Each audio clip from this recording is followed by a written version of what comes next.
Welcome in. It is Friday, the day after Christmas. We are thankful you're with us today on this day. Well, a lot of people are off today.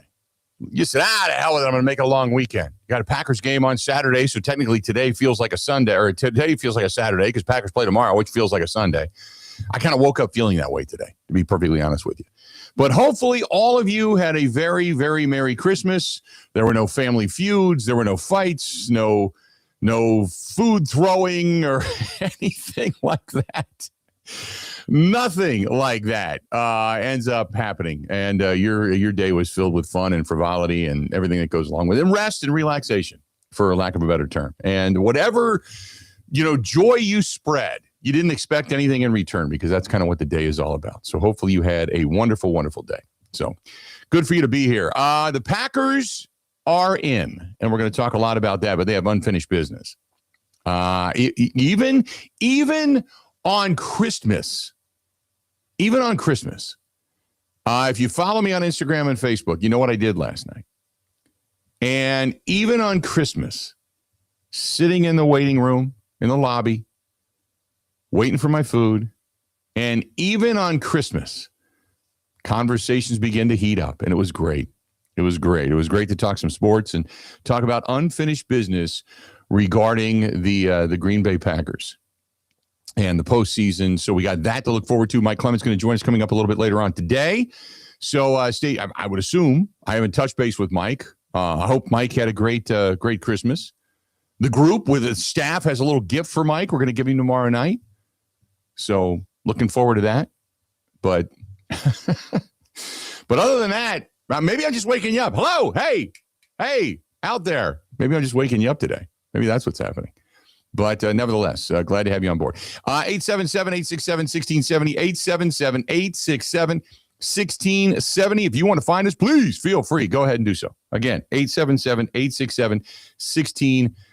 Find us there. You can also text us, 608-321-1670, 608-321-1670. You can watch us each and every day over on YouTube. And I got an update, by the way. Pete, thank you very much. I said, hope you're feeling better. I got an update, Pete. I got an update today on the health and wellness. So it's a calamity of errors where I felt like on Christmas Eve and Christmas Day, I was probably in the same category of a 93-year-old man, just so you know, and I'll fill you in.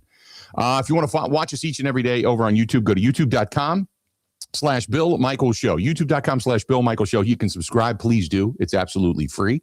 You can track us down on Twitter, on X, at Bill_Michaels, Grant, who is off today, at Wisco Grant. Ebo, who is usually sitting in, at Ebo Says, but I believe Ebo is off today. At Kate Fox Sports, which, Kate, I believe you are here today. Correct me if I'm wrong. Here I am. There you go. What's up, Bill? There you go. I did not hear from you this morning, and I'm thinking, is it? And then I heard Austin's voice, and I wasn't sure if that was a tape show from the Wisconsin or from Over the Line this morning or not. So I wasn't sure if Austin was in, and I'm thinking to myself, I don't know who's in today. Somebody's going to push a button. I'm going to be on the air. That's all I know. So. That's right. It's me behind the buttons here today. Okay. Bill. Did you do like a video of you day after Christmas coming in? You got like wrapping paper everywhere, dead elves all over the lawn. Basically, yes. No, cool. I didn't take any videos. I woke up pretty late, got ready, and here I am back in the studio. I think I'm the only one from the Zone team working today. Really? Okay. Yeah, I wasn't sure if Ebo was coming in today. I kind of figured he wasn't.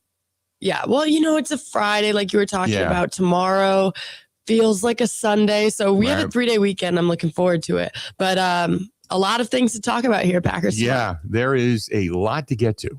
Did you see my video from last night? I didn't. I might have been asleep. I might have been asleep. Early. Yeah. What all good people do on Christmas Day night when you have nothing going on and you're just kind of sitting there and you're thinking to yourself, do I want to cook? Do I want to do something? You got football on. I sat in front of the fireplace all day. I'm just kind of like, what am I going to do? What do? You go get Chinese food. That's what you do. So I did that last night. Fantastic. And I realized something sitting in the parking lot. I'll tell you what that is momentarily. That's what they call is a tease in this business. So I'm on the edge of my seat. I know, right? You should be. Instagram, Facebook, TikTok. You can find us, The Bill Michael Show, THE, The Bill Michael Show. TikTok, Twitch, Kick, and LinkedIn, the apps. We have our own app, which is Wisco Sports Zone, WISCO, Wisco Sports Zone. Email the program, thebillmichaels@gmail.com. The website, simply thebillmichaels.com. Spotify, Apple, iTunes, Google Podcasts. You can find us on the My24 TV show as well in Milwaukee on Saturday night, 8 o'clock Central Time. Again, My24 TV. In between the Packers game, during commercial breaks, flip over, 8 o'clock to 9 o'clock. Just watch us. Just pay attention to us. Give us a little love. That's all we ask. During commercial breaks. Not taking you away from anything.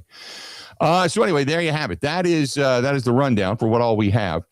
So last night, Kristen and I are sitting here. We're like, okay, what do you want to do? Because we had this whole plan. Remember when back during the motorcycle ride, our friends from New York were all in town, and I leave the house. I give the house to my friends from New York. Do you remember all that whole story?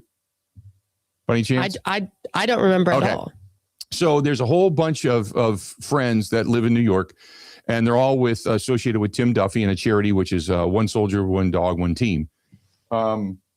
Which is the patch that I keep right here on my desk, and that's it. And they've got a hell of a charity, and they basically find either abandoned dogs, stray dogs, people that don't want their dogs anymore, and then they just go get them.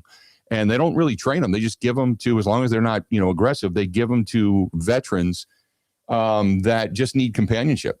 And it's a hell of a charity. It's a really neat thing that they do. Anyway, they came to town, and when they came to town, because I give up the house, I basically move out for like 5 days, and I give them my house. And they just are so unbelievably kind and so unbelievably appreciative. So anyway, long story short, when they came into town this last time, they went to a couple of Italian restaurants in Brooklyn and the Bronx and got us this unbelievable food. And it's all frozen. And the last time we made it, all you got to do really is kind of heat it up. Kristen put some Italian sausage and stuff in it, which makes it fantastic. But all you got to kind of do is just heat it up and eat it. And it's unbelievably good. It's not Calderon Club good, but it's different, but it's really good. So anyway, we were going to have that. That was going to be like Christmas dinner because there was nobody here. It was just us. So we're kind of looking at each other like, yeah, I don't want to get up and cook. Because she got up because her kids were here overnight on Christmas Eve into Christmas Day. And she made this huge breakfast. It was crepes and bacon and muffins and breakfast sandwiches and pies and I mean, it was just there was cinnamon rolls, and there was just a ton of food, and so I was still stuffed from breakfast. So I'm like, I don't feel like cooking and putting Italian food in my grill, so we'll go get some Chinese. I'll just order it. So I go down to the Chinese store or the Chinese restaurant, and there was everybody had the same idea because that place was packed. I mean, it was one person in after the other, and DoorDash drivers, and it was packed. So I'm sitting in there. And I'm talking to people, and we're talking Packers and everything. And I come out. Now, when I say it's packed, they've got probably enough chairs for like 10 people waiting for food. So there was probably 8 chairs full, 3 chairs that were empty, 9 chairs that were maybe filled, whatever.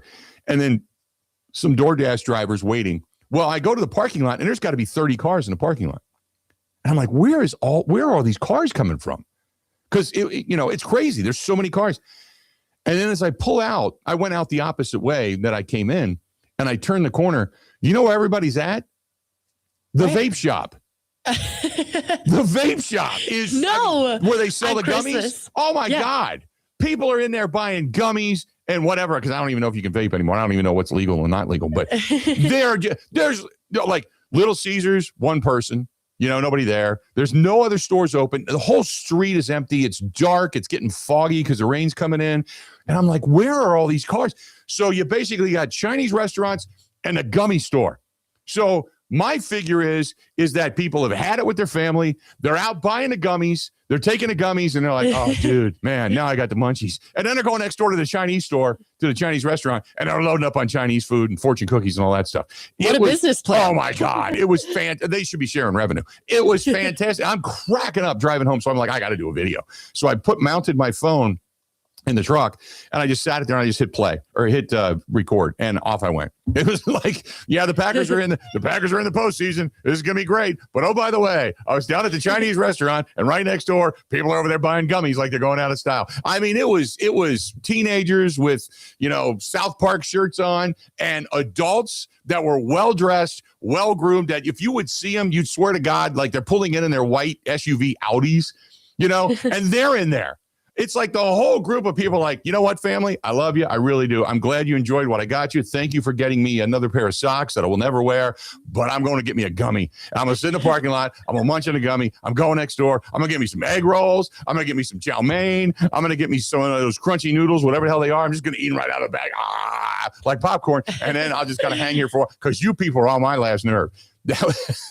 Apparently, that's where people go. They say, "Oh, we're gonna go get something to eat." Are you going to get something to eat? The vape shop was packed. So between the vape shop and the chat, and that was it. When you drove up and down that road, which is Sunset Drive, which is right over by Robert's Specialty Meats, Sunset Drive, there was nobody else open. It was dark. All the it was really eerie. Because there was nothing open, which is great. Everybody's spending time with their family. But it was like everybody went, enough with the family. I'll talk to you later. Going to the vape shop and then heading over to the Chinese restaurant. So that was it. That was awesome. Oh, my God. There we go. So there you have it. That was my night. Got home, watched a little bit of the Broncos and the Chiefs. Well, I tell you what, I thought the Broncos would have beaten the heck out of the Chiefs, and they just didn't. Didn't at all. Crazy. Didn't happen that way. But, hey, they won again, and they're in complete control right now of the AFC. So they're probably going to be the top seed before it's all said and done. In the meantime, the Packers get a chance to back in. Does the loss of the Lions to the Vikings and the way the Vikings played concern you about the last game of the season for the Packers? It does me. But does that game matter in a way that it should be super concerning? Depends on what happens this weekend. Mm-hmm.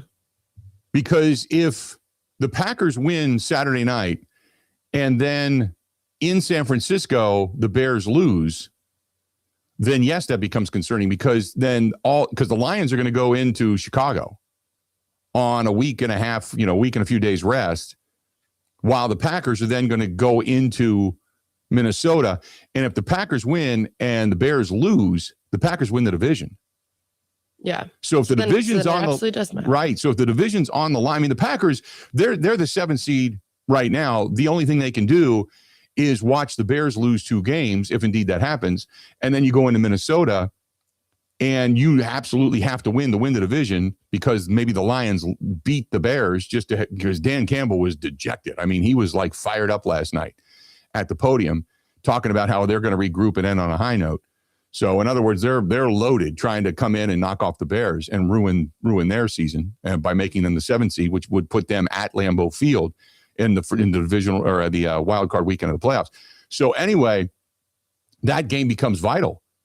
And I'm thinking, I'm watching this Vikings team play, and the way they played defensively speaking, I mean, it was like, wow, they played a really, really good game. Now, the Lions looked like they were bumbling through that game. I mean, between the fumbled snap, they had a couple of fumbles into turnovers and just defensive. Their offensive line is their probably weakest point. I mean, when Ragnow retired, that was pretty much it, and they've never been able to recover from that since then. Their offensive line is their weakest, their Achilles heel. And obviously they're banged up in the secondary. But, man, they just looked bad last night. And I'm like, that's not the team that we saw dominating much of last season in so many different facets, even when were so depleted when it came to their defense. But I was really shocked that they got beat by the Vikings in that particular facet. And they got beat not by J.J. McCarthy, which now I'm sure that there's a lot of people in Viking land going, you know what, we could probably not even bring J.J. McCarthy back if we don't have to. I mean, because he just hasn't done much for us.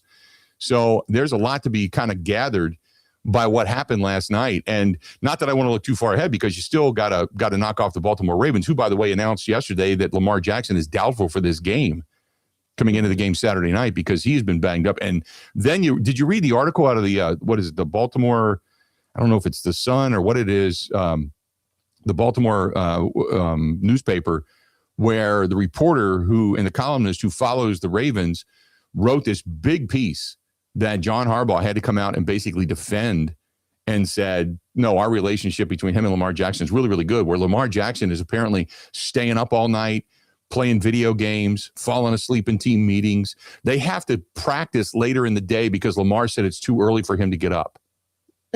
That's where this franchise is. It's just a lot of dysfunction, apparently, in Baltimore, where they've got like problems. And when it comes to discipline for everybody else but Lamar, people are now starting to resent it inside the locker room. And so this has all the earmarks of a new coach coming in, putting the clamps down on Lamar Jackson, saying, look, you're an MVP, but you've won 3 games in your career in the postseason. 3. That's it. You ain't blank. You ain't blank. So don't walk around here with, like an attitude like you think you're the best of the best, because you're not. When you play well, you play well. When you don't, you're bad. And you're the hindrance to us. So it sounds like there's some things that really, really need to be corrected in Baltimore come the offseason. Like they're just trying to get through the season to just figure things out. So it's not going to be a cakewalk for the Packers, but Lamar Jackson most likely not going to play coming up on Saturday night. He was listed as doubtful yesterday. Anyway, a lot to get to today in the program. Stay right where you're at. More of the Bill Michaels Show on this Friday edition coming up right after this. This is the Bill Michaels Show on the Wisconsin Sports Zone Radio Network. Ho, ho, ho, my back. Santa? Ho, ho, ho, Gina Della from Pella. You've been a good girl this year. Is that why you're in here building the windows? Yes. Next year, how about just asking for a Pella gift card? My elves are used to designing windows from other places where they're all pretty much the same. But Pella? Ho, ho, ho. So many customizations and designs. My elves aren't qualified, so Santa has to put in some overtime. Let me make a call. BRB.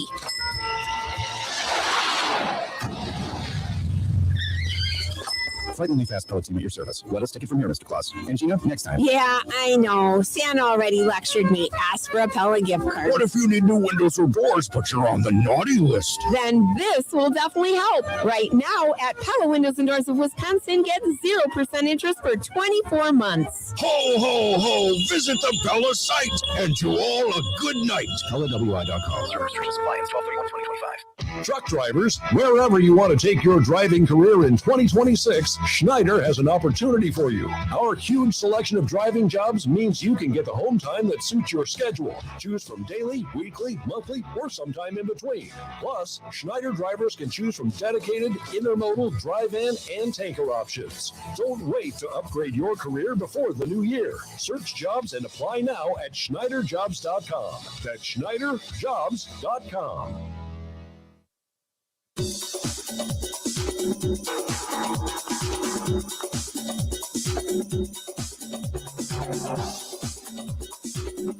Bill Michaels will resume in 3 minutes.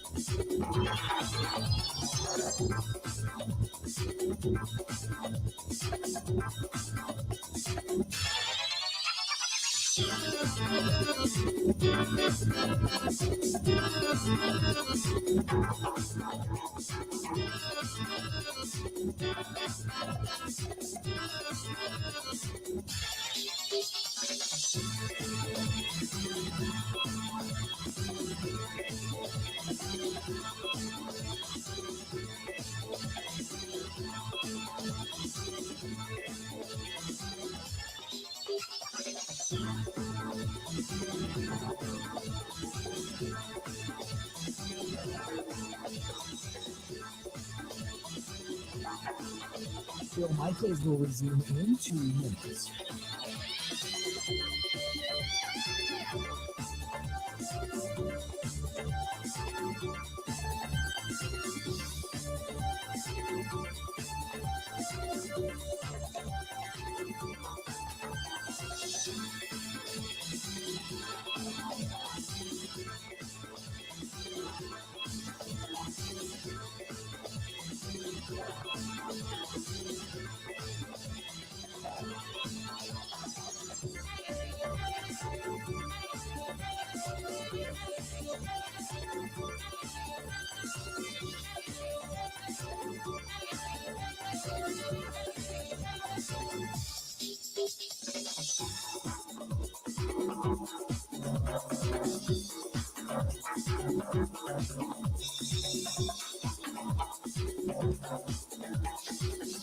Bill Michaels will resume in 1 minute.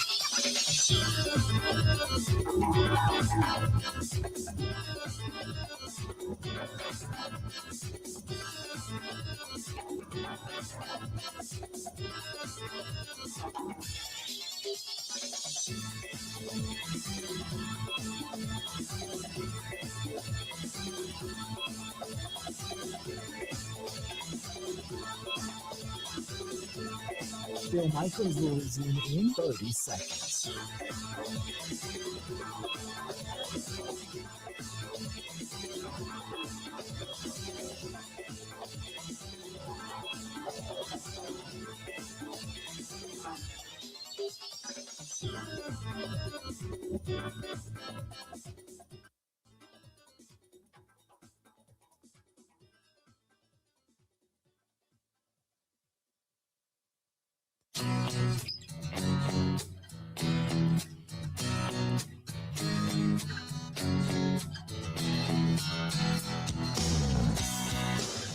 Welcome back in this portion of the program.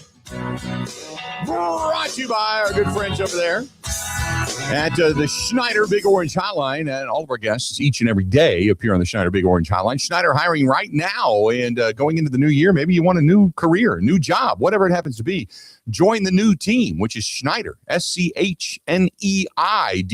Go to SchneiderJobs.com. That's SchneiderJobs.com. Type in your zip code. They can find something in your area, or call the recruiter directly, 800-44-PRIDE. That is 1-800-44-PRIDE. That is our friends over there at Schneider. Schneider. Good to have you this morning. Hopefully you're enjoying your day. We always appreciate you sticking in here with us. The Packers are now officially in, and going to the text line, by the way.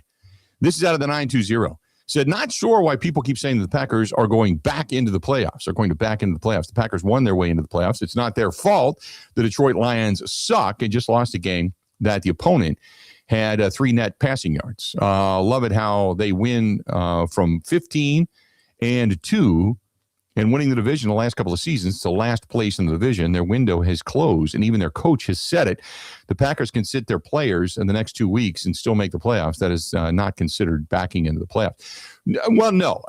The bottom line is that there was playoff ramifications on it. Now, if the Packers go and lose the next 2 games, yeah, then you basically got help from the Detroit Lions, and the Packers did enough and beat the Lions twice to be able to put themselves in positions to win. I agree with that. And you can say whatever you want. That's fine. But basically, when you don't win that day and somebody else loses and then you're in, people look at it as, well, you backed in because somebody lost, not because you won. Well, if the Packers go and win tomorrow night, then it's all a moot point. So I will say this about the Lions. The whole thing about them in rebuild mode or their window is closed, I don't believe that. They had a lot of injuries again this year, and the biggest problem they had was on their offensive line. They lost 2 major contributors. Look at what the Eagles are going through and have gone through all season long. They've had injuries up front as well, and that has cost them. But for the Lions, they lost when they lost Ragnow, and then they lost their other, I think it was their tackle, if I'm not mistaken. I mean, just like, Landon Dickerson, the left guard for the Eagles, he was down for a good portion of the season. Okay. Lane Johnson, their right tackle, has been banged up, and he was their first round draft choice going way, way, way back. It's just, they got old. Landon Dickerson had been down. They just didn't have the same guys in the trenches. And I'm a huge believer. If you listen to the program, I'm a huge believer in the trenches. It all starts up front. If you're getting push, if you're keeping guys off of your quarterback, if you're opening up just minimal holes for good running backs to get through, you're going to win a lot of football games. You're going to possess the ball. You're going to move the ball. And the Lions went through the same thing where when Ragnow retired, he was your signal caller. He was your mainstay. He was the combination between him and Jared Goff.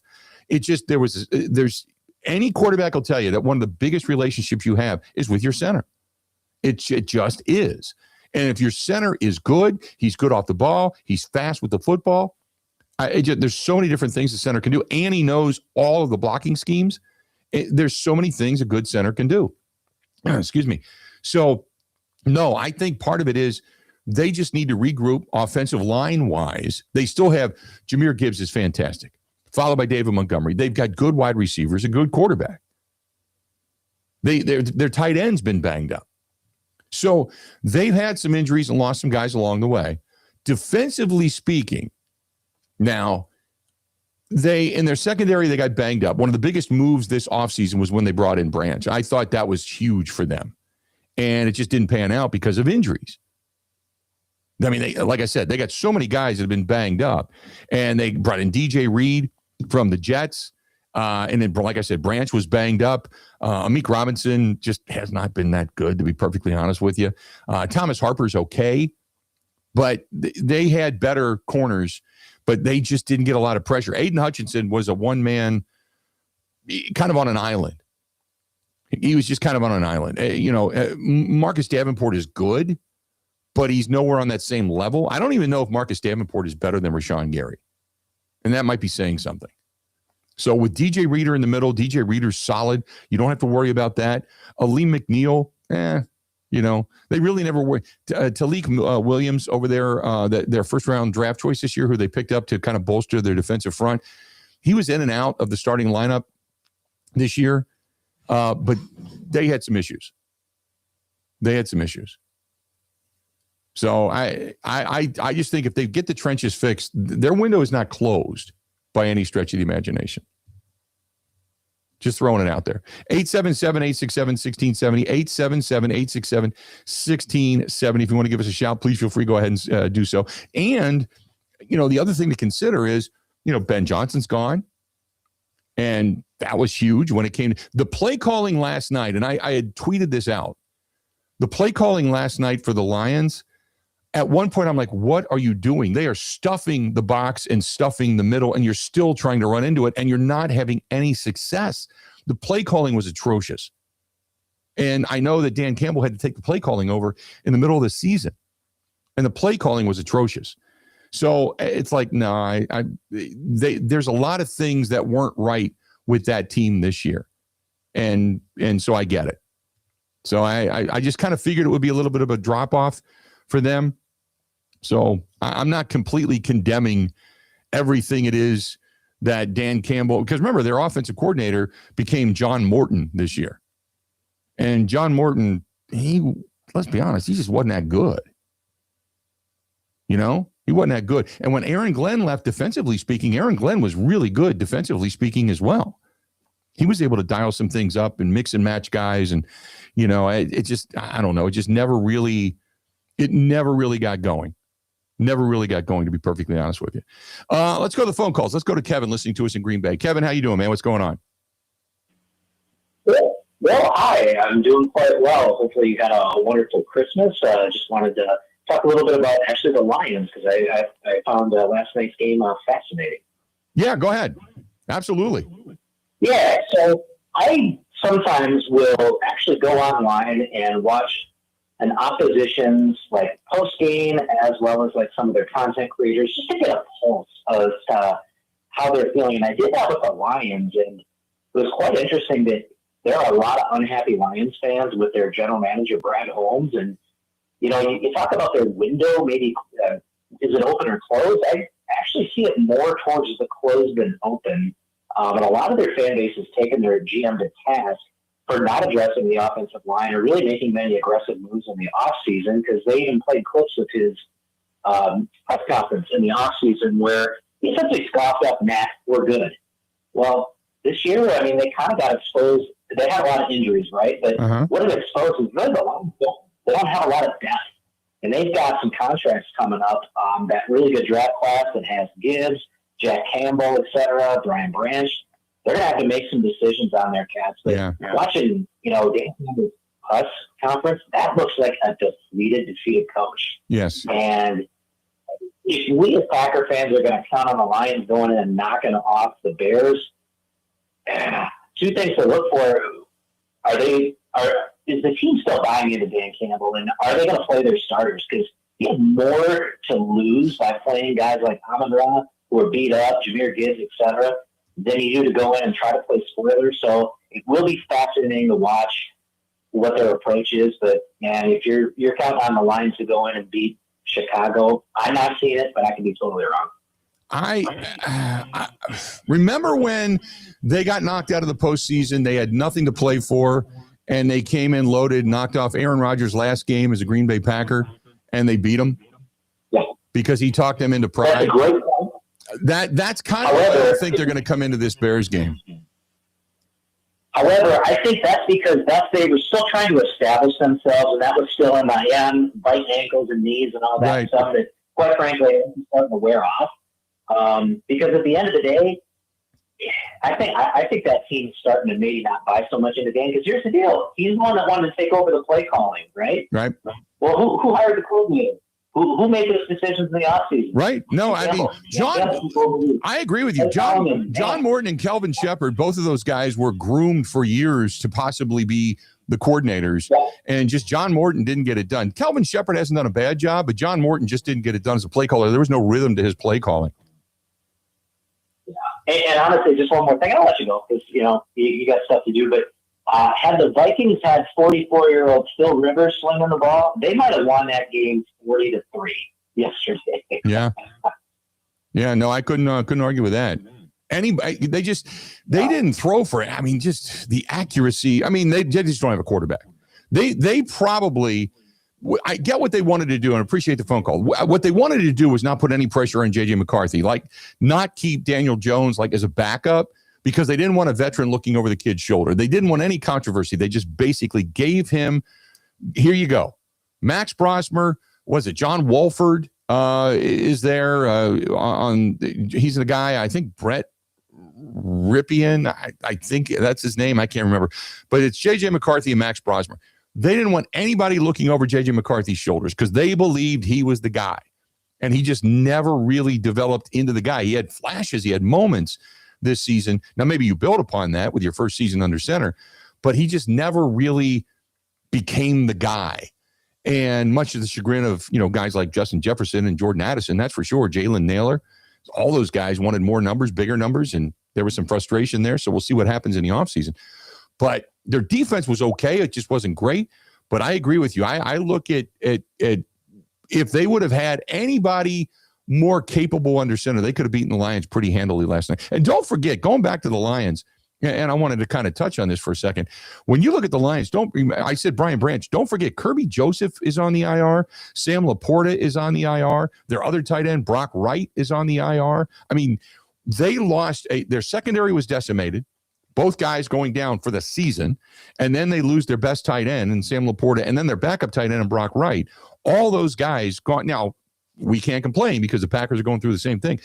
But not only did they lose guys up front that retired into free agency, but then they lost key contributors on their defensive unit and offensive unit for the season early on this season. So they lost quite a few guys, and they were just trying to recover. And I still think that they believe in Dan Campbell, and I don't think they're that far away. I don't think the window's closed. I think the window's opened, beginning to close, depending on what they do this offseason. And you're right, Brad Holmes has a pretty, which all general managers do. He's got a pretty good, task at hand to try to manage the cap, still keep talent, unless, of course, you believe that some of the young talent you have is ready to really be burgeoning talent. But or you go out and find guys on cheaper deals, and it's just the rotation of what the NFL is. It's why NFL is so cool, because you always have that cap to manage, which, like we talk about all the time about Major League Baseball, you don't have that. You don't have it. 877-867-1670. Today might be one of those days where you just say, you know what, I'm not doing anything. I'm home. I'm off. We're going to go to Cousins. Maybe a belated gift card for somebody you forgot to buy something for. Here you go. Get the gift card. Get yourself a sub. Take a load off. Relax a little bit. Go enjoy yourself. Maybe you're going to go see a movie today or something. Who knows? You can listen to the program and then run out and see a movie after the fact. Since 1972, Cousins established right here in the great state of Wisconsin. You can even join the sub club. Join the sub club. You can get a free sub, work your way towards one. Go to cousinsubs.com for all the information, the location nearest you. You can download the app. You can order online, pick up, delivery, everything. Cousins Subs right here in the state of Wisconsin. Covering Wisconsin sports like a blanket. This is the Bill Michaels Show on the Wisconsin Sports Zone Radio Network.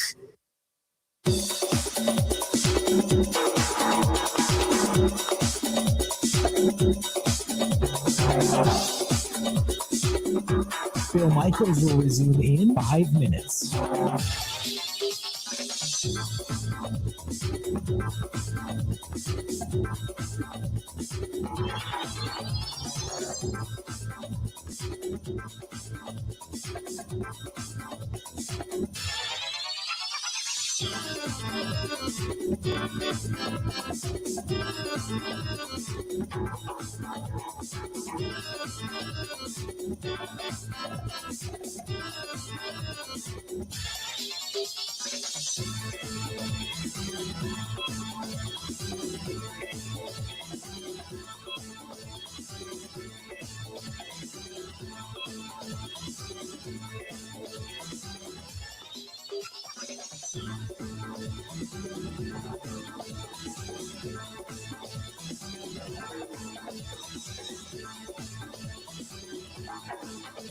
Bill Michaels will resume in 4 minutes.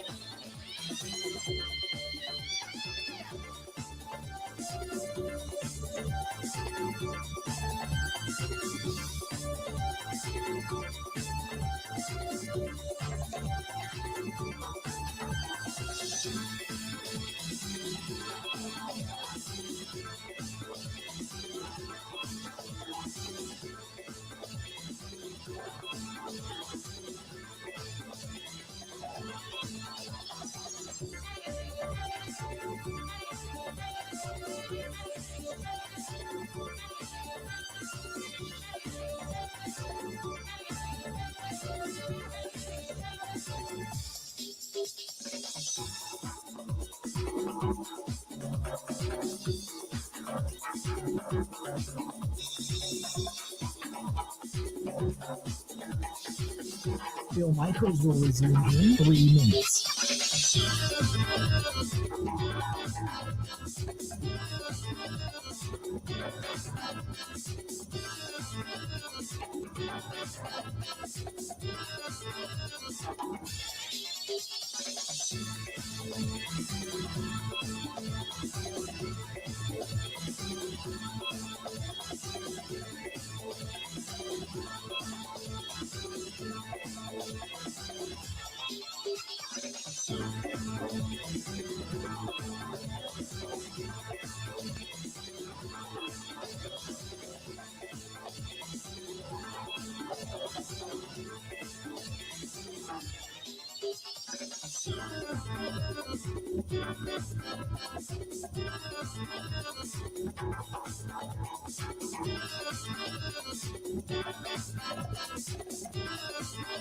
Bill Michaels will resume in 2 minutes.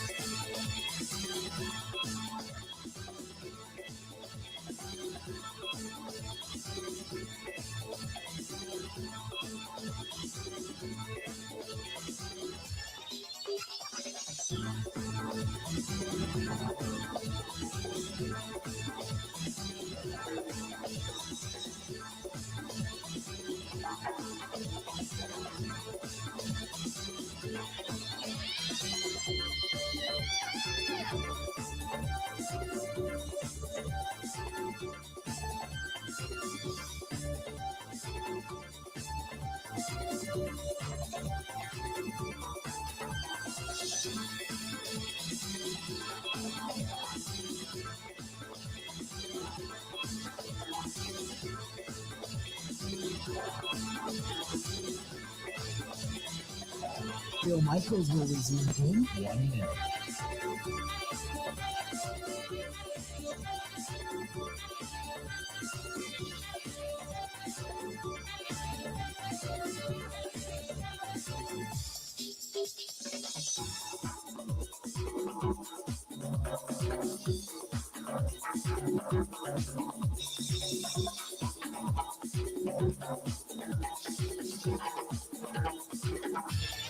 Bill Michaels will resume in 30 seconds.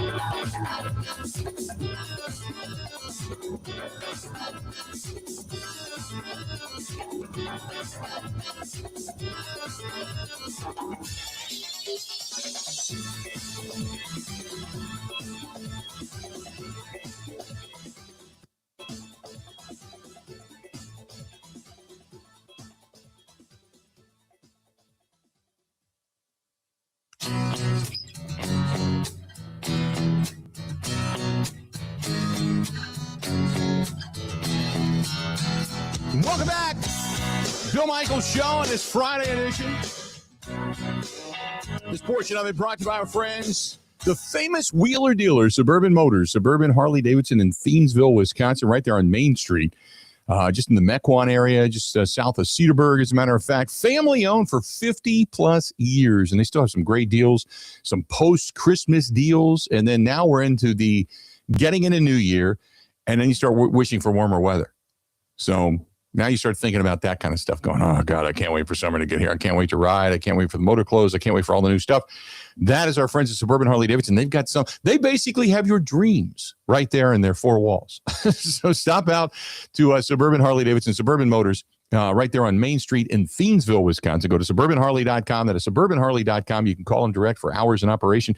262-242-2464, 262-242-2464. Ask for Todd. Todd's the GM out there. Ask for Todd. He can help you out. Good stuff. Yeah, we're sitting here talking during the break, and I don't know if it was the caller. I thought it was here at the house. I thought something crashed. I don't know if anybody else heard it or I'm hearing things, but I was like, I don't think you would have just heard that, Bill.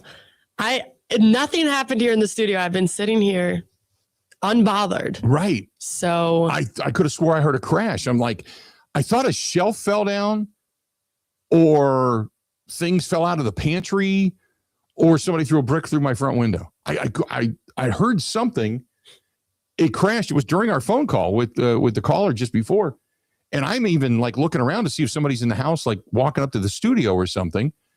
And so we go to break, and I ran around the house. I mean, I'm thinking, we got hard rain last night. I'm thinking, did water leak in and the ceiling caved in, or I'm running all over the place trying to find out what the hell I heard. And now eventually I'm going to see, I'll find something. I don't know what I'll find, but I'll find something.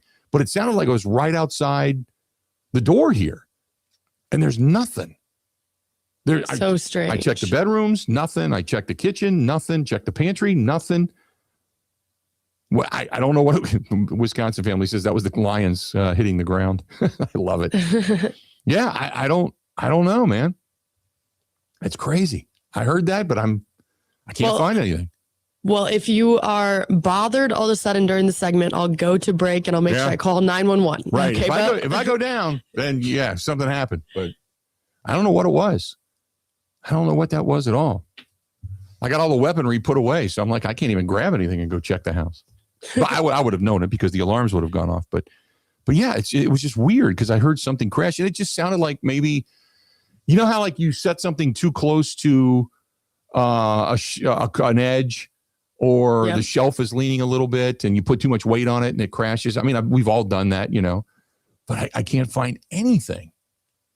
I can't find anything that would explain the sound that I heard. So if you heard it with your headphones on. Yes, it was loud enough that I heard it with my headphones. Yeah, because that's why I kept looking. If you're watching us on the YouTube channel, I kept looking out the door to think somebody's going to come walking. Maybe it's Don Mikowski. Oh my God. Yeah, I don't think it's the raccoons. Maybe the angry raccoons because I scrubbed away their bathroom. Maybe they're back. But I don't know what it was. It was just weird. Because there's nobody else here in the house. It's just me. It's weird. No more snow on the roof, man. When we had the rain last night, almost all the snow, everything is pretty much gone. There's a little bit of ice on the balcony outside the window here, outside the sliding door in the studio, and in my front yard. And beyond that, there's no snow left. Everything's gone after last night. I don't know. Did you have rain last night? Just a little bit, Bill. Now I was out, but it was loud last night, apparently. It was a loud, heavy, not a thunderstorm, but that kind of rain. So, because it washed everything off of the Tiki Bar, everything out of the Tiki Bar area last night. So, if you're watching on TV at home, there's the Tiki Bar. Like, there's nothing left. No snow, no nothing. It cleaned everything, watered the plants, although the plants are dead. But there's nothing left out there. No snow, nothing. So, I don't know. I don't know what it was. Something freaky, I guess. So, Dan is in Canada. Dan, you the man. Listening to us in Canada today. That's great stuff. Appreciate it. 877-867-1670. We got Mike Clemens coming up the last hour today. And we're going to talk to Mark Schofield today, which is he right now? Yep, he's ready to go. Oh, well, then let's get to Mark Schofield. I'm babbling on and on. Mark, how you doing today, man? What's going on? What's going on, Bill? How you doing today? I'm Merry great. Christmas, my friend. I'm trying to run around the house trying to find out what's going on. I had no idea you were on hold. Well, what happened? You get stuff falling around? I guess. I don't know. I come into the studio, I do my thing, and then, just wait for the sounds that start, crashing down around me. So who knows? So let me ask you this. You've got the Lions, and we were talking about the Lions a little bit earlier because I know we're on a relatively limited time schedule here. But with the Lions losing the way they did, first of all, I give credit to the Vikings for still playing hard. But, man, have the Lions fallen off? I just look at the Lions and go, they're banged up in their secondary. They lost Laporta. They lost their backup tight end. They lost DJ Reader and company at the beginning of the season. I don't know if they can still continue the way they did. And you had to have Dan Campbell take over the play calling. I don't think the window's closing. I just think they need to reshuffle the deck. Yeah, I think that's right, Bill. They kind of need to reshuffle things a little bit. I do wonder, it's interesting when we get into this time of year when you start getting the sort of postmortems on various teams around the league, if they're going to revisit that decision to have Campbell take over the play calling or how they're handling things on the offensive side of the ball. Certainly injuries played a massive role in their downfall this year. You went through the list of players that they're without down the stretch here. So that absolutely played a factor into them now missing the playoffs. But it's not that the window has closed, like you said. I just think it's more a matter of, okay, well, we've got to get some more depth because this is now 2 years in a row where injuries certainly played a big factor in them. Last year crashing out of the playoffs, this year missing them entirely.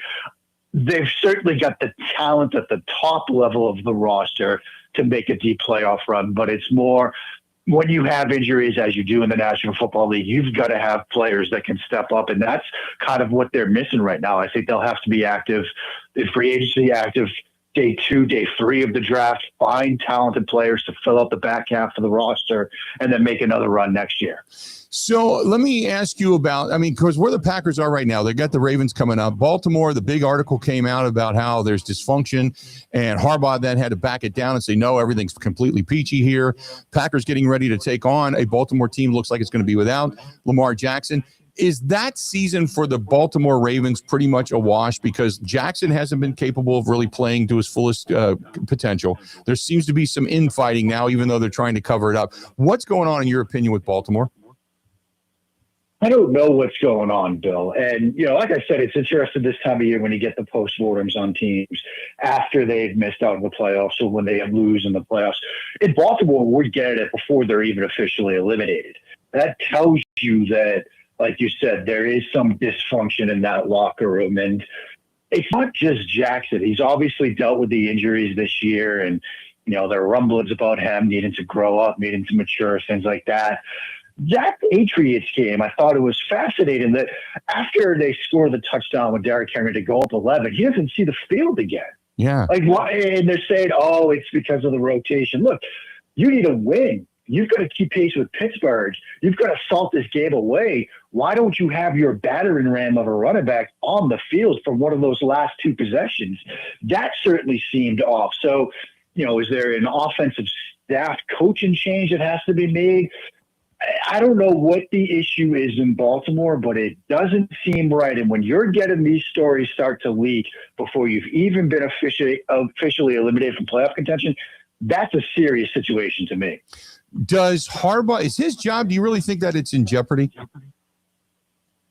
I don't know if it's in jeopardy, but it has the feeling of some of the Tomlin discussions in recent years where it's not that he's a bad coach. It's not that, the organization has to step in to save themselves. It's just you start to wonder if, not that he's lost the locker room, but you just need a new voice. And maybe it's a situation where, okay, you're not going to move on from Harbaugh, but you have to get some different viewpoints in that locker room, in that coaching room, to start to give him some different ideas, give him some different feedback, get some more voices into that building. Because I don't think he's lost the locker room, but it might be a situation where the message has gone stale. Maybe the message has started to fall on deaf ears a little bit. So you get somebody else that can sort of give him some different ideas, give him some, pushback when he needs it. If some of these stories about how they've handled practice schedules because of Lamar Jackson are true. Maybe you need somebody that can push back on that. So I don't think his job's necessarily in jeopardy, but I think there might be some changes this offseason around John Harbaugh. Let's go down to the Bears, because should the Bears be feeling good about themselves after knocking off the Packers, or should they feel, hey, we had 56 minutes of where we just didn't play good football and the Packers pretty much had us and handled us had it not been for for the red zone, where they just kind of got by? I mean, I think in the sense that you finally get that win over your rivals, like we had talked about leading into that game, the question was, is it just, do the Bears have momentum, or are they still just feeling the Packers have their number? You finally get that win over Green Bay. So I think that is an important step. But by no means did the Bears play a complete football game. Like you said, that was 57, 56 minutes of Green Bay winning that game. You get Jordan Love knocked out. You get Malik Willis banged up. Even with all of that, you still needed some big plays late to pull off the win in that game. And so there are certainly things that the Bears need to clean up. They didn't play a complete football game. But I do think at some sort of psychological level, you feel that, okay, we needed that win. We got that win. You don't apologize for getting a win over your rivals in a game like that meant so much to both teams. That's a big hurdle that you've cleared. There's still more to be done. You still haven't clinched the division yet. You still need to close out the season the right way. But that's a sort of momentum boost kind of game. I like what Ben Johnson has been able to do, although I still don't have a ton of belief in Caleb Williams. I mean, he had a great throw at the end of that ballgame. Don't get me wrong. How big of a test is it over the next 2 weeks for them to go to San Francisco and then to come back home and still be able to knock off the Lions? The Lions want to end on a high note, much like they did a couple of years ago, but I don't know if the message has grown stale from Dan Campbell. But they've got two monumental games coming up. If they lose both of those and the Packers win both of those, things flip. They go from being the team that's second in the NFC and winning the division to the team that is now the 7th seed and has to come to Lambeau Field if the Packers win both of their games and face the Green Bay Packers on their home turf. Yeah, obviously, if you're Chicago, you have to close this out the right way, because that door is still open where you could end up to 7. You could be on the road on wild card weekend going into Lambeau Field, and that's not a situation you want to be in. And these are two critical games, because San Francisco now, they've still got a shot at the division. They've still got a shot at the 1 seed. So certainly the Niners have played tough down the stretch. So that's going to be a tough test. And with respect to that Week 18 game, we have seen this before. You alluded to it, where Lions were already out in the season finale, but they battled and they got Dan Campbell a win in that final game to play the role of spoiler. They're comfortable doing that. Now, has the message gone stale? I don't know. I still think Campbell has that locker room, so that's going to be a tough game too. So they've done a great job to this point. They're coming off a big win. We just talked about it. It was a win that they needed. But can you keep that momentum going? In many ways, this might be the biggest test of Johnson in his rookie season as a head coach. Can you avoid that letdown game? Can you keep this momentum going? Can you get a win against a team that has done a very good job to get to this point, and a coach in Kyle Shanahan that has put himself in Coach of the Year contention with what he's done and what they've overcome from an injury standpoint? So a massive week for Chicago this week, a massive week for Chicago next week, because you've got a chance to close out the division now. Don't let it slip away. Mark, great stuff as always. I know we're short on time, but I will talk to you again next week, and I look forward to all the breakdowns, okay? Looking forward to it already, my friend. Have a great weekend. Enjoy the game. Appreciate it, bud. Talk to you soon. There you go. Mark Schofield, SB Nation, joining us for a couple of minutes. More of the Bill Michaels Show is next. Covering Wisconsin sports like a blanket. This is the Bill Michaels Show on the Wisconsin Sports Zone Radio Network.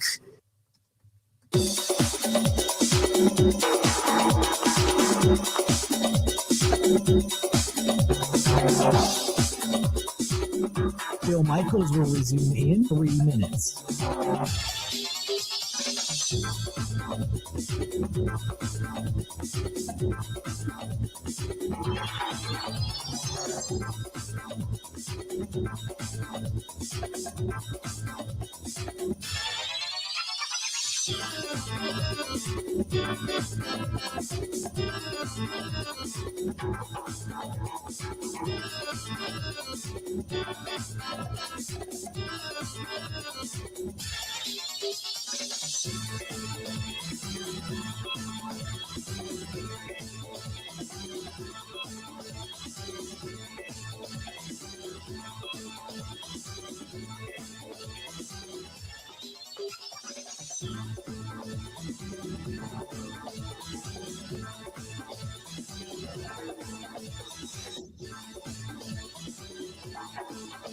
Bill Michaels will resume in 2 minutes.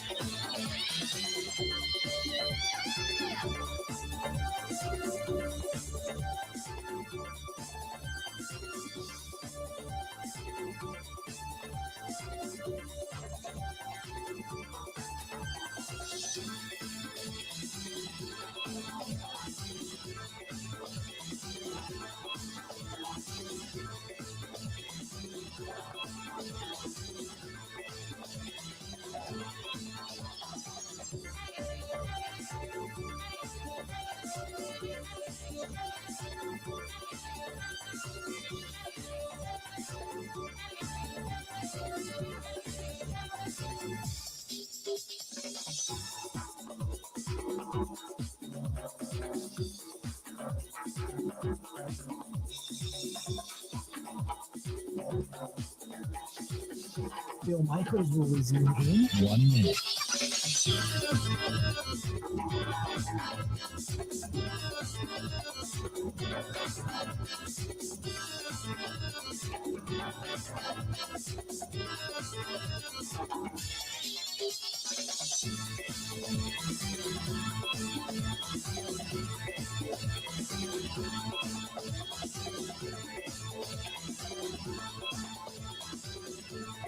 Bill Michaels will resume in 30 seconds.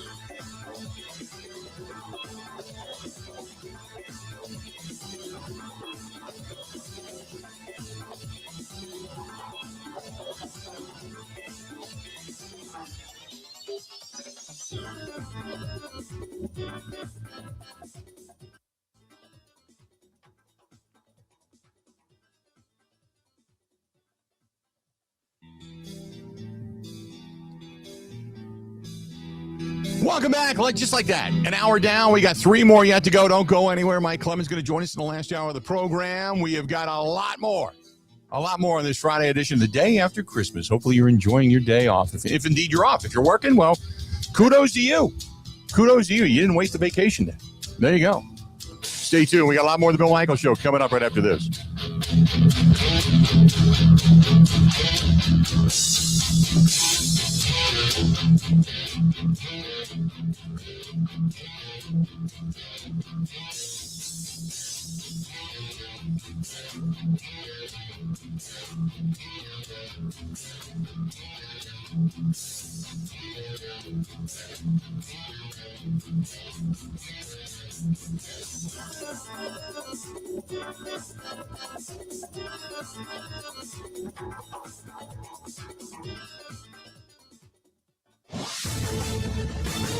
This is a Wisconsin Sports Zone update. Well, the Packers were back at practice yesterday as they prepare for their matchup against the Ravens at Lambeau Field on Saturday. A win for Green Bay this week or next week at Minnesota would clinch a spot in the playoffs. Could also get in if the Lions lose one of their final 2 games. It potentially could set up a 3rd game against the Bears in the postseason, something Coach Matt LaFleur was asked about this week. I'm not worried about anything past Baltimore. So I want to get through this press conference and then turn my attention to the Ravens. Packers have lost back-to-back games for the 2nd time this season. The previous 2 were followed by 4 straight wins. LaFleur is expecting a similar response from his group. I'm very confident knowing the character of the guys in our locker room that they'll be ready to roll up their sleeves and get to work. Packers and Ravens set for 7:20 Saturday night. Turning to Wisconsin, they have 15 players in the transfer portal. That's after running back Dylan Jones announced yesterday. The portal officially doesn't open until January 2nd, which is also when teams can start adding players. Rural Mutual Insurance, keeping Wisconsin strong. When a company only does business in Wisconsin, that's Wisconsin strong. Rural Mutual provides all lines of insurance, including commercial, farm, home, and auto. And your premiums stay right here to keep Wisconsin strong. Local agents, local underwriters, local claims adjusters. Rural Mutual Insurance, keeping Wisconsin strong. The Milwaukee Bucks snapped their 3-game losing streak by beating the Pacers in Indiana 111-94 last night. Kevin Porter Jr. had 24 points, Kyle Kuzma 15, Bobby Portis 14. Up next for the Deer, they're in Memphis taking the Grizzlies on Friday. And finally, Wisconsin basketball will return to action next Tuesday when they host Milwaukee at the Kohl Center. For the Wisconsin Sports Zone Network, I'm Ebo.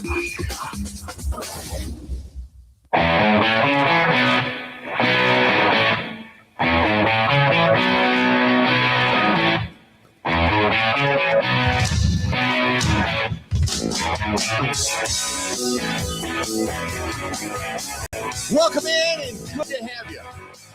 Thanks for joining us today.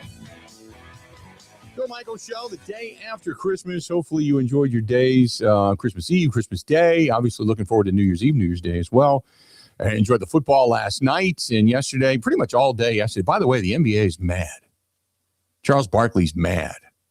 Guys are mad that the NFL has started to put games on Christmas Day. And quite honestly, I really don't care. I really don't care. It was the NBA has had an image problem for a while now in some declining ratings.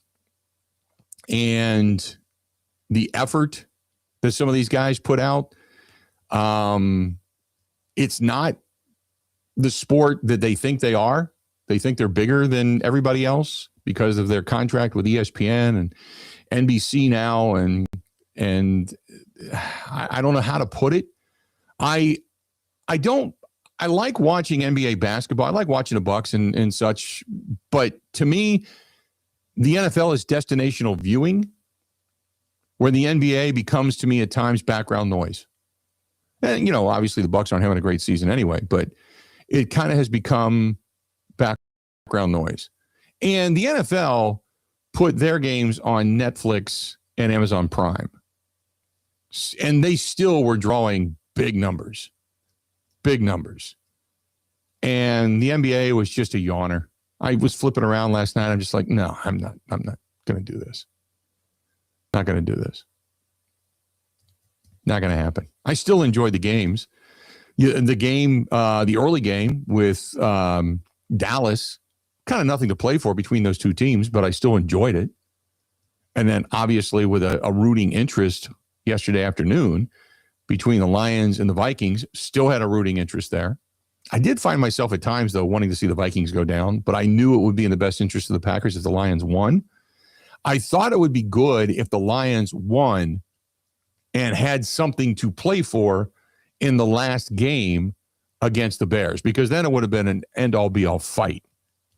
But didn't work out that way, and I'm glad, the Packers still end up in the postseason. It secured the postseason because of the Lions' loss. But I was still, kind of thinking to myself, boy, it'd be great if the Lions won, and then they went in and knocked off the Bears. And the Packers won the last two games, which would mean the Packers win the NFC North. The Bears would then be eliminated, and the Lions would have to come to Lambeau Field to play in the wild card weekend. That's the way it would have worked out, but it didn't happen that way. I got to say this. I thought the halftime show, did you watch the game in Minnesota with Snoop Dogg? Kate? You talk about Snoop Dogg's halftime show? Oh, my God, that was fantastic. Wasn't it? That was fantastic. He brought out so many people from different genres. Yes. That was fantastic. That was one of the best halftime shows. I tweeted it out at the time. That's one of the best halftime shows I've seen in a long time. And that's including a lot of the Super Bowls. That was fantastic. Because Snoop did his music. Others did their music. They still had a Christmas tribute. It was just, and then, at the very end, bringing out Lainey Wilson. I just thought it was fantastic. I thought he did a really nice job with that, too. Yep. And that's what the halftime shows are supposed to be about. Everybody likes the same type of music, but if you can bring a couple people in and everyone can get a little taste of something they like, it's also good for the industry too. Like you're showcasing a ton of different talent. So no, I thought he did a really nice job, and I liked how they called it Snoop and Friends. Yeah, that was fantastic. I'm just like, you know what? Do this every year. Do this every year. This was fantastic. It was better than Jack Black. It was better than all the other stuff that they were doing throughout this in years past. And then, obviously people started bringing up Bad Bunny. How can he compare to that? We'll have to wait and see. I don't know. I couldn't tell you. But And I know the NFL has received a ton of backlash for picking Bad Bunny to begin with, but man, that was fantastic. That might have been the highlight of the whole game, was the Snoop Dogg halftime show. Right. I know why the NFL brought in Bad Bunny, to bring in a different audience of viewers to watch. You know, it's a business decision. I understand that. But the people who watch NFL day after day and week after week are not going to be happy about that. And we can't change that. Nope. Completely agree. Completely. And we'll see how this goes. Because remember, there's like others now that are doing halftime shows to compete with that. Mm-hmm. So the NFL is going to have Bad Bunny. And then there's like 2 or 3 other, there's like networks that are actually going to do things and have entertainment on during the halftime show. This goes back to, I don't even know if you'll remember this, Kate, but there was a show, I think it was called In Living Color. It was In Living Color. And one of the first years that Fox had them on, they did not have the NFL at the time. And so what In Living Color did, they put a 20-minute show together with commercials in the beginning and the end, and they ran it live against the halftime show of the NFL. And it had Jim Carrey and the whole cast, the original cast. And they stole a lot of ratings from the NFL. And people stayed and watched. And that's when the NFL decided to kind of up its game. They were still doing Up With People and all that kind of crap at the time. Mm-hmm. But In Living Color ran alternative programming and flooded their network and the markets with advertising for it. And it hurt the NFL. I wonder if some of these other networks and some of these other things that people are doing are going to take away from the NFL viewership of Bad. Now, I think there's a lot of eyes that are going to be very curious as to see what Bad Bunny does. And then the NFL is going to wait for the reaction. But I think there's going to be some people that are going to steal some ratings from the NFL this year. And you know what? I'm calling it right now. I think in next year's Super Bowl, we'll have an artist that really pertains to the American crowds, because I think they're feeling the backlash. Yep. They don't like it. They're in their defenses. And so next year, I'm calling it, I'm giving something like, maybe, I don't even know what would pertain to the masses right now. Do you have an idea? Well, what they did last night was fantastic. Right. You know, I mean, there's so many different things that they could do. You know, first of all, the biggest genre of music right now that continues to grow is country. And they have stayed away from country artists. I don't know if they did a Chris Stapleton, I think that would be huge. If they did, if they do a Chris Stapleton, if they just bring in a group of artists, you know, that are backed up by then either some legendary rock artists or some legendary hip hop artists. I mean, remember, one of the biggest records ever sold was when Aerosmith decided to go with Run DMC and do the original Walk This Way. And that when it revitalized that song, and it was huge because it crossed over on both genres, which were both developing at the time. Rock was that was in the metal and the hair band days, going back to the 80s. Run DMC and rap was really upcoming. And it exploded both sides when they did that. So to me, I'd love to see something like that where they cross over. Yeah. You have rock, you have country, you have hip hop, and you put it all together. And I think it would be just awesome, just depending on who you put together, what kind of star power you put out there. The problem is the NFL used to be, the NFL didn't pay you to do it. You just did it because you knew you were going to be exposed to tens of millions of people. And you did it for free. It wasn't like they paid you to do it. Then the NFL started charging groups. If you want to be on our platform, we want you to do it, but you're going to have to pay us to do it. And bands were like, okay, 1 or 2 did it, I think. And that did not fare very well. And then when they started asking other major artists, and major artists are like, no, you're going to pay us to do it. And the NFL didn't want to do it. So they started going with other lesser known people. And so now I don't know where they're at in all of this. I don't know if Bad Bunny's doing it for free because the NFL just doesn't want to pay anybody to do it. They say, look, our stage is your privilege.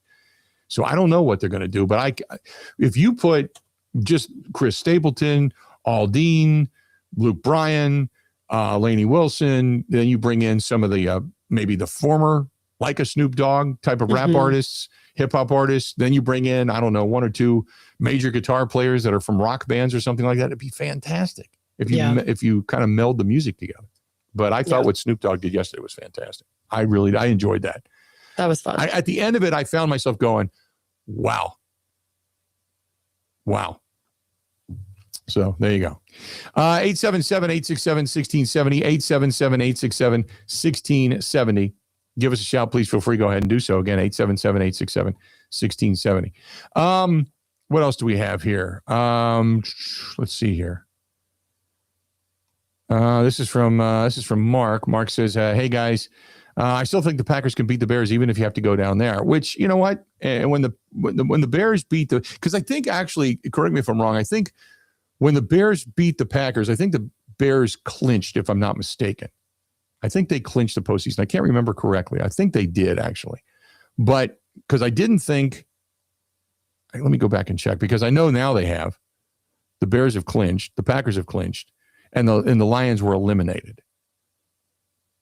So, yeah, I have to go back a week because I couldn't remember. But the Bears, I believe, clinched. Anyway, long story short, they can still flip-flop. They can still flip-flop in the standings. But put it this way, because the Lions still had something to play for. Mm-hmm. And after they beat the Packers, then when the Lions lost, they clinched. When the Lions lost, they clinched. Yes. Mm-hmm. That's when everything kind of locked in. But they can still flip-flop if the Packers win and the Bears lose. If the Packers win the next two and the Bears lose the next two, then the Packers would end up being the NFC North champion.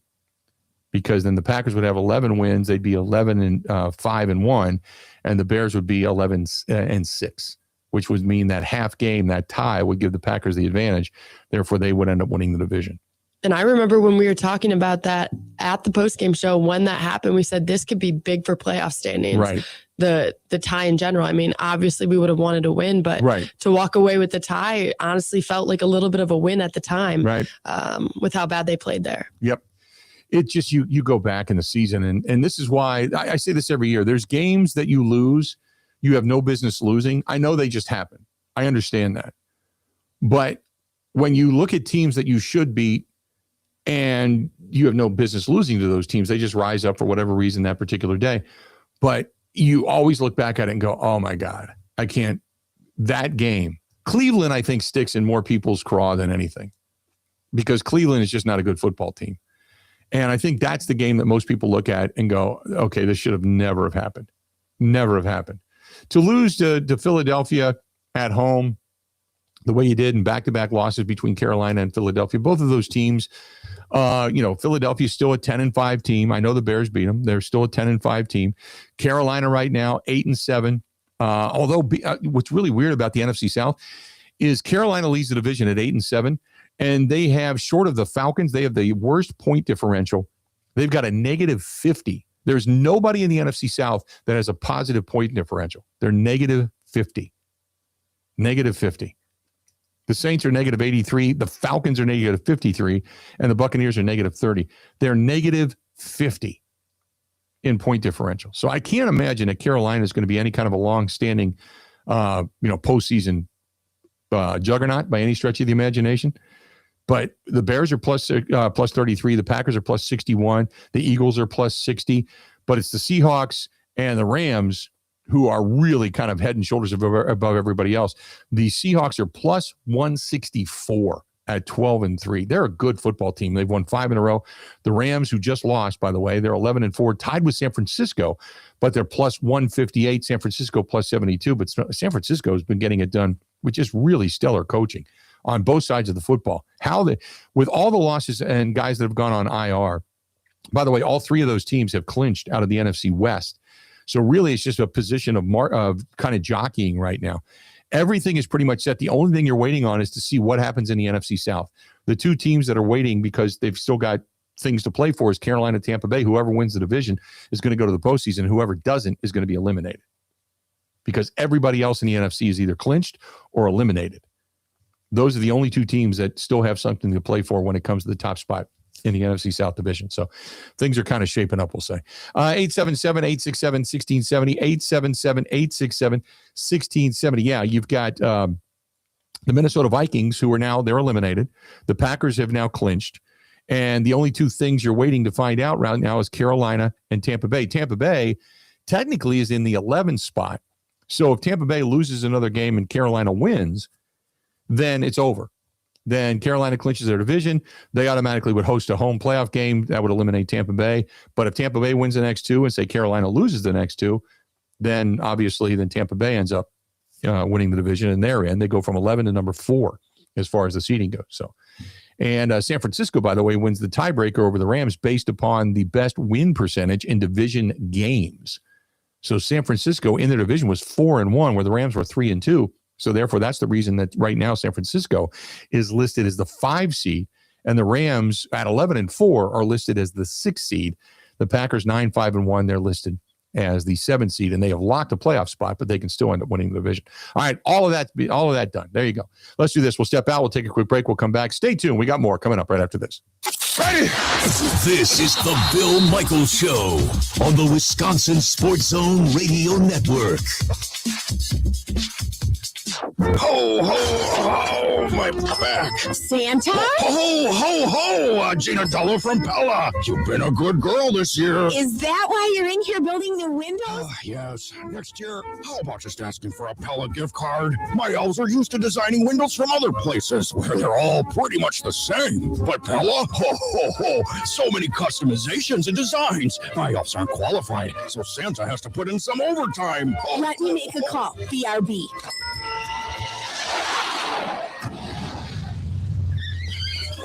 Frighteningly fast pellet team at your service. Let us take it from here, Mr. Claus. And Gina, next time. Yeah, I know. Santa already lectured me. Ask for a Pella gift card. What if you need new windows or doors, but you're on the naughty list? Then this will definitely help. Right now, at Pella Windows and Doors of Wisconsin, get 0% interest for 24 months. Ho, ho, ho. Visit the Pella site. And to all, a good night. PellaWI.com. Service restrictions apply. Install 31/2025.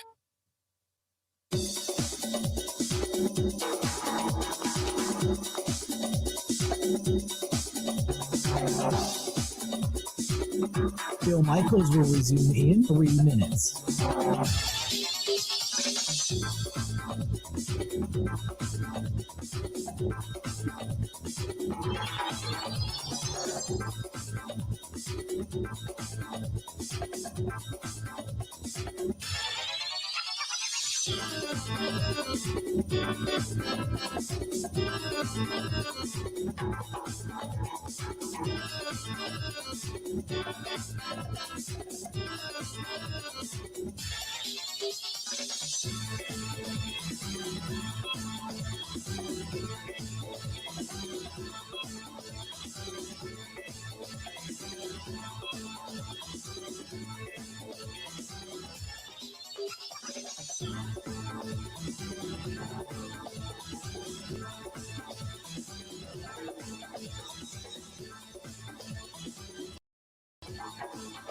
Bill Michaels will resume in 2 minutes.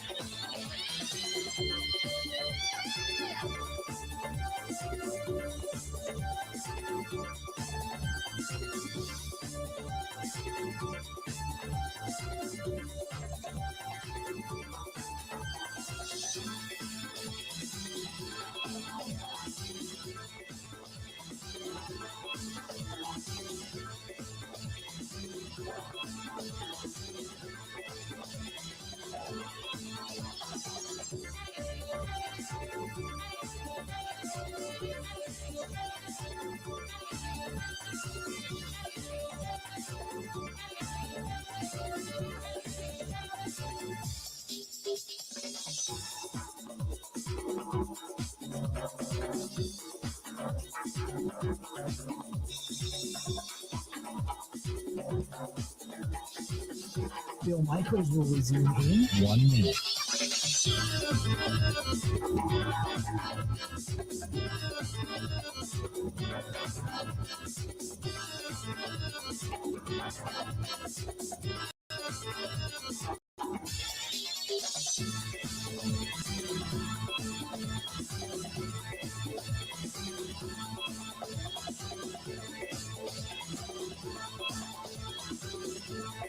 Bill Michaels will resume in 30 seconds.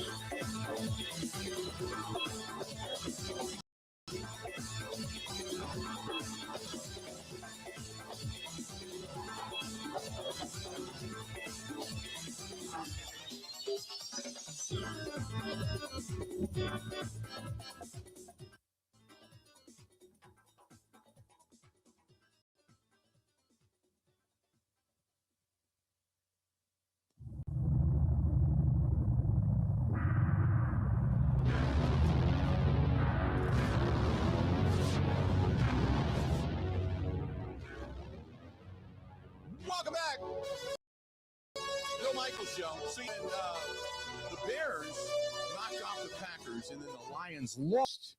Then the Bears had clinched at 11-4 the playoff berth. It's just whether or not their seeding was set at that particular point in time. And it's still not, technically, because if they lose and the Packers continue to win, then things flip-flop. But at that point, the Lions had eliminated themselves pretty much from they could still win to get in, but they would have had to get a lot of help along the way, and it wasn't going to happen. They ended up losing, and they lost their opportunity to go to the postseason. But when the Bears won, the Bears clinched. So when the Lions ended up losing. So I wanted to make sure I had that scenario correct because I had to check the NFL. The NFL sent all that stuff. I just didn't read it. 877-867-1770. If you want to find us, please feel free. Go ahead and do so. Always appreciate it when you do. We got some other stuff coming up here in a little bit. We're going to have Jeff Halfley. We're going to hear from Rich Bisaccia. Don't forget, Mike Clemens is coming up the last hour of the program, so we got a lot to get to. Bottom of the hour here, we're going to hear from Rich Bisaccia, and I'm going to be really interested in hearing what he has to say, because I had said after the game and earlier this week, like, look, and some people got mad at me. I'm like, look, the bottom line is, if he was the head coach, you'd be screaming for his head. And people do. People scream for Matt LaFleur's head because he has not replaced Bisaccia, because they don't like LaFleur. But my argument is, it's results-oriented business. And when your unit that you're in charge of, and I went through this earlier, when your unit that you're in charge of is not a good unit and has consistently not been a good unit, there's not much you can do. So I'm going to be interested to hear when we hear Bisaccia speak. But you go, like this year right now, the special teams is as good as it's ever been in the last 7 years. Can you believe that? Think about that for a minute. They're ranked 21st in the NFL overall when it comes to special teams. They were dead last year, 32nd out of 32. The year before that, they were 28th. The year before that, they were 26th. The year before that, they were 31st. The year before that, they were 29th, and in 2019, they were 24th. This is the best it's ever been in the last 7 years. Now, on one hand, you can say, that means Rich Bisaccia is doing a pretty good job. He's raising the level. But is this level acceptable? Three direct special teams plays that have contributed, whether at fault for or contributed to a loss. And every coach will tell you, well, it's numerous plays, it's, different calls, everything, you got to take it as a whole and look at it. But three specific plays you can look at: the blocked field goal attempt in Cleveland, the blocked PAT that was run back for a 2-point conversion that cost you in Dallas, and then the onside kick that wasn't capable of being covered. Now, I get it. Romeo Doubs completely was a stand-up guy and took all the blame, but it's still a special teams unit. Those three are specifically, indirectly or directly, related to losses. That doesn't even account for kicks that have gone out of bounds or coverage that has been good but not great. You don't have a great return game by any stretch of the imagination. You haven't for a while. You had to go through some growing pains when McManus was ailing a little bit with the leg. They did a good job bringing in Harvasek, and he got a few kicks, and then until he didn't. It's just, when you have continual problems, 21 penalties, 2 pre-snap penalties just on special teams, it's not a good unit by any stretch. And my question would be to you, is this acceptable? It's a results-oriented business. I don't care how much you like Rich Bisaccia and what a great guy he is. You're being paid a good amount of money to be a much, much, much, much, much better unit, and you're not. I'd make a change. There has to be, at some point in time, a level of accountability. Otherwise, you're accepting sub-mediocrity. And you just can't do that. Not if you're going to consistently look, everybody in the eye and the camera and go, we're here to win it. Well, if you're here to win it, why do you accept this? You can tell me all day you're striving to get better. Everybody's striving to get better. But things got to change. 877-867-1670, 877-867-1670. You want to hit us up? Please feel free to go ahead and do so. Would love to hear from you. What else do we have here for you? Let's see here. Yeah, there's a lot of comments about halftime show. I get it. I do. Again, I'm living under the guise of let's wait and see what it turns out to be. Home, and we'll all talk about it and wax nostalgic about it after the fact. Once we find out the aftermath, I guess might be the best way to put it. We'll see what happens. I'll say this: I hope it doesn't turn political. A lot said ever since this was made, and then Bad Bunny had things to say, and then people have said things, and people have come down a rail for things, and so I just hope it doesn't turn political in any way, shape, or form. That'd be the worst thing they can do. This one's from Tim. Tim says, oh my Lord, people are going to lose their mind if the Green Bay Packers end up losing the last game of the season to the Minnesota Vikings, and it ends up costing them the division. At what point do you think LaFleur would be in trouble? Do you think Ed Policy is going to be accepting this? Well, okay, let's say this. First of all, we're not even there yet. Let's see how they play tomorrow night. With the injuries and such, it does look like Jordan Love is trending to come back, which is good news. But let's see how they play. You can make all the predictions you want about the last game of the season, but let's see what it means by how they bounce back tomorrow night at Lambeau Field against the Baltimore Ravens. And if they play good, if they play crisp, or if they play bad, they win by the skin of their teeth, or they lose in bad fashion. There's still a lot riding on the next two games, but let's just, like Matt LaFleur says, and you've heard it a couple of times in the updates, Matt LaFleur has basically said, look, all I worry about right now is Baltimore. I don't give a damn about anything else right now. We can't. Because we have to concentrate and have to be all about Baltimore. Saturday night, period, end of story. And I agree with that. There's speculation that you and I can have, and we can look down the road and say, this is what we think it should be. What happens if this happens? But inside the walls of 1265, you can't worry about that. You can't. The only thing you know is that you're in the postseason. You know you have the postseason to prepare for. But beyond that, nothing. Nothing at all. I would just be concentrating strictly on Baltimore. You got to get a win. You got to bounce back. You got to snap the losing streak. All the other things. You got to win at home. It's your last home game, unless, of course, you do flip-flop the division by winning out and watching the Bears lose. You got all of that going on. I'm right there with him. I don't give a damn about the scenarios down the road. No, we can talk about it and speculate it on sports talk show programs. Absolutely. But you and I both know, we've talked about this all season long. It's to the eyeball test. Do they lose a really hard-fought, crisp game? And by the way, somebody had just said and posted, what about Hafley? Is his job on the line because he can't figure things out in the secondary? It's not this. Look, the secondary has not been great this season. I'll admit that. But the secondary is good because of what they've had with Micah Parsons in the pass rush and the guys up front. If that makes sense. When you don't get pressure on a quarterback and guys can run around for 3, 4, 5, 6 seconds with a quarterback that's capable of scrambling out of the pocket and moving around and buying time, it's very, very, very difficult for secondary guys. And everybody goes, oh, that guy got burned. Well, but yeah, look how long he was running around with the receiver who knows where he's going, and you're trying to hang with him. If you don't get a pass rush on a quarterback, I don't care who you have back there in the secondary, they're not going to look good. It all starts up front.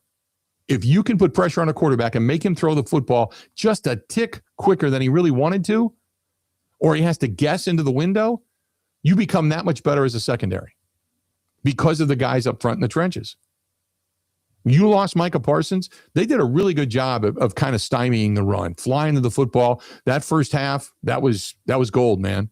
That was a really good output. The whole game, for the most part, was by the Packers. It was a really good output, defensively speaking. And at the very end, they took their shot. They had the Packers convinced this is what they're going to do. They're going to run that ball. They're going to try to grind it out. The problem is the Packers have been stopping them. And at some point, you have to think to yourself, they may go deep. They may go over the top when we don't expect it. And on a 1st and 10, they did that. And the pass coverage could have been much better. It was just an absolutely perfectly thrown ball, which I can't believe I'm saying that about Caleb Williams, but it was a perfectly thrown ball. And Moore made a great play. Great play. With Nixon draped all over him. Made a great play. Just is what it is.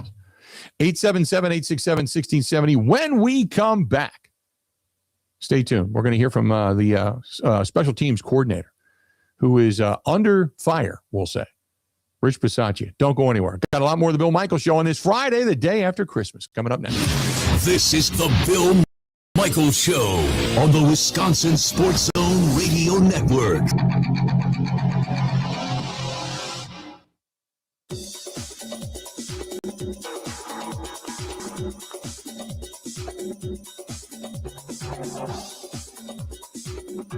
Bill Michaels will resume in 5 minutes.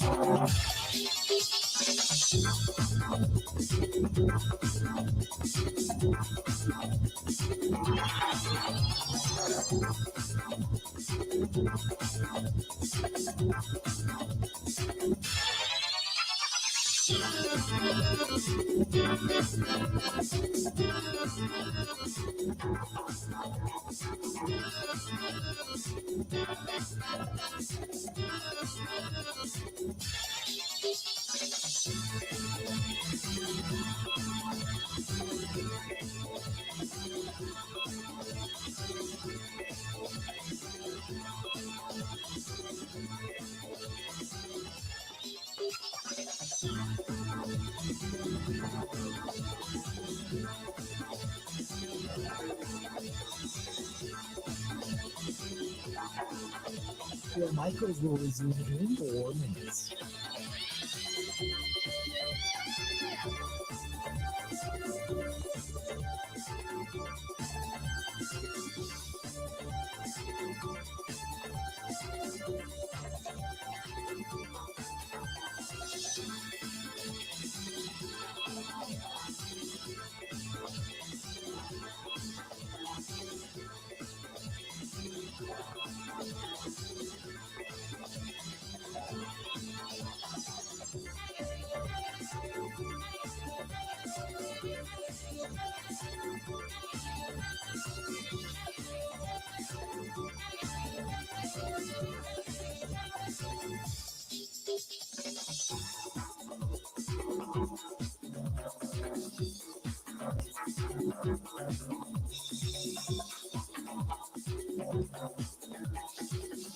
Bill Michaels will resume in 3 minutes.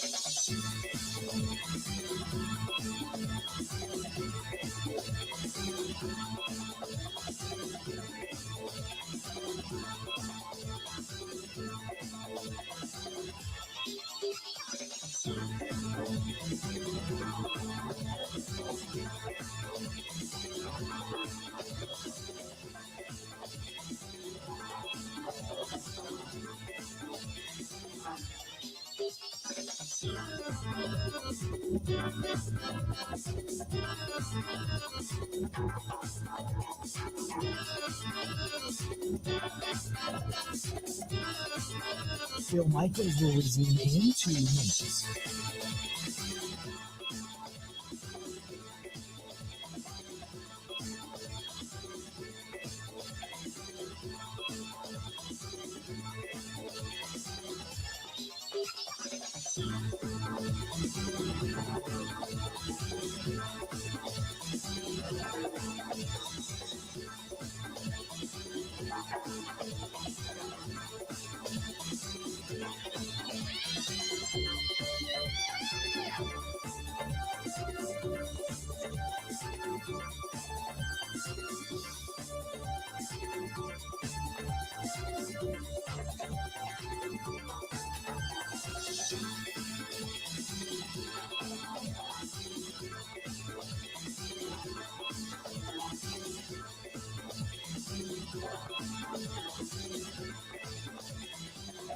Bill Michaels will resume in 1 minute.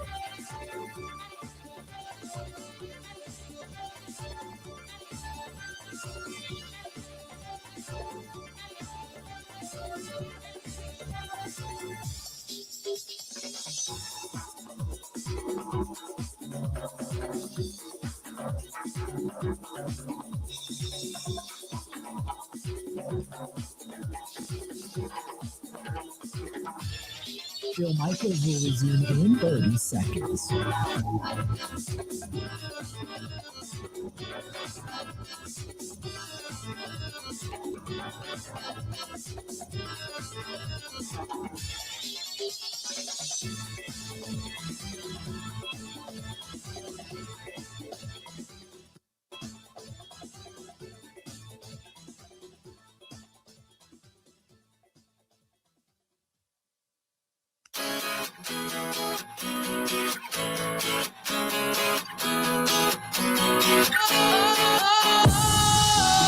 Sometimes I get a good feeling. Yeah. Welcome back. Bill Michaels Show. I get a good feeling. Yeah. Glad you're hanging with us today on this Friday, the day after Christmas. And let's do this. We'll take a listen to what Rich Bisaccia has to say as he spoke to the media the other day. On that play at the end. Just made the catch. You know, he was in great position. Thought we got good chip on the two guys we had to get a chip on. And, you know, he's in great position to make it. He makes that thing 99 out of 100 times. So we've defended 11 onside kicks since we've been here. He's been there for 8 of them. And that's the first one we didn't come up with. So he'll be back out there come Saturday night. Is there any other coaching point to that play other than it happens? I mean, it's the 1 out of 100. It's just right about what it is right now. Yeah, he got himself in good position. It took a funky bounce at the end, made him back up a little bit, had his hands in great position, just didn't make it. So, and then when we fell on it, you know, it kind of scooted out back towards the inside instead of back towards the sideline. But after that, it just becomes a Donnybrook for the ball. So, Rich, you guys were a perfect 10 for 10 on defending outside kicks going to that. No, we're 10 for 11 now. So, is it? Do you generally tell those guys to attack the ball, or is that a case by case? Again, there's a lot of different things that happen, but if you look at him, the position he got himself in was really good. I think at the end, it took a little bit of a skip instead of a higher hop, and it kind of handcuffed him a little bit. But, you know, I don't know if you guys have ever defended one of those kicks, but thought we were in good enough position to make the play. We just didn't make the play at the time. You know, back in the olden days, you know, back when the kickers used to hit the high hoppers, you'd have a bunch of big guys up there. Is it just because of all the quote-unquote trick kicks that you have? No, it's the rules now. It's the rules. Can't have the same formations. Those two other guys have to stay on the back end. You're really outnumbered to some degree. They can have 5 and 5 on each side. But if you're talking about back when the guy backed up in Green Bay against Seattle and Jordy Nelson standing right behind him to make the play, so you don't really get in those formations anymore. So a lot of balls now are spinners, and the ball ends up being right in front of them. We've gotten a bunch of those over to the left. Jay Reed's gotten a bunch. We got a spinner last time that Evan Williams made a play on. So a lot of the guys up front now have to be able to field the ball as well. Rich, you've talked about it many times. You can play, 30 perfect plays, but if there's one that, it doesn't go, it can really hurt you. So I guess how do you reconcile that and how do you move forward? You just lose sleep for a few days and nights, but for me, I want to make sure we protect Rome. He's done a great job. He's got the best hands on I've been around. Been around a lot of great players. The guy's a great player, not a good player, an elite player. We put him in a great position, and again, like I said, we put him in that position before to make the play, and he's made it a bunch. So he's already had one this year. He's made a play on a big high bounce, and the other one went over his head and went out of bounds. So we're just looking forward to getting back to practicing it tomorrow and the next day, and then get ready to play in the game. Rich, have you had a lot of onside kicks not go your way during your time? I mean, do they always just feel like a gut punch when it leads to what it led to? Yeah, the other one that felt like this for me was 2003. It's the Monday night game. We're playing the Colts. It's when they came back and beat us in Tampa, and we had to defend 3 of them in that game. We got 2 of the 3, and what we didn't get, it was John Lynch was in the exact same spot that Romeo Dobbs was in, and we didn't get that particular play. But now, in retrospect, would I ever want anybody else to be there besides John Lynch? No. right? So, guys, it happens. It's a funky kick that they get on these onsides, and that one just gave a little bit of a funky bounce at the end. So, but when it doesn't go your way, obviously you're in a critical situation, or else they wouldn't be in an onside kick situation, right? So when you don't get it, you got to put your defense back out there, and regardless of what the time is on the field, you got to defend them, and so yeah, it's a gut punch for sure. So just because you mentioned the 2014 one, that's obviously one that Packers fans would probably say too soon to even bring up still. Did you use that as the fact that you recalled it, did you use it as a coaching point? I've used it every year since it's been put on tape. Actually, the first year when Jordy came to us at the Raiders, I had it on there in the hands team meeting, and he comes up to me after, and he had a couple of things to say about the particular play. But the coaching point is, if your job is to block. The block. point for the front line is never back up, always go forward. And if you look at what Rome and X both did, they both went forward. They both got chips on. X got a big chip on 90, which is the guy we had to get our hands on first. We knew it was going. We thought it would go towards him, and did a good job of getting a chip on him and widening him out a little bit. And so the other guys, if you look at Keyshawn looking at him and Josh looking at him, they all see it in practice, the way he makes catches on all those different kicks that we give him in practice. So I think we all assumed we're just going to come up with the ball, On the punt that Rome Fair caught 50 seconds before halftime, there's a lot of room on that play. Did you tell him no matter what on this play, fair catch? Yeah, it was definitely a fair catch situation. We played safe kind of up front. We just wanted to get the ball and see if we could do something with it or end the half. A lot of times in that situation, we don't even put a return guy back there with that much time on the clock.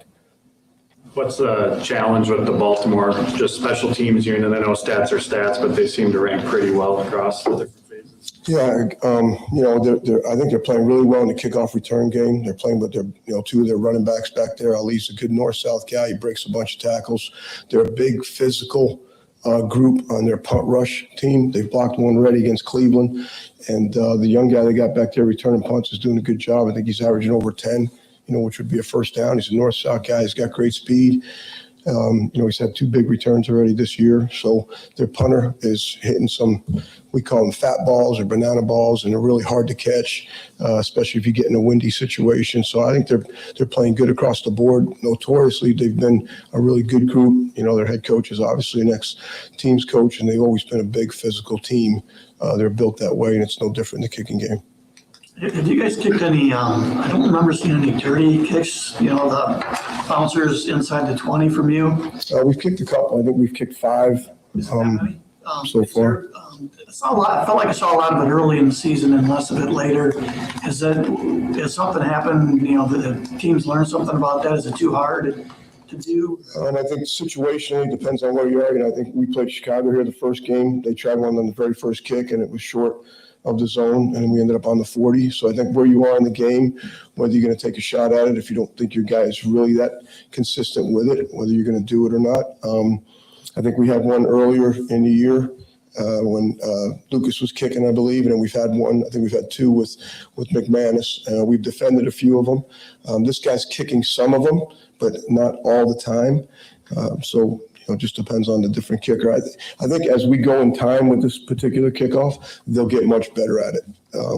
We're dealing with a lot of guys that are trained to be kickers and kick the ball off. I think we talked about this earlier in the year. I think you're seeing some of these guys that grew up being great soccer players like Aubrey and Dallas hits a bunch of those dirty kicks, like we're calling them. The guy in the Rams was really doing a great job with it early, and then they cut him. I think he missed some kicks and field goals. They ended up cutting him, but he was probably the best at it at that particular time. And the guy for Carolina did it against us a bunch when he played here. Just out of curiosity, was the wind in Chicago before the game the same as it was during the game, or did it pick up? You can ask the kickers, but I think it stayed the same for the most part. It seemed to be coming from, if we're on our sideline, it was coming out of both end zones going in that direction across the field. I really don't think it was going either direction. Brendan didn't think it was going too hard either direction. We had to kick that, was that a 48-yard PAT, and it was a difficult win to think. Right at the end, he kind of got it inside the upright, but it started going across the field out of this end zone to my left for sure. Hey, Rich, from the press box, we could see the security guys going after the ball that went into the stands after Brandon kicked the field goal. And Brandon was saying today that there's actually an NFL rule now to make sure you get your ball back. Given the investment you guys put in preparing them, is that really important to get it back? Yeah, I think it is. We only get so many of them, and when they're done for the year, they're done.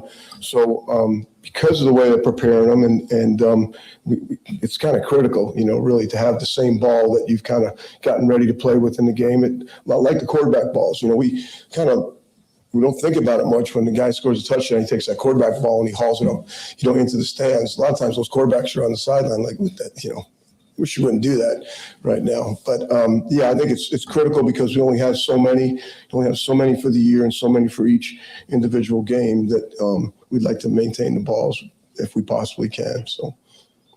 Can I ask you one more thing? Sure.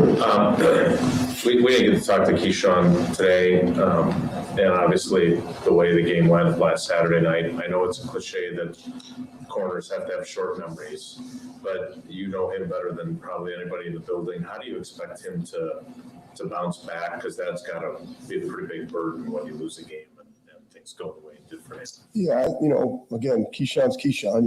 Keyshawn's big dog when he's big dog, but I think our head coach has done a great job with all of our players about response. Right. I think that's where we're all trying to preach that as coaches. I think the players talk about adversity all the time with each other.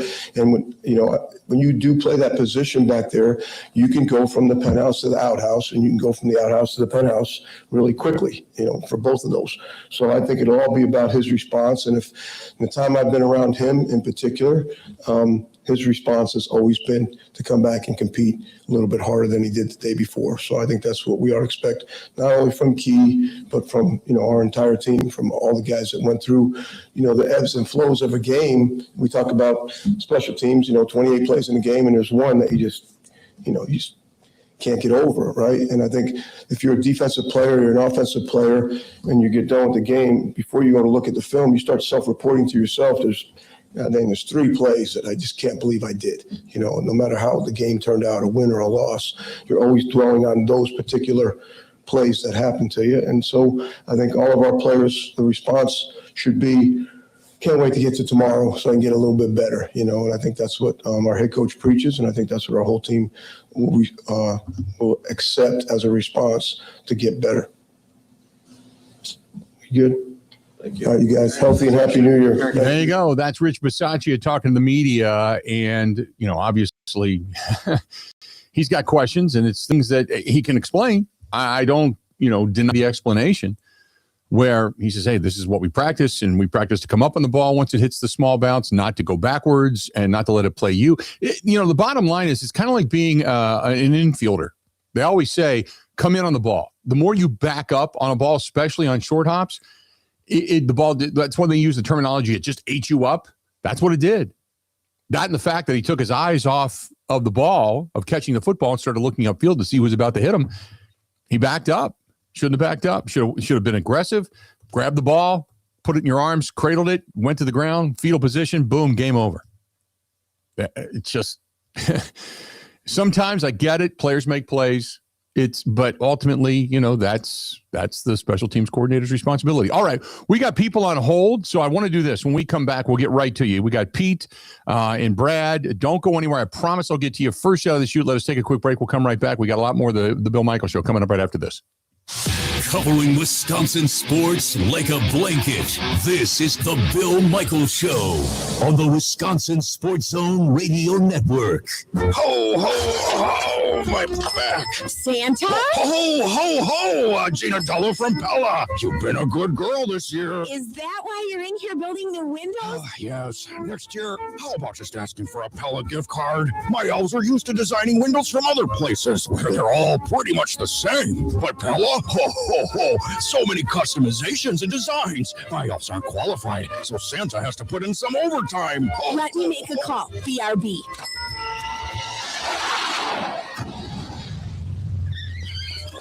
Frighteningly fast pro team at your service. Let us take it from here, Mr. Claus. And Gina, next time. Yeah, I know. Santa already lectured me. Ask for a Pella gift card. What if you need new windows or doors, but you're on the naughty list? Then this will definitely help. Right now at Pella Windows and Doors of Wisconsin, get 0% interest for 24 months. Ho, ho, ho. Visit the Pella site and to all a good night. PellaWI.com. Restrictions apply. 12/31/2025.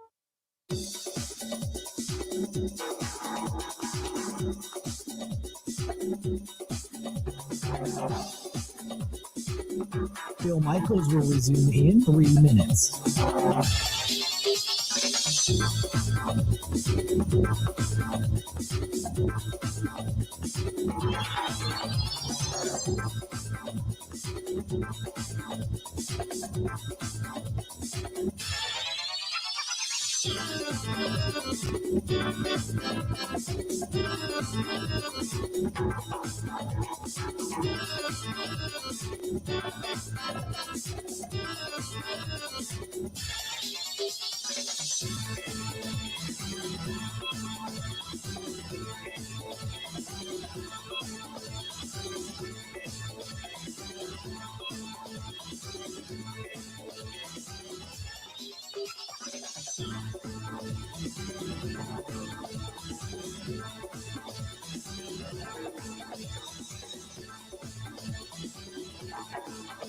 Bill Michaels will resume in 2 minutes.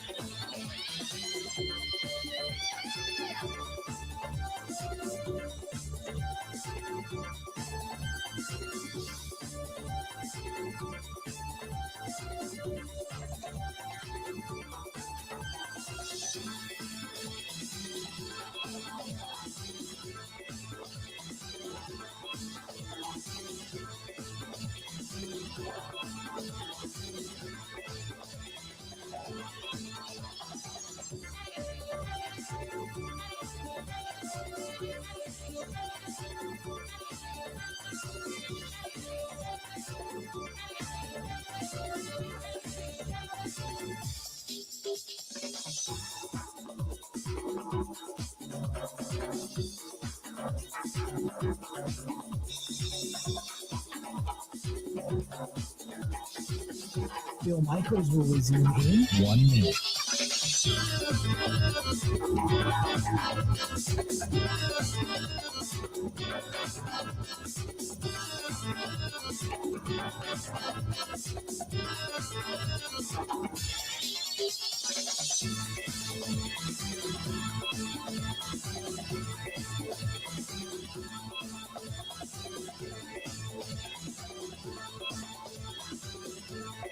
Bill Michaels will resume in 30 seconds.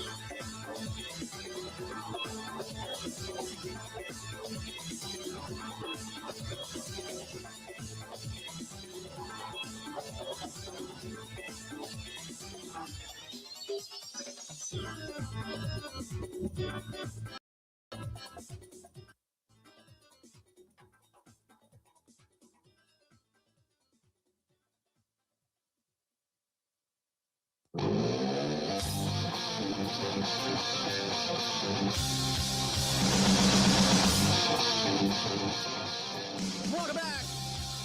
Bill Michaels Show. We continue on. Creeping up at the top of the hour. Let's get back to the phone calls. And we have got, let's see here, Pete in River Falls. Pete, how you doing, man? What's going on?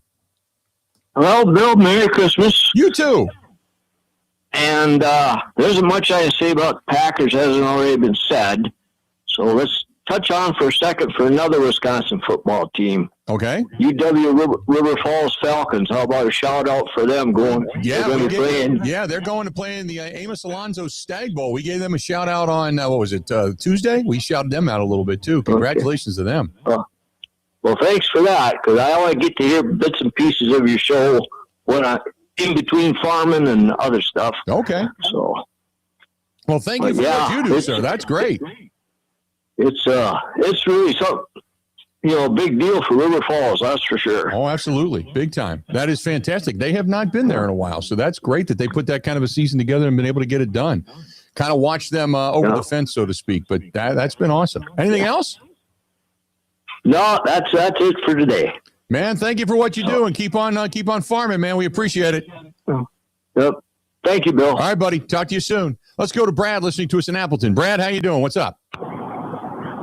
I'm doing good, Bill. Thanks for taking my call. You bet. Yeah, I'm just calling to say I thought Matt LaFleur did a heck of a job in the game. I was watching that game and sitting there halfway through the game. I'm like, Matt LaFleur is totally outcoached Ben Johnson. I thought it was incredible. At some point, your guys got to make plays. You can't coach a guy fumbling the ball at the 5-yard line. Right. Your starting quarterback getting knocked out of the game. Your best defensive player not there, and they were in a position to win the game. And at some point, like, you sit there and you're like, Caleb Williams made a great play at the end of the game.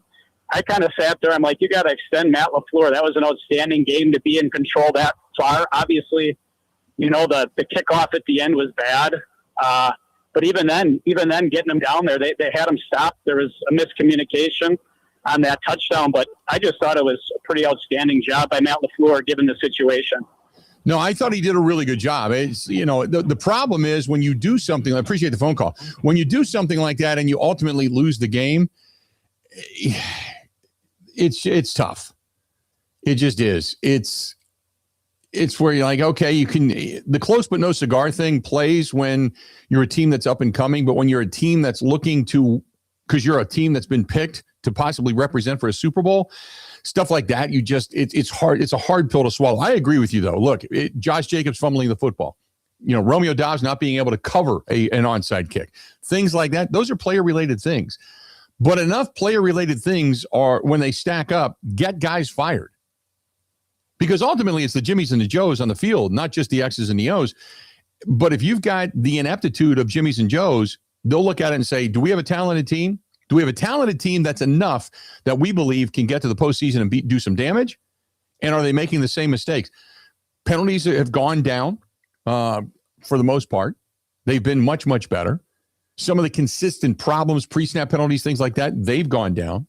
Special teams, to a certain extent, has gotten better. And then the things that we've harped on this season rear their ugly head. That's when general managers go, well, maybe we just need to go in a different direction and put just a different voice in there to kind of, quote, refocus.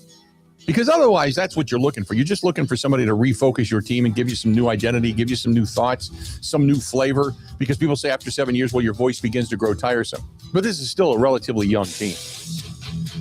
Stay tuned. 2 hours down, 2 hours yet to go.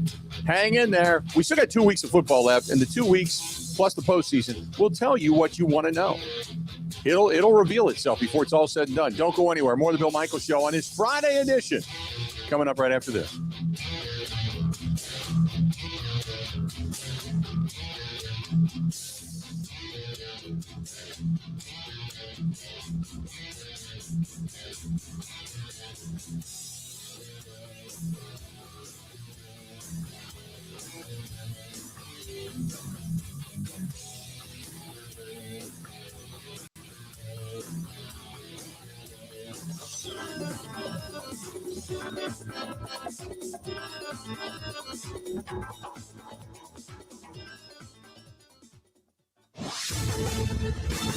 This is a Wisconsin Sports Zone update. Well, the Packers are playoff bound. That's after the Vikings beat the Lions last night, eliminating Detroit from playoff contention and guaranteeing Green Bay a spot.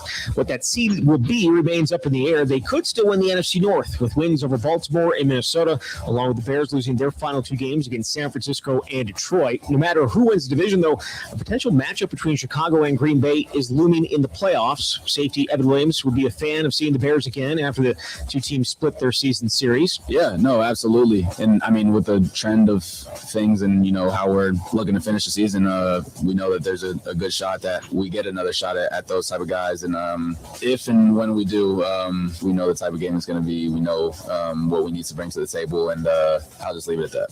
Quarterbacks Jordan Love and Malik Willis both listed as questionable for tomorrow night's matchup against the Ravens, though it appears both are trending towards being available. The same cannot be said for Baltimore quarterback Lamar Jackson. He's listed as doubtful with a back contusion. If he can't go, Tyler Huntley will get the start in his place. Kick tomorrow night, slated for 7. Rural Mutual Insurance, keeping Wisconsin strong. Get insurance from a company who knows Wisconsin and cares about your community. You may know Rural Mutual Insurance as the #1 farm insurer, but did you know they also offer competitive home and auto rates? Visit ruralmutual.com to learn more about products and discounts. Rural Mutual Insurance, keeping Wisconsin strong. Well, the Bucks going to be back in action tonight as they travel to Memphis to take on the Grizzlies. Milwaukee just 12-18 on the year, but did beat Indiana earlier this week on the road. Tip is at 7. And the Wisconsin basketball team is still off. They'll return to action on Tuesday against Milwaukee. With this Wisconsin Sports Zone Network update, I'm Zach Heil.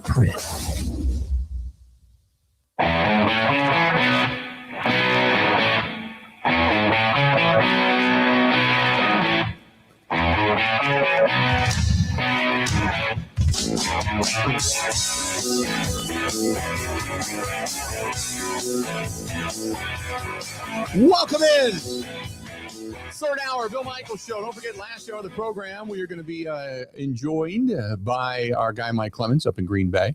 Packers getting ready to take on the Baltimore Ravens coming up tomorrow night. And after the game, we're going to be right here, the Green and Gold postgame show over at Burkle's Sports Bar. This might be, depending on what happens. What happens regarding the postseason might be our last broadcast at Burkle's. As we know it, Burkle's has sold, and they're going to remain Burkle's until the end of the Packer season. And after that, new ownership begins to take over about midway through January. So I don't know if we're going to be back at whatever the new bar happens to be coming up next season, or if we're going to be looking for a new home for the Green and Gold postgame show, which will put everybody on notice up there who would like to have the show, if you're listening to the sound of my voice right now. But that being said, come on over to Burkle's. It might be the last time we know it as Burkle's, depending on what happens to the property. So looking forward to it. 877-867-1670, 877-867-1670. If you want to give us a shout, please feel free to go ahead and do so. You can also text us 608-321-1670. You can find us on YouTube. Go to youtube.com/Bill Michaels Show. YouTube.com/Bill Michaels Show. We're on Twitter, over on X, at Bill_Michaels. And you can find Kate at Kate Fox Sports. On Instagram, Facebook, and TikTok, The Bill Michaels Show. The Bill Michaels Show. On the Twitch app, the Kick app, the LinkedIn app as well. You can track us down there. Our app, which is Wisco Sports Zone. Wisco Sports Zone. Also, email the program, thebillmichaels@gmail.com. The website where you can find anything and everything about the program, thebillmichaels.com. We're on Spotify, Apple, iTunes, Google Podcasts after the fact. And then don't forget My 24 TV in Milwaukee, Saturday nights, 8 o'clock Central Time. That's where you can find the program, Wisconsin Sports Weekly. So there you go. All of that good stuff right there. There you have it. 877-867-1670, 877-867-1670. If you want to find us, feel free. Let's do this while we're sitting here kicking back, relaxing, and taking a listen. Jeff Hafley, who's always a great listen, talked about that defense, talked about what's upcoming, talked about the way they played in Chicago, obviously giving up that last bomb on the 1st and 10 over the top to DJ Moore for the touchdown that actually, ended up costing them the game, so to speak. But up until that point, his defense had played really good football without Micah Parsons. First game without Micah Parsons. Take a listen to what Jeff Hafley, the defensive coordinator of the Green Bay Packers, had to say. We do have family here. I hope you get to spend the Christmas with them. Man, if you're here, we're going to be here. I appreciate it. I do. I really do appreciate it. It looks like some people took Christmas Eve off. Yeah. For those looking, this whole side of the room right now is empty. So to those who missed it, Merry Christmas to them too. Clearly, they're enjoying it more than us in this room. All right. What would happen if you didn't show up? Today? Yeah, I don't think that'd be good. I have to show up. But I will get home tonight to see my kids before they go to bed and Santa comes. And, Matt was kind to push things back tomorrow to let the staff and the families celebrate Christmas morning together. So I appreciate that from him. That goes a long way, certainly, to the players and to our families. So, Matt, thank you. Even though he'll never watch this, I appreciate it. All right, to football. What happened on the touchdown at the end of regulation? Well, we had a pressure call, and not to get too specific into the details of the call. we had a pressure call versus a great look. They were in a call and in a protection where they couldn't pick it up. You know, we had a free runner, and we just had a busting coverage that, you know, he was able to find a guy and throw off his back foot and make the play. So we've got to coach that better. We've got to play it better. But I can look you in the eye and tell you that's what happened. They supposed to switch that route? I'm not going to go into detail on what happened and relive that and point fingers. But there was an error in the coverage. It should have been covered. We made mistakes. We got to coach it better. We have to execute it better. You know, but we had a free runner at the quarterback, and that's very rare to happen. So we got to make that play. But, you know, hats off to them. Threw off his back foot, and they made a great play. So. Matt was saying how just bizarre that game was when you only had 6 points given up in the first 57 minutes. How much of what happened after the onside kick can be attributed to momentum? It was a massive momentum play. Did that play a factor? Yeah, I think, you know, I respect that question. I think momentum plays a huge part in our game, right or wrong, whether you want to admit it. But I can't use that as an excuse. I mean, I'm so proud of the way those guys played in the game. I mean, we sat here all last week, and it was, how are we going to play defense without Micah, and how are we going to play defense without this guy and all these injuries, and against a top 5 offense and, you know, a really good play caller for most of the game. I mean, they couldn't score a touchdown. I mean, it was inspiring. The third down defense was outstanding. I think they were 1 of 11 until I think the very end of the game.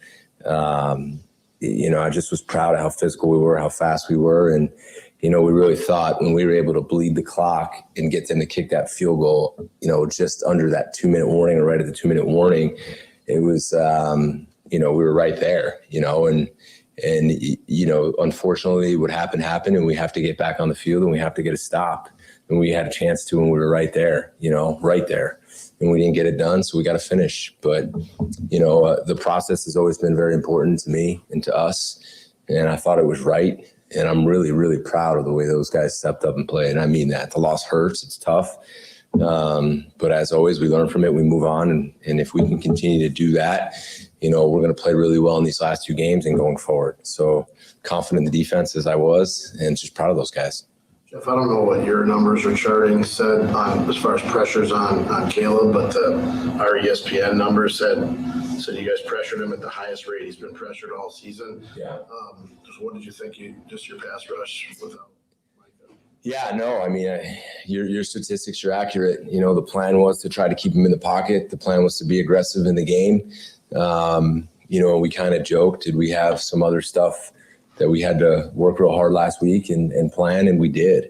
And I credit to the staff and I credit to the players. We executed it, whether it was 4-man rush with games, whether it was some different exotic pressures or sim pressures or man pressures. We tried to go after them and contain them, and the guys really executed at a high level. And whether it was a hit on the quarterback or flushing him out to throw the ball away, I felt like he threw the ball into the stands multiple times. I felt like the intentional grounding, we had a free runner there, which he just threw up the ball. And even on the last play, I mean, they didn't block us. So, you know, it was a successful day as far as the pressures go, and hopefully we can build off of that and continue to pressure the quarterback. So we'll find a way. And like I said, I just think it's important to do our job, and whoever's out there, we need to figure out what they do best and put them in position to succeed. And, you know, I credit our players for executing it.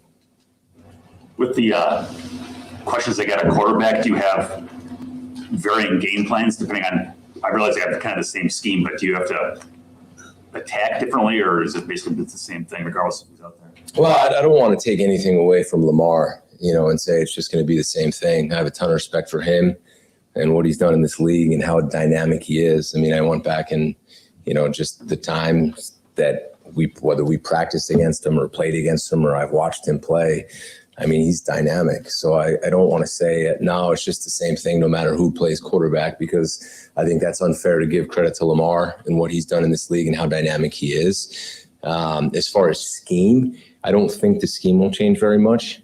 Certainly they might have wrinkles in what Huntley is more comfortable in doing, right? Just like any other coach would do with his player. But if you go back and watch the games that he's played in, it's similar. I mean, he can run the ball, he can throw the ball, he moves well in the pocket, he can escape coverages, he can scramble. He's a good athlete who's been in the league for quite a while.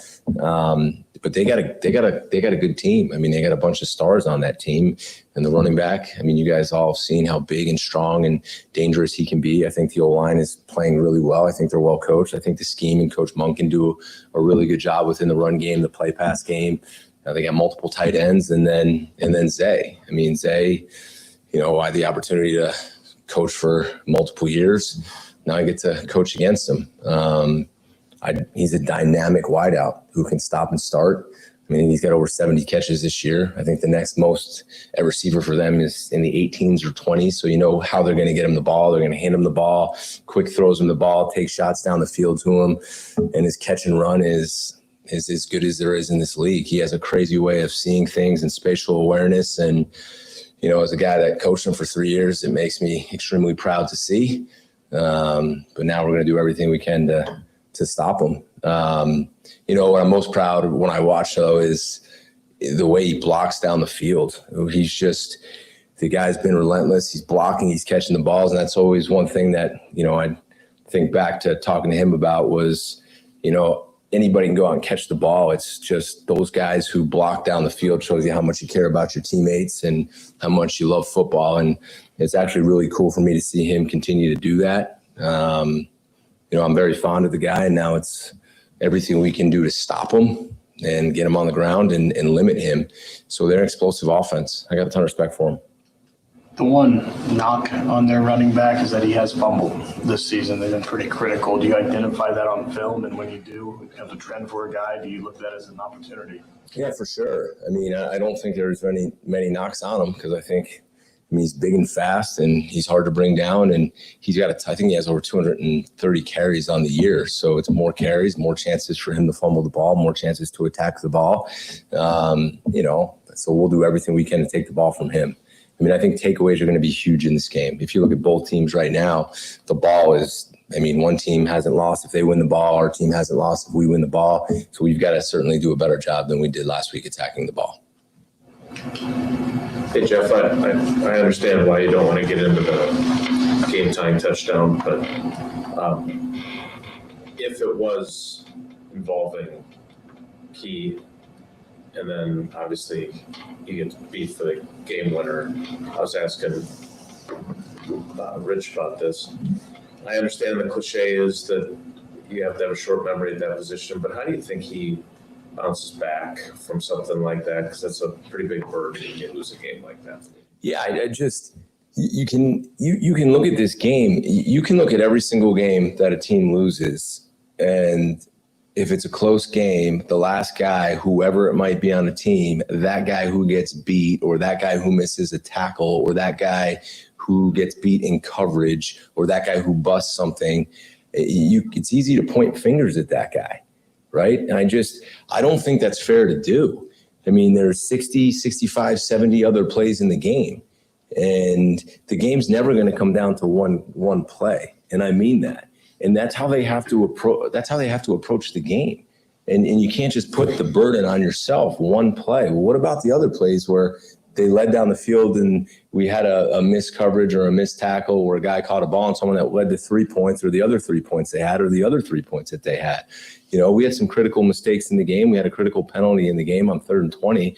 We sacked the guy. It's 4th and 28. And, things happen throughout the course of the game, but you can't look and say, well, that's why we lost the game. So how does he respond? I hope he or anyone else in those positions respond. It's hard, right?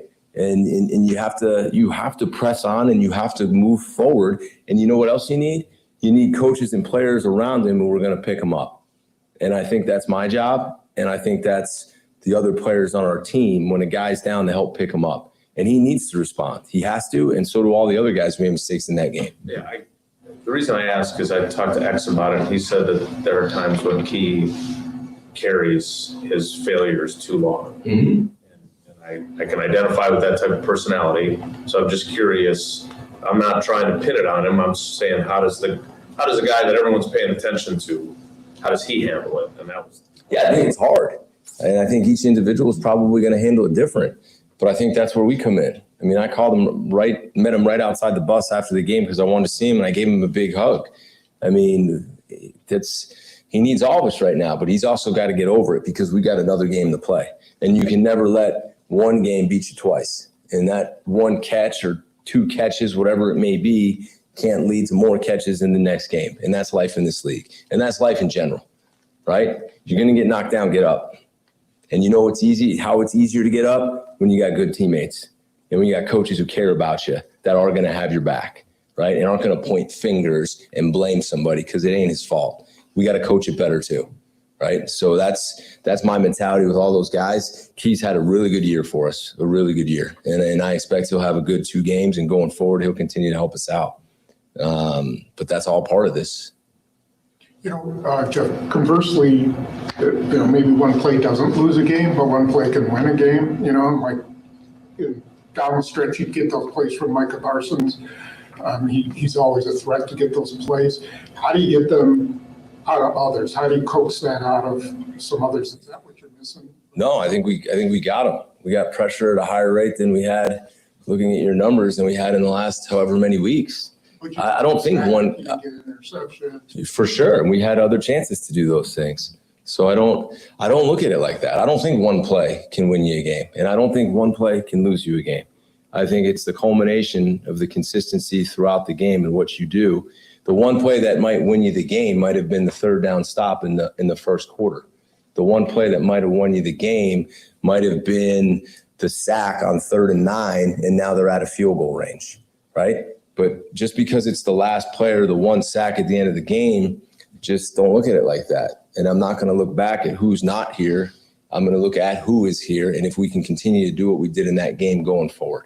And that's what we did. We generated a lot of pressure in that game, and we made a lot of plays in that game against a really good offense. Unfortunately, we just didn't finish. 2 more, please.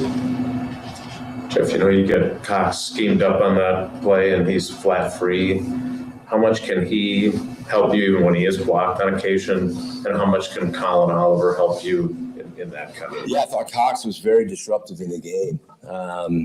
Even on a couple of those boots in the first game we played him, I don't think we did a very good job in the boot game. So you can see we did some different things to not let him out of the pocket. He was a big part of some of those. And even when he didn't get him down, now the quarterback's kind of got to pull up, and he couldn't get to the perimeter. So maybe he didn't make the play, but he did make the play, right? So I think his strength, his physicality, the way he plays the game, his toughness, I think that helped us out a lot in the run and the pass game. Colin, who just really started practicing again, he's a guy that, maybe not as big as Cox or some of those other guys, but he's got really good speed, really good pass rush ability, and he has a different skill set and some different versatility where we can use him in different ways, which I'm really excited about. How did you think with Javon having to play back again, how he handled that, after so much time he spent with nickel, having to fill in there with I think he did great. Really physical. I thought his pass coverage was really good. He had the big breakup on the 3rd down that led to a field goal. I think it was 3rd and 4. And then he had a big breakup in the 2-minute drive where he knocked the ball loose. He had some big open field tackles. Like I said, I think he's had a really, really good year. Being able to play safety and base, being able to play nickel and sub, going and playing safety, with Evan being out for that whole game. I thought he played a really solid game, but it doesn't surprise me. I think he's kind of had a very consistent, very solid year, and probably does not get enough credit and is not talked about enough. Someone else jump in there? You guys good? All right, Merry Christmas. Get home. There you go, Jeff Halfley.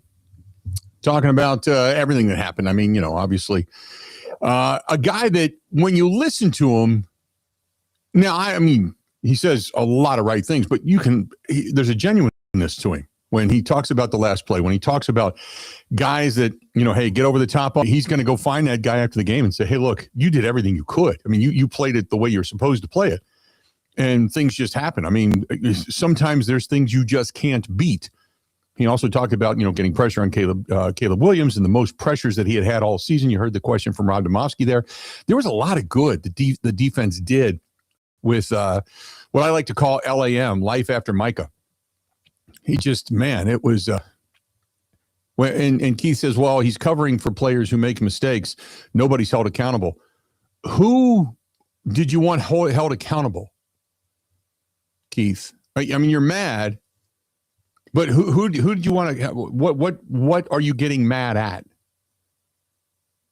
If you would have said to me going into that game that the Packers, defensively speaking, were going to be that good and play that well and hold the Bears in regulation under 20 points, wouldn't you have thought they would win that game?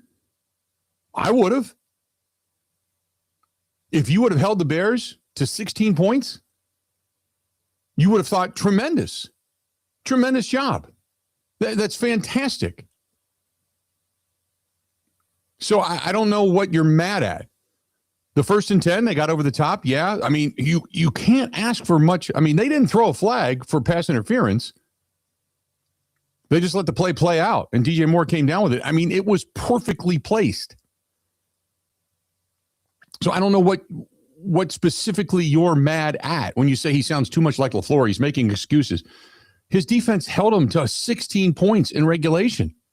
If anything, the offense is what faulted. The fact that they're 0-for in the red zone, going back to that ball game, just red zone efficiency, the Packers were 0-for-5. 0-for-5, which makes them 1-for 9 or 10. If you go back to the Denver game, their red zone efficiency has stunk. There is nothing Hafley did wrong in that game. 877-867-1670, 877-867-1670. And here's the other thing. You're not, even if there's going to be an accountability level to all of this, and you do want to talk to a guy about, and they do behind closed doors, but you're never going to rip a guy in a presser. That's the quickest way to lose the guys inside that locker room. You can allude to plays like, yeah, we could have done this. I could have called that. You can allude to other things, but you're never going, unless there's something that's already been said to a guy behind closed doors in the same emphatic way, you're never going to say it in public. But if you would have told me going into that game, the Packers were going to hold the Bears to 16 points, I would have said, absolutely. Packers win that game going away.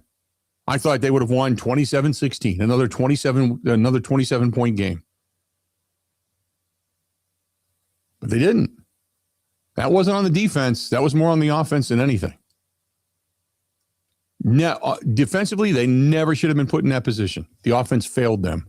And the offense, like I said, has been, I think going back to the Denver game, if I'm not mistaken, I got to go back and take a look at it. But going back to the Denver game, I think the Packers were like 1-for-4 or 1-for-5 in the red zone, if I'm not mistaken.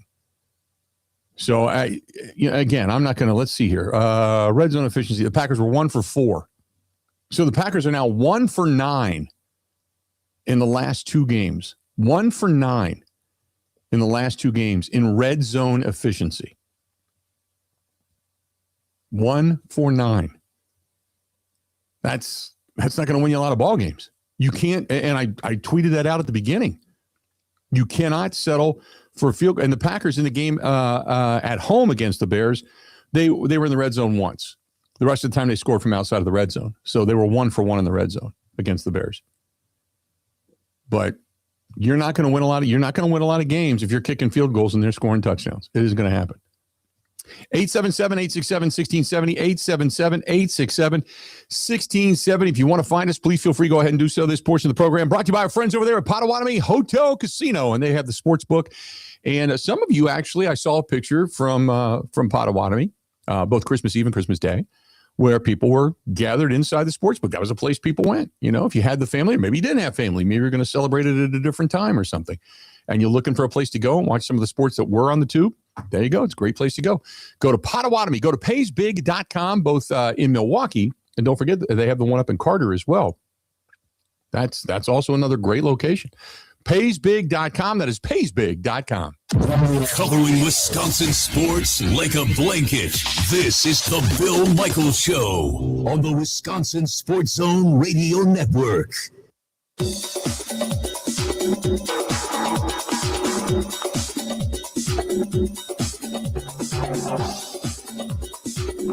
Bill Michaels will resume in 3 minutes.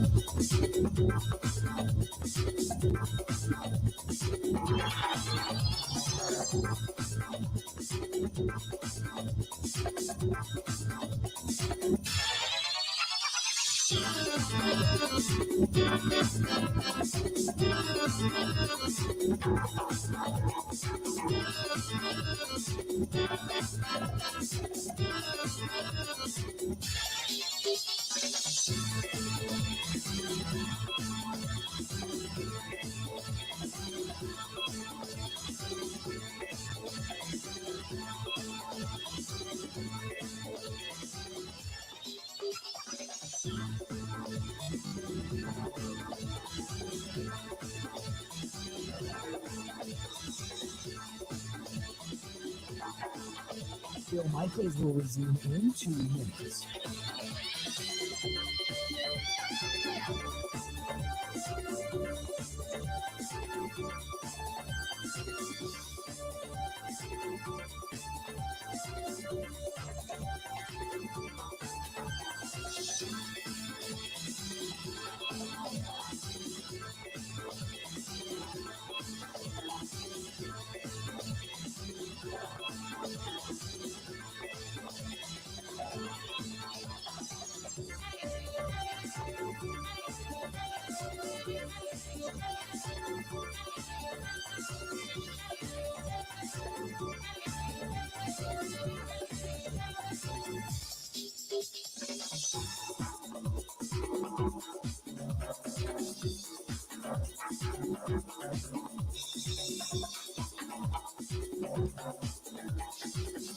Bill Michaels will resume in 1 minute.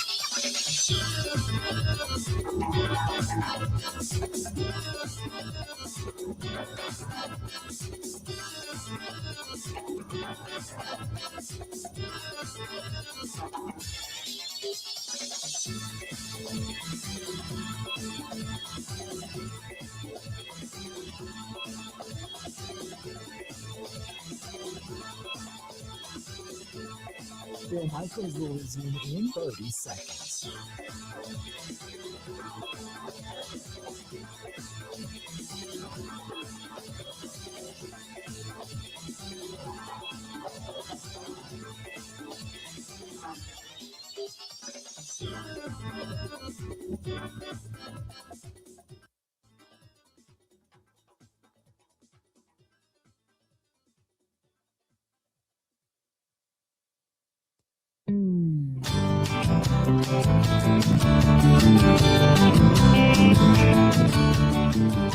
Welcome back in. Bill Michaels Show on this Friday edition. This portion of it brought to you by our friends at Point Brewing. Brewing excellence since 1857. And don't forget, they are right here in our own backyard, Stevens Point, Wisconsin. And I know we're not done with the celebrations yet. Still got New Year's Eve, New Year's Day, all that kind of good stuff. So keep it in mind. If you're going to stick with a hometown team, something that's brewed right here in the state, Stevens Point, Wisconsin. That's where it's brewed. Point Brewing, brewing excellence since 1857. Keep it local. Keep it local, people. Keep it local. Got a couple of things here I want to get to. First of all, the Green Bay Packers 9-5-1. The remaining schedule we all know is against Baltimore, which is at Lambeau Field coming up tomorrow night, and then on the road taking on the Minnesota Vikings, which is still a TBD, by the way. Though if they win their final 2 games and the Bears lose their final 2 games, the Green Bay Packers take over the NFC North, which it's somewhat possible that the Bears could lose their final 2 games. They're on the road against San Francisco, and then the Lions, from now until next Sunday or Saturday, depending on which, now have time to rest and kind of get themselves regrouped for one last hoorah before their season comes to an end to take on Chicago down in Chicago. The Packers clinched the playoff spot yesterday when the Lions lost to the Vikings, but their shot at the NFC North is considered just 11%. 11% odds for the Green Bay Packers to be able to win the NFC North, but it is still possible. Just an FYI. All the Bears have to do to clinch the NFC North is get a win, whether it's at San Francisco or against the Lions. Then they win the division, which is something I don't think a whole lot of us saw coming, to be perfectly honest with you. I said the Lions, then the Packers, then the Bears, and then the Vikings, and how things have changed. And, we go back to our predictions at the beginning of the season as to who was going to win what. And you kind of look at it and I think, okay, I didn't have New England, that's for sure. I had Buffalo, but my pick was Buffalo to win the division, and the Patriots would have a better year. And I thought the Patriots would come in second, and then you flip-flop Miami and New York. Well, New York has been an absolute train wreck with only 3 wins on the season. I thought the Ravens, I picked the Ravens to win the AFC. I believe I picked them again this year, sitting at 7-8, a game under 500, only plus 11 in the point differential. They just can't figure things out. And the Steelers most likely are going to win that division. If the Packers win tomorrow night, then the Steelers win the division, because that's when it becomes a 7-9 record for Baltimore with 1 week left to play. Because right now they're 2 games back behind Pittsburgh. But I think, if I'm not mistaken, I think they still have a shot. If Pittsburgh loses both of those and they end up with a tied record, I think Baltimore has a shot to win the division. Did not pick Jacksonville. I think I picked the Texans to win that division, if I'm not mistaken. I thought the Texans, then maybe Jacksonville, then the Colts. I did not pick Denver. I said Kansas City to win the division. And then I think, excuse me. I think I picked the Chargers maybe to win the division. I have to go back and look. But I did not have Kansas City. And I said at the beginning of the season, I did not have Kansas City going to the AFC Championship game again. I said I think they might get in as a wild card. And now we know that's not going to happen, specifically after they got beat again last night. It was good to see that Travis Kelce and the reaction that he got from the fans, because everybody believes this is it. And the way he talked after the game, you kind of get the sense that, yeah, this is it. It's all but a formality for him to say, I'm retiring. And fans in Kansas City knew it. And they treated him with a major, major ovation last night. And he kind of waxed nostalgic a little bit about that. But that being said, how ironic, though, is it, again, another Super Bowl team that loses the Super Bowl who does not make it back to the postseason the following year? It's just weird that statistic is so real. And that was going to happen regardless of Patrick Mahomes' injury. Yeah. For them not to make it back to the postseason. Yeah, absolutely. So you see so many teams that get there and you're like, okay, we're going to get back to next year. Our window's wide open. And then for whatever reason, whether it's personnel, free agency, injuries, they don't find their way back. That team that came in second, more often than not, does not even find its way back to the postseason the following year. I will say I think I picked the Eagles to win the division because I didn't think anybody was on their level. I thought this might be the first time in 21 years that a team wins the NFC East. And the Eagles have indeed clinched with a 10-5 record, even though their season has not looked good. I thought Washington would be better. Dallas, obviously, at 7-8. Washington getting beat yesterday, who fall to 4-12. And like I said, we've already picked the NFC North. I thought Tampa Bay would win the division. Carolina, I thought Atlanta might end up being a much, much better team than what they were. And they have been a major disappointment at 6-9 on the season, although Bijan Robinson, I think, is still fantastic. But I thought with Michael Penix Jr., I thought they would be a much better team, and that just never turned out to be that way.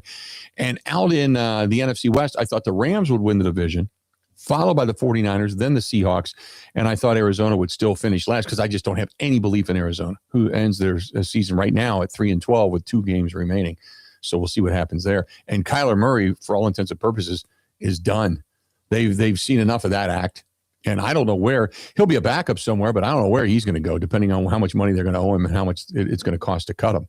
But did you see, I think it's Lamar Jackson. There's talk about, because Lamar Jackson has become, at least the report is, he's problematic. He is owed $75 million a year for the next 2 years, and he does not have an agent, which means they have to renegotiate that deal. $75 million a year over the next 2 years. Not spread out, but $75 million a year for 2 more years left on his deal. Then you have to keep him, right? You would have to keep him, but I think what you'd like to do is that you have to, my guess would be you have to restructure that deal and maybe you extend them. Mm-hmm.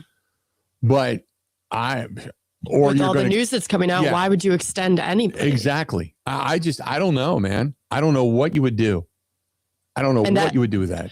And that makes me think of what you were saying about Harbaugh earlier. Maybe you try to bring in a different coach. Yeah. So even though Harbaugh maybe wouldn't have been on the cutting docket earlier, and maybe they are now. Maybe he is now just because of the Lamar situation. And you need a coach that's going to walk in and say, Lamar, you're not doing this anymore. You're getting up. You're going at 8 a.m. Here we go. Right. And, well, think about they have to teams change. think about teams that have quarterbacks that thought they had quarterbacks that don't, and then teams that are going to be looking for quarterbacks. You know, Miami benched Tua. The Jets don't have a quarterback. The Steelers, are they depending on Rodgers coming back and playing yet again another year? I don't know, but that's probably a 60-40 proposition of 60-40, 60% being Aaron Rodgers walks away. I don't know about that, though.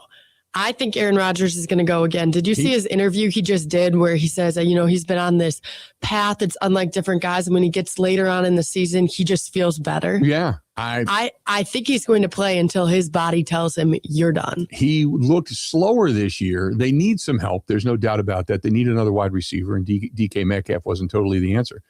But they need an addition on the offensive line. They need a better run game to help him, but they also need another wide receiver opposite DK Metcalf. So does he walk into the office and say, if you get me these accessories, I'm back? Maybe. Yeah. Like I said, I think it's 60% he retires, but that's a wide open window for a guy that's 42 years old, right? To say I'm going to come back. We'll see how the season ends, but I agree. Then you've got the Lamar Jackson issues. Then there's Joe Burrow, who seems complete. By the way, he was the AFC Offensive Player of the Week last week, who had a terrible game the week prior and then comes back and just lights him up. But he seems to be unhappy in Cincinnati. Right. They're not quite what sure they have with Dylan Gabriel and Shedeur Sanders in Cleveland. Jacksonville, they've straightened their things out.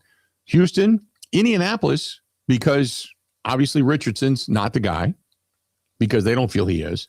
Then you've got Daniel Jones, who snaps the Achilles. He's not going to be ready. So what are they going to do in Baltimore or in Indianapolis? Tennessee, Cam Ward, they like him. He was their first pick. They're going to stick with him, but I don't know if he's even the real deal. Bo Nix in Denver, he's safe. Justin Herbert, Patrick Mahomes. What are they going to do? That was a train wreck of an experiment out in Vegas with the Raiders. So then you've got Jalen Hurts is going to be there. Dak's going to be there. Jalen Daniels is going to be there. New York has got Jackson Dart. Everything is pretty much settled for the most part over in the NFC North because I still think they're going to stick with J.J. McCarthy and try to really work with him in the offseason. The NFC North, Michael Penix Jr., is he even the guy? I don't know if he is. They might be looking for another quarterback. Same thing with New Orleans. Seattle seems to have their guy, depending on what happens in the postseason. Everybody, I think, is settled except for Arizona because Kyler Murray's probably not going to be it. So you're talking about 7 or 8 teams that could possibly be going, we need a quarterback. We don't have the guy. And on the Packers end, is that Malik Willis? And well, are any of those teams looking at Jordan Love, Malik Willis, and saying they might be the best 1 and 2 guys out here? Let's try to get Malik. That's more than likely going to happen. And Malik Willis will most likely test the free agent market because he's probably going to get a lot of money to go somewhere else rather than be Jordan Love's backup. So, and then that means the Packers are going to be looking for a backup as well. So let's do this. God, I don't want to see any of those other quarterbacks we just mentioned come in as a backup because it very well could happen. You could see one of those guys end up just sitting on the market and nobody wants them. Some will say, hey, greener pastures, maybe we bring them in. We're the ones that can change them. And I don't know if that's necessarily going to be true or not. But there might be 1 or 2 of those guys that are floating around out there that have had starting ability, but have never, ever been able to shine on a consistent basis as a starter under center. So, and you know what? It's giving me a lot of appreciation here that we complain about Jordan Love and we don't really complain about Malik Willis, but we are not having those type of quarterback struggles where we are looking around like, who can we possibly get out of the draft or who can we possibly get anywhere else? We feel okay that we have somewhat of a franchise quarterback. Yeah, franchise, and who knows? I mean, Malik Willis has looked really good, but, I don't know. There's a reason Malik Willis was not picked up as a starter because as a starter, he was not that good. But coming in these situations and with what he knows and the way that Matt LaFleur kind of opens things up for him to use his legs and his athletic ability and the play calling has been actually good for him. It's made him money because I guarantee he's going to get a chunk of change once he hits the open market. We're way late for a break. Stay tuned. We got a whole lot more of the Bill Michaels Show next. Ready? This is the Bill Michaels Show on the Wisconsin Sports Zone Radio Network.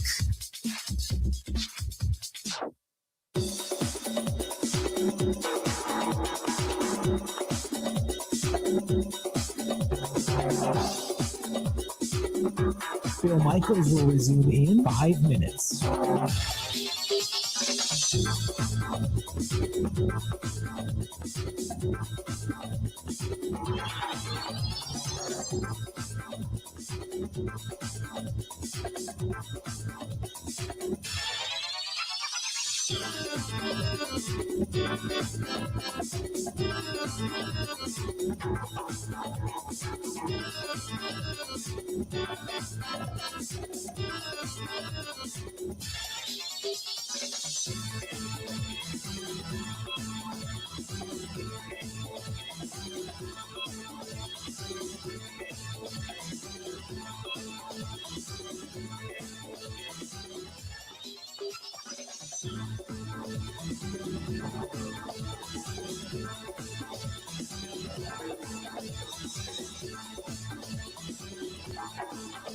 Phil Michaels will resume in 4 minutes.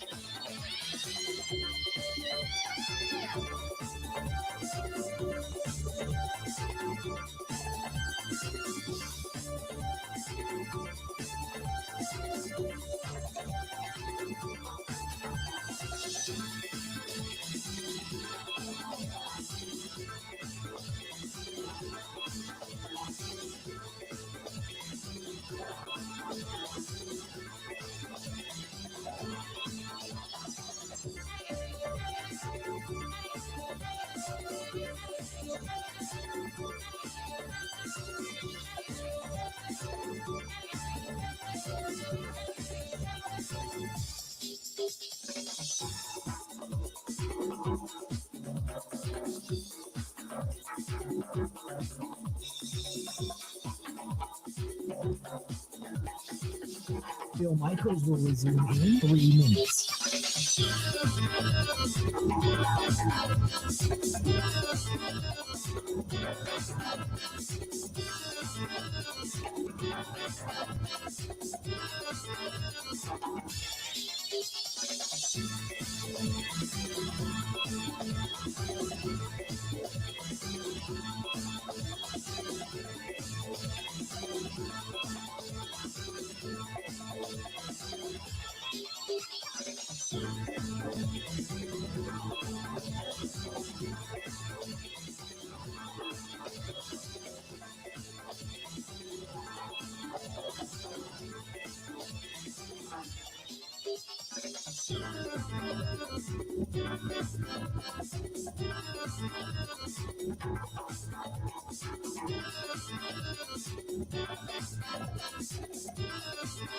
Phil Michaels will resume in 2 minutes.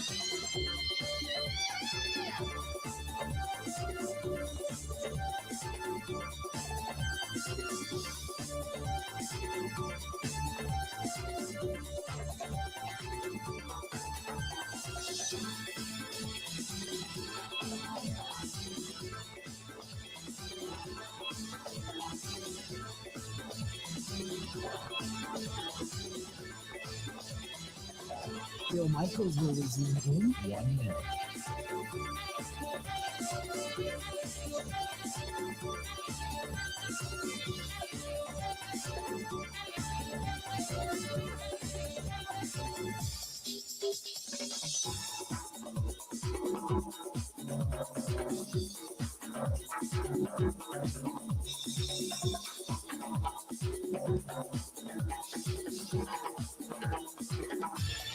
Phil Michaels will resume in 30 seconds.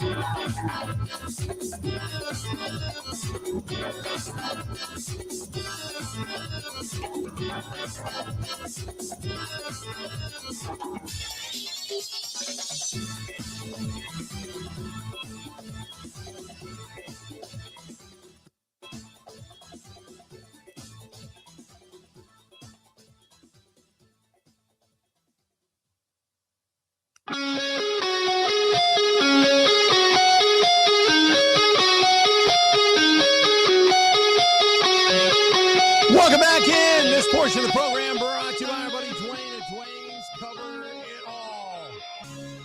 Right up there in Wausau. Dwayne's listening, as a matter of fact. I have a funny story about Dwayne. Please do, because he texted me something about you. Okay, so we're at the Christmas party. Okay. And I had met him before at the golf outing. Oh, that's right. That's right. So we knew each other, and him and his wife come up and they say, "Hey, Kate, how are you?" And then later on in the night, I couldn't remember his wife's name because I'm horrible at names. Yeah. Like I'm the worst. And I just say, "Hey, Mrs. Dwayne's Cover It All." And that's and I had a few drinks and I just felt like that was the right thing. Cover It All. There you go. And so he texted, I saw that he messaged in, "Hey, Kate, Mrs. Dwayne's Cover It All had a great Christmas." And I just don't think I'm ever going to live that one down. Bill. Oh, my God. That is that's what he texted me. He said, if you want to make Kate blush, say, Mrs. Dwayne's Cover It All had a really great Christmas. That's hilarious. My gosh. I had no idea. I felt so bad too. I was apologizing. I was like, I did not mean to call you that. And she was not offended or anything, but those are just two really great people. Oh my God. Her name's Amy. Now you'll never forget Amy. Seriously? Yeah, it's Amy. By the way, they're not married, but they've been together for 45 years or something like that. But yeah, Mrs. Dwayne's Cover It All. That's fantastic. You never know. Yeah. Oh my God. Oh, the Christmas party will bring out the best in everybody. That's great. That's awesome. So this portion of it brought to you by Dwayne's and Mrs. Dwayne's Cover It All. Call them direct 715-870-2119, 715-870-2119. I got to bring this up. And this is a bizarre story. And I'm going to get back to the phone calls coming up here shortly. Of course, it's based in Florida, right? A man has filed a lawsuit against Outback Steakhouse. I don't know if you've already read this. If you have, please bear with me because I didn't see this. The man gets up. He's sitting at a table. He's having dinner. Tells the people with him, "I'll be right back."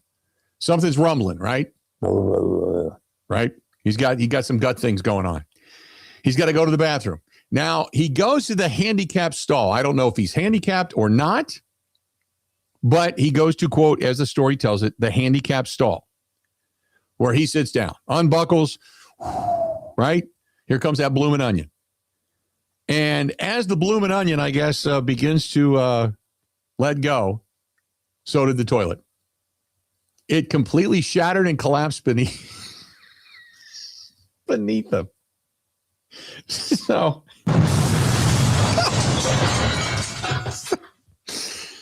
oh my God! So as he's sitting there, letting go of the bloomin' onion, the toilet blows up, and he goes crashing down. Water, bloomin' onion, porcelain, everything. And as he goes down, apparently the porcelain. As a recap, and again, I'm doing this. He quote, "My client was, quote, seated on the toilet in the handicapped stall. The toilet suddenly shatters and collapsed beneath him, causing him to fall. And as he fell, he suffered severe bodily injury from the fall. Later specified that he has significant and permanent loss of now an important bodily function. I don't know what that is. I don't want to guess. I don't know if it was, depending on what side of the house it went in on, whether it was the front door or the back door, I have no idea. And he's got rectal scarring." My favorite thing is that he wasn't embarrassed enough about this to not come forward. He said, "You know what? I am going to get some personal gain. Let's sue." Yes.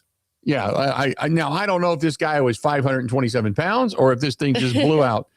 But anyway, the CEO, we're getting sued for what?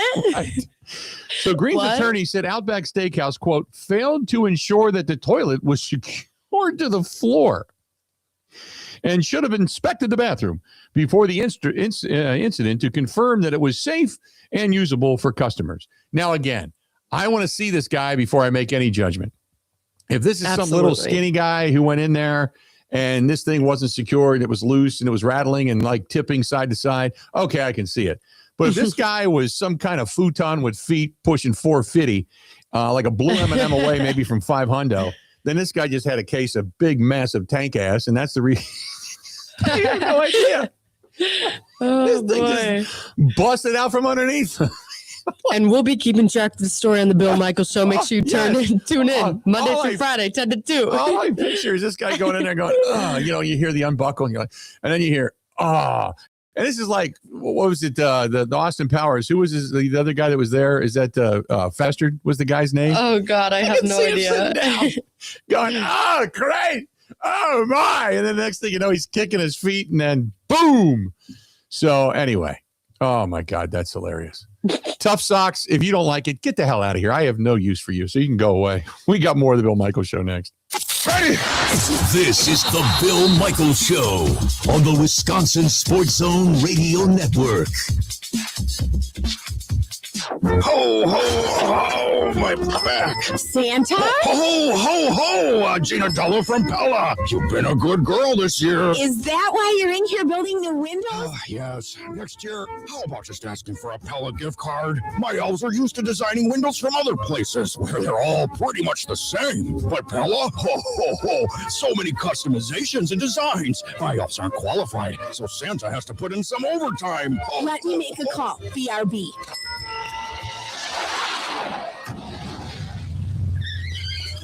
Frighteningly fast pellet team at your service. Let us take it from here, Mr. Claus. And Gina, next time. Yeah, I know. Santa already lectured me. Ask for a Pella gift card. What if you need new windows or doors, but you're on the naughty list? Then this will definitely help. Right now, at Pella Windows and Doors of Wisconsin, get 0% interest for 24 months. Ho, ho, ho. Visit the Pella site. And to all, a good night. PellaWI.com. Restrictions apply. 12/31/2025. Can you feel it? It's the thrill of witnessing a walk-off grand slam, a game-winning touchdown, a buzzer-beating 3. Yeah, you know the feeling. And there's only one place to experience that raw exhilaration. Potawatomi Sportsbook. Catch all the action in a supreme space with dozens of sports betting kiosks, cool drinks, luxe seating, great food, fiery atmosphere, and a monster video wall. Become a legend at Potawatomi Sportsbook. More info online. Must be 21 to enter casino.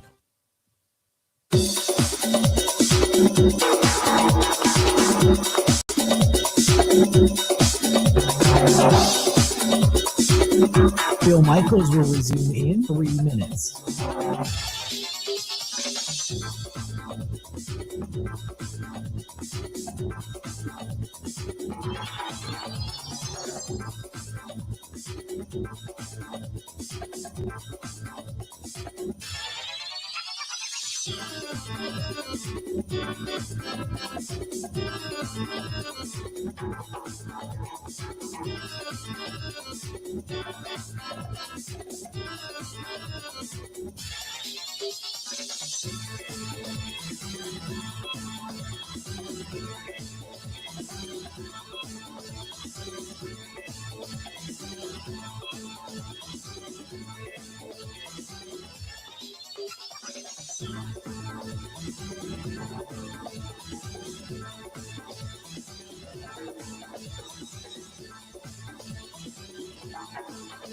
Bill Michaels will resume in 2 minutes.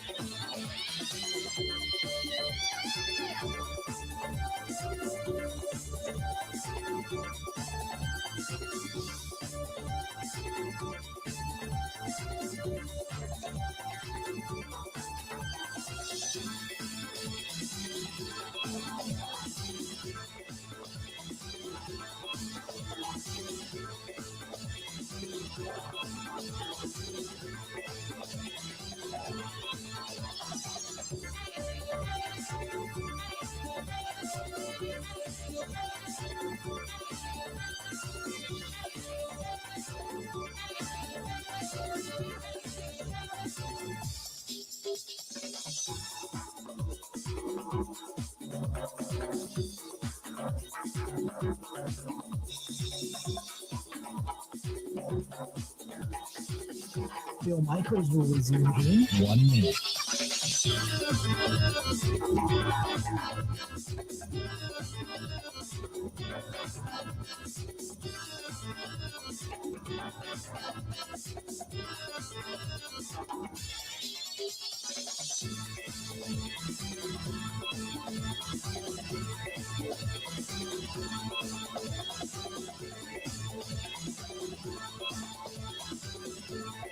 Bill Michaels will resume in 30 seconds.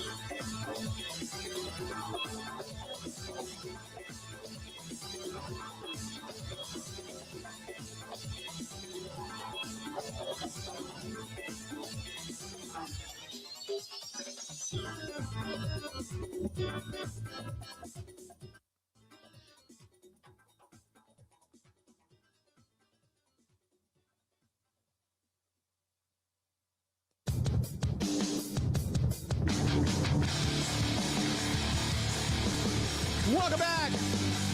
Bill Michaels Show continues on. Let's get back to the phone calls. Talk to Mike listening to us in Eau Claire, Wisconsin. Mike, how you doing today, man? What's going on? Good, Bill. How are you? Doing okay today. What you thinking?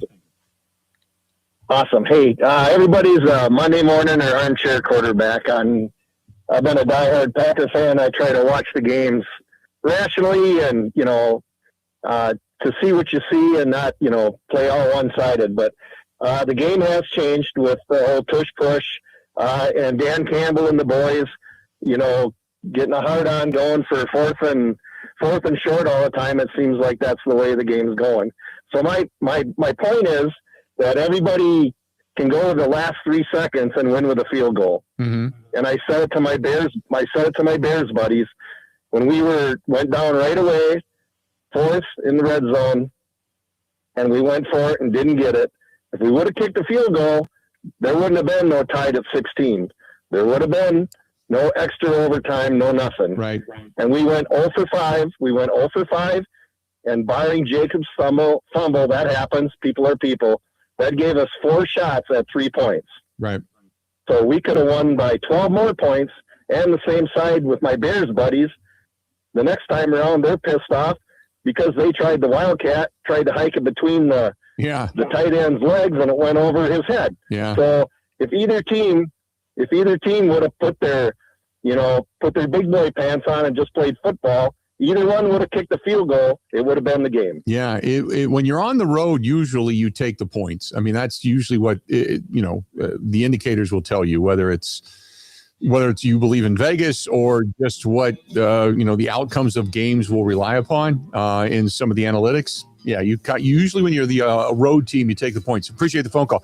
I get it why they didn't. We can get into that discussion. I get it why they didn't. You're trying to make a statement. You're trying to get up early. You don't have Micah Parsons, so if you kick a field goal and then you can't stop them and they go right down and score, then all of a sudden you're chasing touchdowns with field goals and you can't do that. And, plus you were 1 for 4 in the game prior and you're trying to establish yourself. I get the reasoning. Had it worked, we wouldn't even be talking about it. This would have been a win in the Packers column, but ultimately it's a loss. And, sometimes when you gamble at the table, you lose, unfortunately. Stay tuned. We got another hour of the Bill Michaels Show. Mike Clemens coming up in this hour. Don't go anywhere. We'll be right back.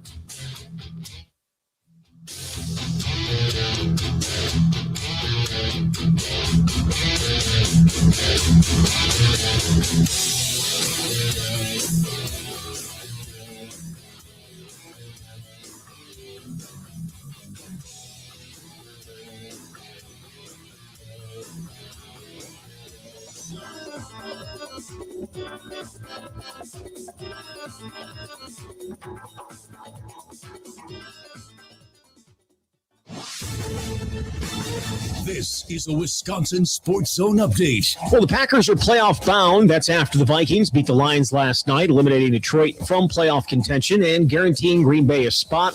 What that seed will be remains up in the air. They could still win the NFC North with wins over Baltimore and Minnesota, along with the Bears losing their final 2 games against San Francisco and Detroit. No matter who wins the division, though, a potential matchup between Chicago and Green Bay is looming in the playoffs. Safety Evan Williams would be a fan of seeing the Bears again after the 2 teams split their season series. Yeah, no, absolutely. And I mean, with the trend of things and, how we're looking to finish the season, we know that there's a good shot that we get another shot at those type of guys. And if and when we do, we know the type of game it's going to be. We know what we need to bring to the table. And I'll just leave it at that. Quarterbacks Jordan Love and Malik Willis both listed as questionable for tomorrow night's matchup against the Ravens. They would have trending towards being available. The same cannot be said for Baltimore quarterback Lamar Jackson. He's listed as doubtful with a back contusion. If he can't go, Tyler Huntley will get the start in his place. Kick tomorrow night, slated for 7. Rural Mutual Insurance, keeping Wisconsin strong. When a company only does business in Wisconsin, that's Wisconsin Strong. Rural Mutual provides all lines of insurance, including commercial, farm, home, and auto. And your premiums stay right here to keep Wisconsin strong. Local agents, local underwriters, local claims adjusters. Rural Mutual Insurance, keeping Wisconsin strong. Well, the Bucs going to be back in action tonight as they travel to Memphis to take on the Grizzlies. Milwaukee just 12-18 on the year, but did beat Indiana earlier this week on the road. Tip is at 7. And the Wisconsin basketball team is still off. They'll return to action on Tuesday against Milwaukee. With this Wisconsin Sports Zone Network update, I'm Zach Heil.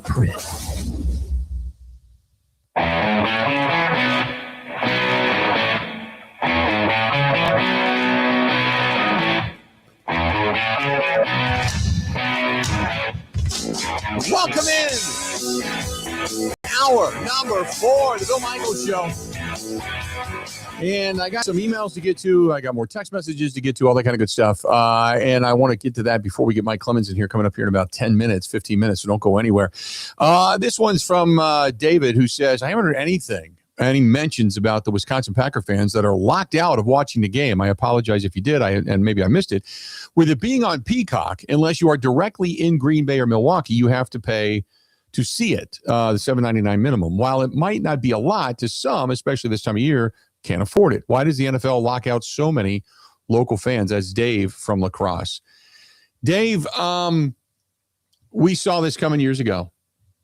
They are expanding. That's the reason that the salary cap keeps going up, because they're taking it from they're taking it from the Apple TV, they're taking it from Amazon Prime, they're taking it from Netflix, they're taking it from Peacock.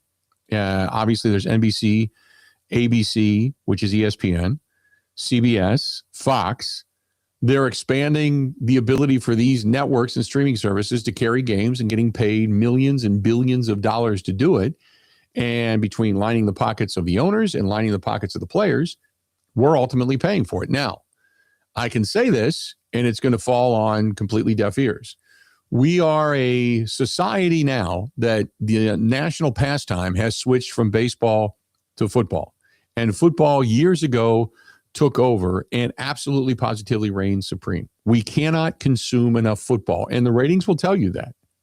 So the only thing as a group of people you can do is to say, we are no longer going to pay for the streaming services. But is that the hill you're going to die on? Because collectively, as a group of people, nobody's going to do that.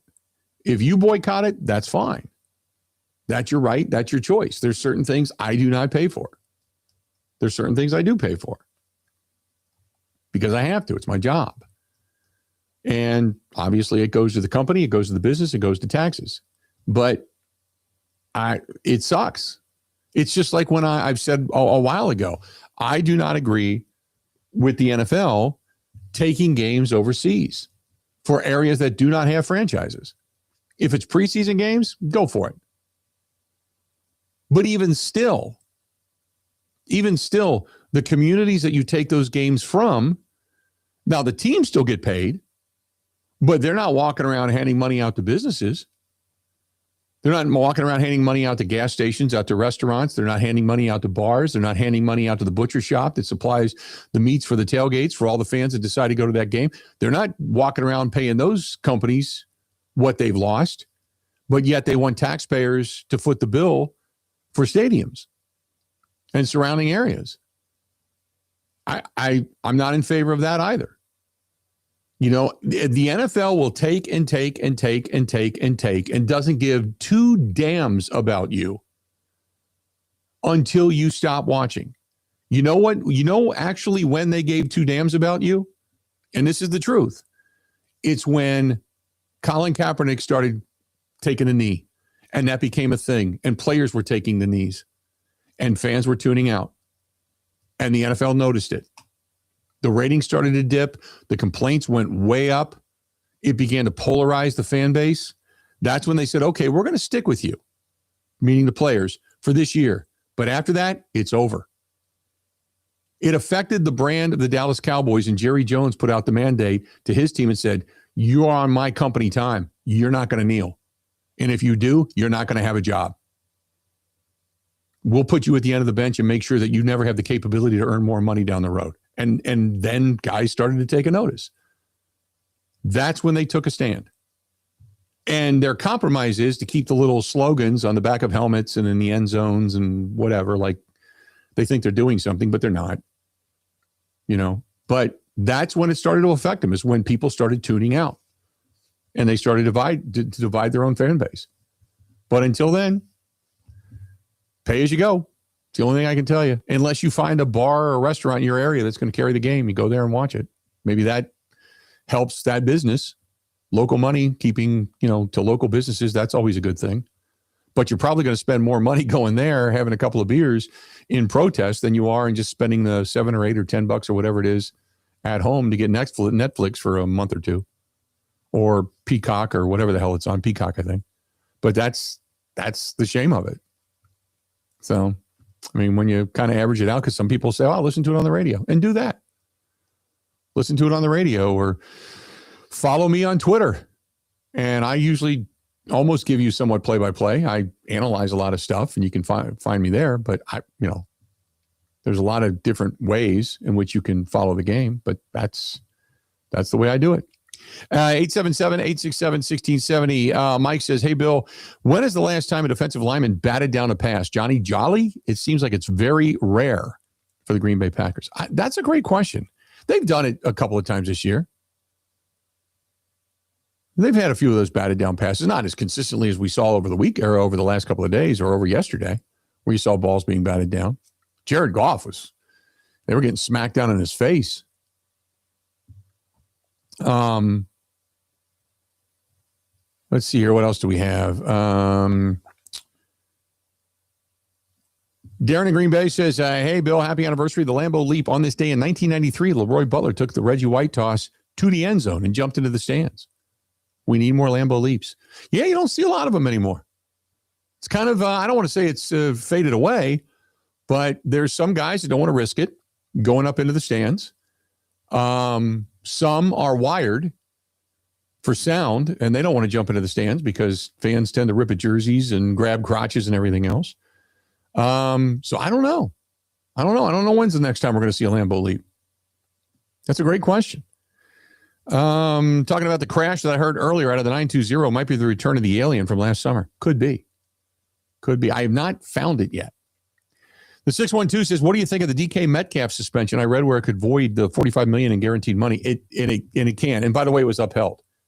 In case you did not know, DK Metcalf's suspension of 2 games for the remainder of the season has indeed been upheld. And it does because there is a clause in his contract that says if he gets suspended, they can void the final remaining $45 million of guaranteed money in his deal.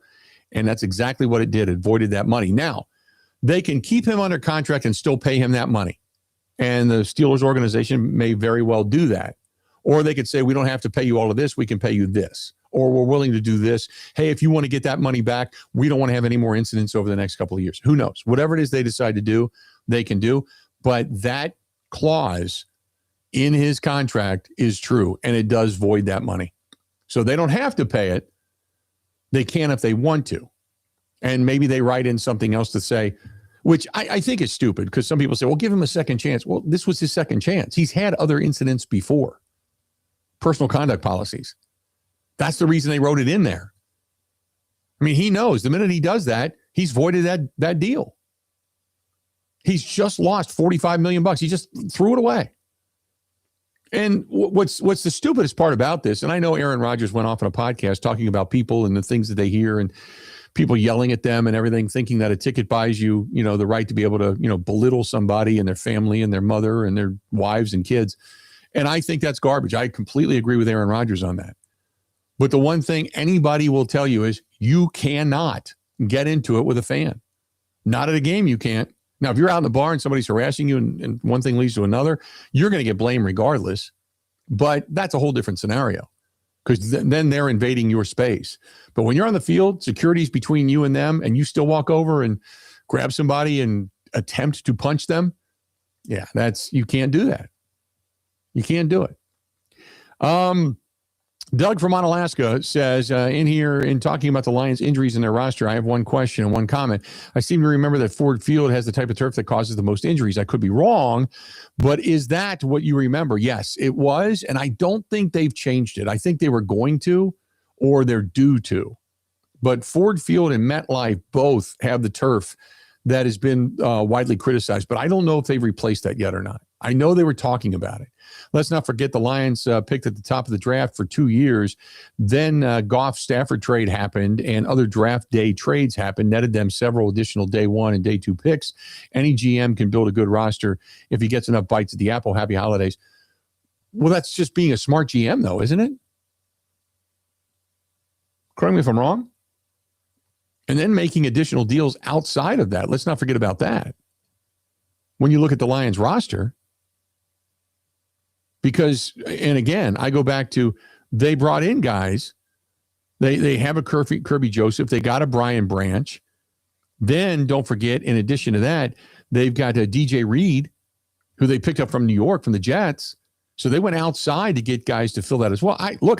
Any general manager who is trying to rebuild a team that does not have a win or 1 or 2 wins maximum, and you rebuild that roster, and in just a couple of years, you put them as a viable team in the NFL, that's not like any GM can do that. Look how long the Jets have been trying to be good. Since Eli retired, look how long the Giants have been trying to be good. It's not that easy.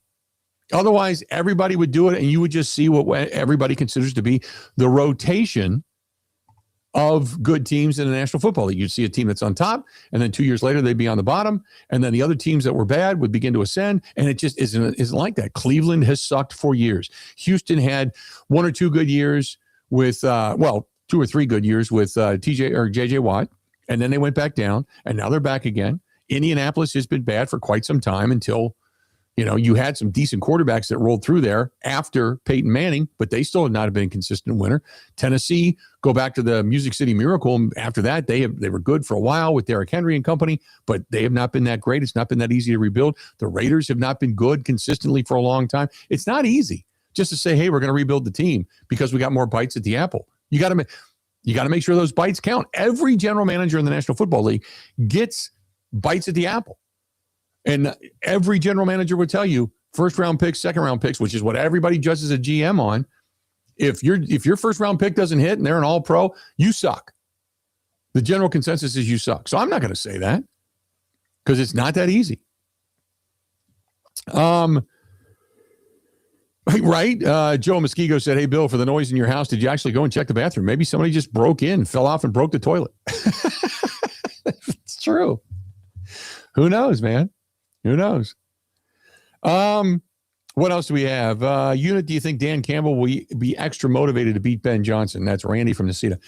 Yes. I'll say this. I don't think Dan Campbell, first of all, I don't care who it is, but knowing Dan Campbell the way we know him, and I don't know him personally, but this is a guy that's going to say, hey, we're going to come out swinging. We're going to unload the box. We're not going anywhere. So unload everything you've got. This is it. Let's end on a high note, get a little momentum going into the offseason. We'll all part ways with at least a better feeling in our mouth, and then we'll move on from there. So, yes, I think Dan Campbell's motivated, and then you throw Ben Johnson on the opposite. Now, Ben Johnson is going to be extra motivated to beat Dan Campbell because Dan Campbell in the first meeting between these two teams beat the absolute hell out of Ben Johnson's team. Well, they put up 52 on him, I think. Just smoked him earlier this season. And now they're two vastly different teams. So I completely agree with you. I think he's going to be motivated in a lot of different ways, but so is Ben Johnson. And especially if the Bears lose this game coming up this weekend in San Francisco, they're really going to be motivated because they have an opportunity, depending on what the Packers do, to lose that game. And if the Packers win, then they go from being the 2nd seed, possibly the 1st seed, to being now a 7 seed and having to travel to Lambeau Field to try to get a win. Think about that. Mike Clemens going to join us the rest of the way. Don't go anywhere. This is the Bill Michaels Show on the Wisconsin Sports Zone Radio Network. Becoming a truck driver doesn't have to be complicated. At Schneider, we make it easy to get your commercial driver's license and start your new career. With our CDL apprenticeship training, you'll get paid to become a truck driver in just 5 to 6 weeks and have a Schneider driving job waiting for you when you've completed the program. Plus, during training, Schneider will provide transportation, lodging, and meals at no cost to you. Ready to get your career on the road? Learn more and apply today at SchneiderJobs.com. That's SchneiderJobs.com.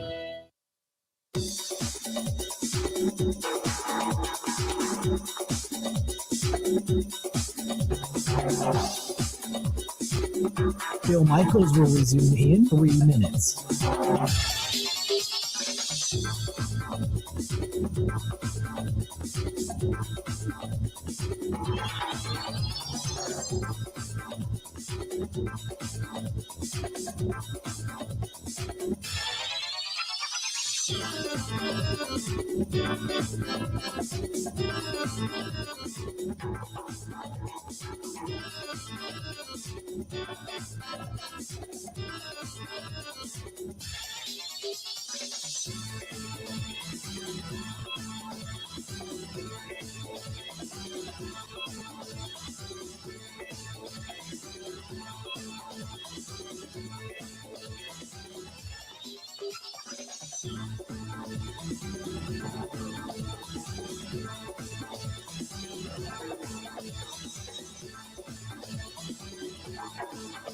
Bill Michaels will resume in 2 minutes.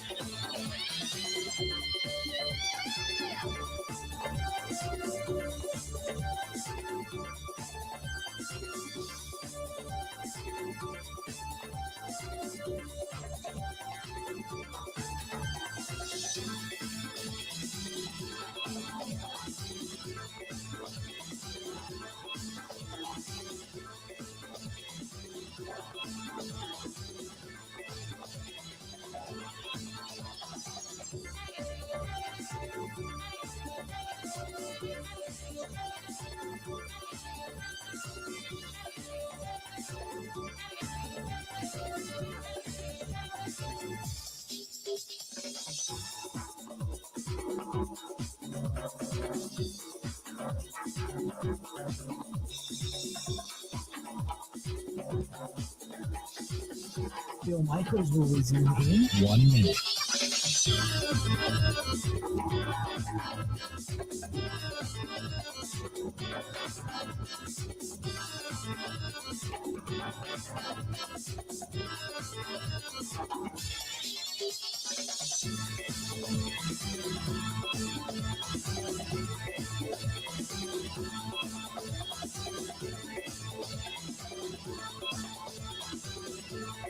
Bill Michaels will resume in 30 seconds.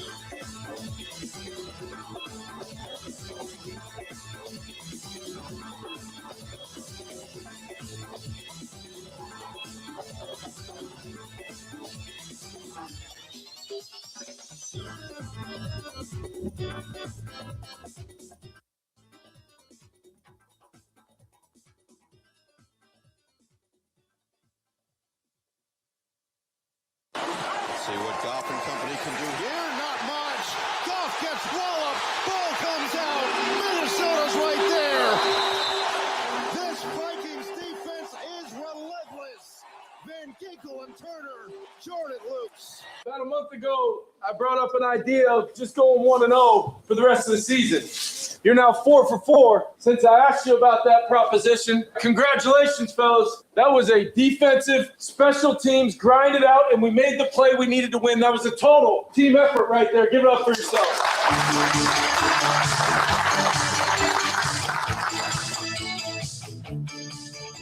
Kevin O'Connell talking about his team, the Minnesota Vikings, who have played hard. And I gave him credit. I thought the last couple of games, they might just kind of roll up and die, maybe start the cars and wait for the season to end, but they did not. Joining us now on the hotline, our guy in Green Bay, Mike Clemens, now joining us. And Mike, Dan Campbell sounded more than a little dejected after that game yesterday. He did, and who knew? I'll bet you Matt LaFleur never guessed that the Minnesota Vikings would be his secret Santa this year. Right? Well, hopefully they're not spoiler too next week, but as of right now, they're the Secret Santa. Hell yeah. No, I mean they're getting interceptions. Harrison Smith in his 14th year, probably his last season as a player, as a Viking, gets a pick. They had a couple of picks off of Jared Goff. Jared Goff, quarterback center exchanges. He lost 2 of these on fumbles. He's got a backup center in there. You know, the Lions are banged up, whatever, but they just kept turning over the ball. And then a great play call, a jet sweep to Jordan Addison, their speedy wide receiver who went around and a double fake. I was looking at it from the ground level of it, and they really well executed. Their backup quarterback that they had for the Vikings threw for 51 yards, and they pulled off this win. Aaron Jones had a touchdown run, and so the 65-yard jet sweep to put the game out of reach.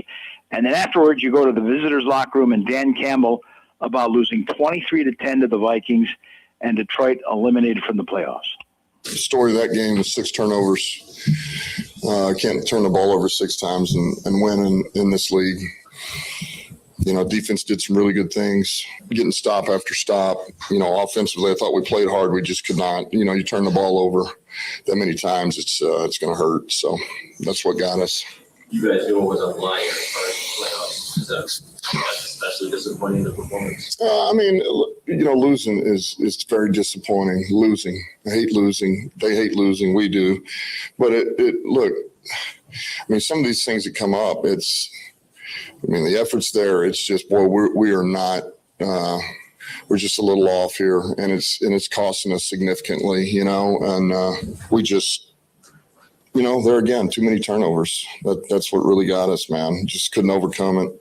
6 turnovers, there are very few games you will win. The fact that they were actually in the game with 6 turnovers is probably saying something more about the Lions than it is the Vikings. But Mike, yeah, it's that is not going to get it done, and the Lions still have to regroup and then go to Chicago and see if they can't play Secret Santa to the Packers yet again. Bill, did you see this stat that when Ben Johnson was a part of Dan Campbell's coaching staff in Detroit, and understand that Dan Campbell first had to completely change a culture, right? And a roster. And, they even had a change of the leadership from ownership from, 98-year-old Martha Firestone Ford to, one of their daughters. But when Ben Johnson was there and the good times in Detroit, Dan Campbell was 36 wins, 15 losses. Without Ben Johnson, he's been 11 wins and 21 losses. Completely flip-flop. Yeah. He's missing that play caller on offense. And so now you take on the Baltimore Ravens. What are they, 6 and 7? 7 and 8. 7 and 8. 7 and 8 now. So, their big question over there is who's going to play quarterback this week. Because Lamar Jackson leaves the game early last Sunday with a back. He's been now downgraded to doubtful with this. But John Harbaugh, the veteran coach of the Ravens, was asked, what's the difference between a bruised back and a back contusion? Yeah, I guess it's not like a black and blue mark. These are deep tissue contusions. I'm not a medical guy, but I did see the MRI. It's legitimate, very painful. It tends to muscles lock up around it. You can't really move very well. He's in that process now of loosening all that up, hopefully, and you can't really say when it's going to be right. He's got to be able to play. He's got to be able to be an athlete, be able to move. And so when a contusion, that word, that type of damage to the tissue happens, then you have to be able to play. You have to be able to be an athlete. You have to be able to move around and do your thing. So that's what you're working back towards with all the treatment and everything. Believe me, if he can go out there and do it, this guy's one of the ultimate competitors that you're ever going to see. If he's able to go, he's going to be out there going. Some kind words from Harbaugh, because the article came out this week, Mike, that basically said Lamar Jackson is a massive problem and the relationship between Harbaugh and Jackson has eroded. Well, that and the fact that I never understood why Harbaugh has not developed this guy in the last 4 seasons to make him play quarterback from the pocket. I mean, every time I see it, these guys Jared Allen is the next guy. It's too many hits. Yeah. You want to play, if you want to get to Phil Rivers or Aaron Rodgers land, you got to learn to work it from the pocket and with your arm instead of running around. Right. It takes way too many hits. So it'll probably be, Tyler Snoop Huntley at quarterback over center for the Ravens. Yeah, I'm not sure quite how he got to be called Snoop, but that's what they're going by. For the Packers this week, what about Jordan Love? He takes that helmet-to-helmet hit from Austin Booker of the Bears. That was unnecessary roughness on the passer. We had that great clip from Aaron Banks earlier in the week, your Packer left guard, who said, let me explain this to me. So if you're Jaden Reed and you get a taunting call, they warn you that you could be disqualified from the game. But if you take out a quarterback with a helmet-to-helmet hit like that, it's just a 15-yard penalty. Right. Maybe that needs to be taken a look at. But Adam Stenovich is your offensive coordinator for the Packers, and he was asked after practice on Wednesday on the progress of Jordan Love coming through the concussion protocol. Yeah, he's gone out there, and he's obviously in the protocol and everything like that. He's doing everything, and hopefully we'll see how it goes this week. Hopefully we can get him through the protocol and everything's good. Do you anticipate that he can practice tomorrow? Yeah, I think so. He'll be out there, again with limits and things, but I think he'll be out there. I think Booker got fined as well, wasn't it? It was like $5,000 each for the hit on Jordan Love. So he revealed that, I think it was yesterday or on Wednesday. Yeah, but I think Aaron Banks brought up a pretty good point. Like, really? I mean, we're going to disqualify people for celebrating or taunting? What a helmet hit on a quarterback? Right. Okay. Yep. Maybe that needs to be looked at. They'll probably do something about that come the offseason, the competition committee, I would assume. Yeah. Yeah. So then the other thing is in terms of scoring, in the Denver Bronco game, Brandon McManus had a wonderful day against his old team, a whole lot of field goals, fortunately. And the same thing on a chilly night in Chicago last Saturday night against the Bears. And remember, I played this clip from Sean Payton, the head coach of the Broncos, who said he's asking the fans, he's working with the scoreboard crew, that when the visitors are here at Mile High Stadium, especially in the fourth quarter, when the visitors get into a huddle on offense, really crank it up, because that's the key moment to screw up their communications. And then after the Broncos had beat the Packers, he was celebrating that. He says, I think we even drew a couple of penalties today, which they did. They got some false starts. And I asked a couple of players from Green Bay once we got back from the Denver trip about that. And they said, you know what? That place did get loud. We kind of noticed that. Now that you mention it, we kind of noticed that. So Adam Stenovich was asked about the blown opportunities to score in Denver and then going 0 for 5, inexplicable, in the red zone versus the Bears in Chicago last Saturday night. Yeah, it hasn't been good enough, flat out. Like we've been bad. And I think against the Broncos, we had some penalties and things like that where anytime you're in the red zone and you get those negative plays, that's really going to hurt your chances of scoring a touchdown. This week against the Bears, we just didn't do a good job executing the plays. And we obviously need to do a better job, coaches, players, everybody. So when we get in there, we score touchdowns, because if you're kicking too many field goals or not getting enough points, obviously it's going to be very hard to win. What happens once you get to that? A lot of times, like, obviously throwing the ball down there is a lot harder, a lot less space,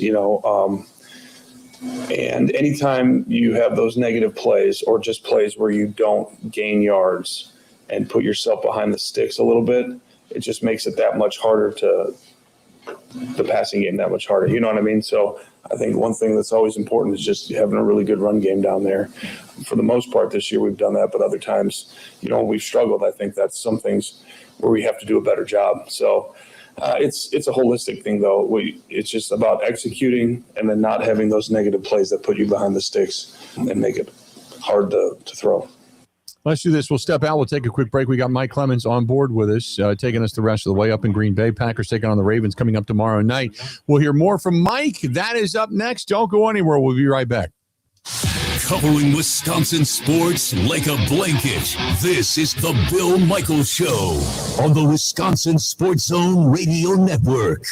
Can you feel it? It's the thrill of witnessing a walk-off grand slam, a game-winning touchdown, a buzzer-beating 3. Yeah, you know the feeling. And there's only one place to experience that raw exhilaration. Potawatomi Sportsbook. Catch all the action in a supreme space with dozens of sports betting kiosks, cool drinks, luxe seating, great food, fiery atmosphere, and a monster video wall. Become a legend at Potawatomi Sportsbook. More info online. You must be 21 to enter casino.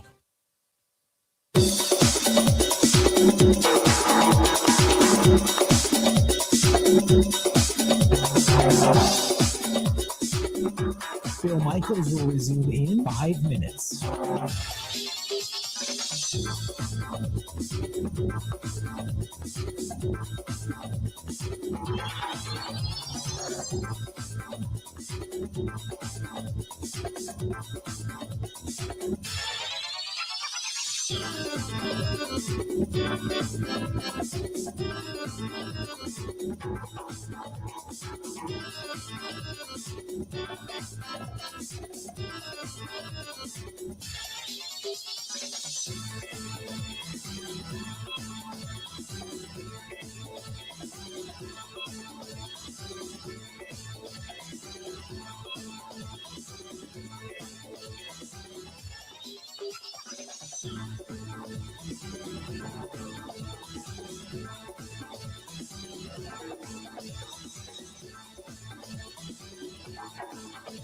Bill Michaels will resume in 4 minutes.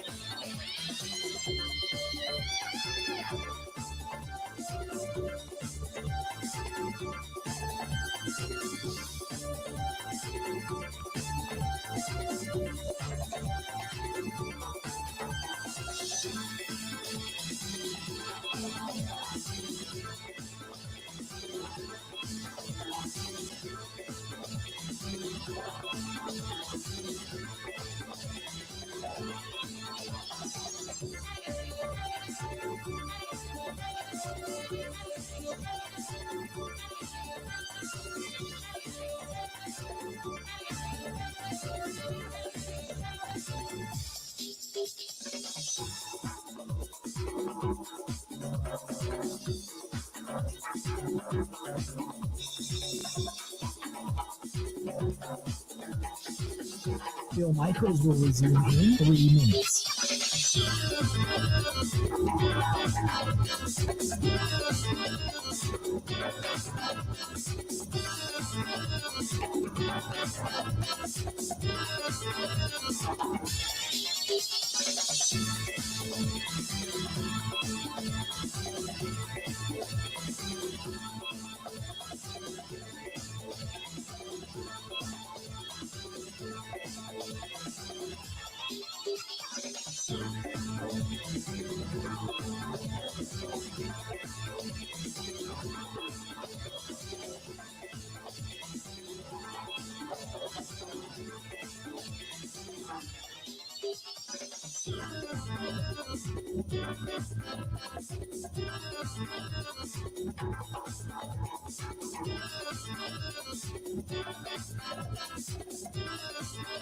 Bill Michaels will resume in 2 minutes.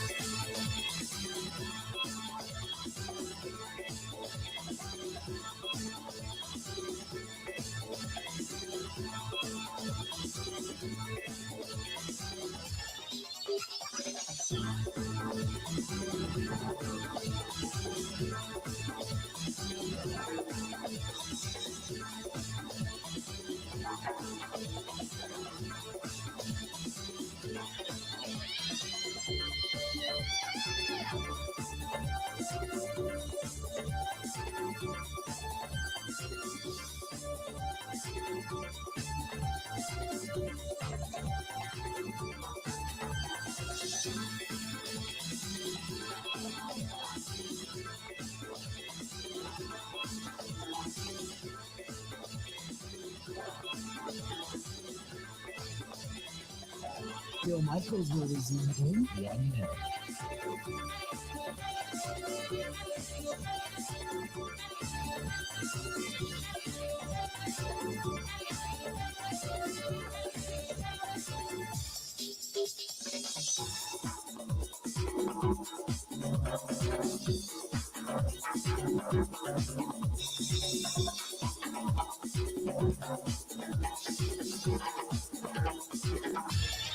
Bill Michaels will resume in 30 seconds.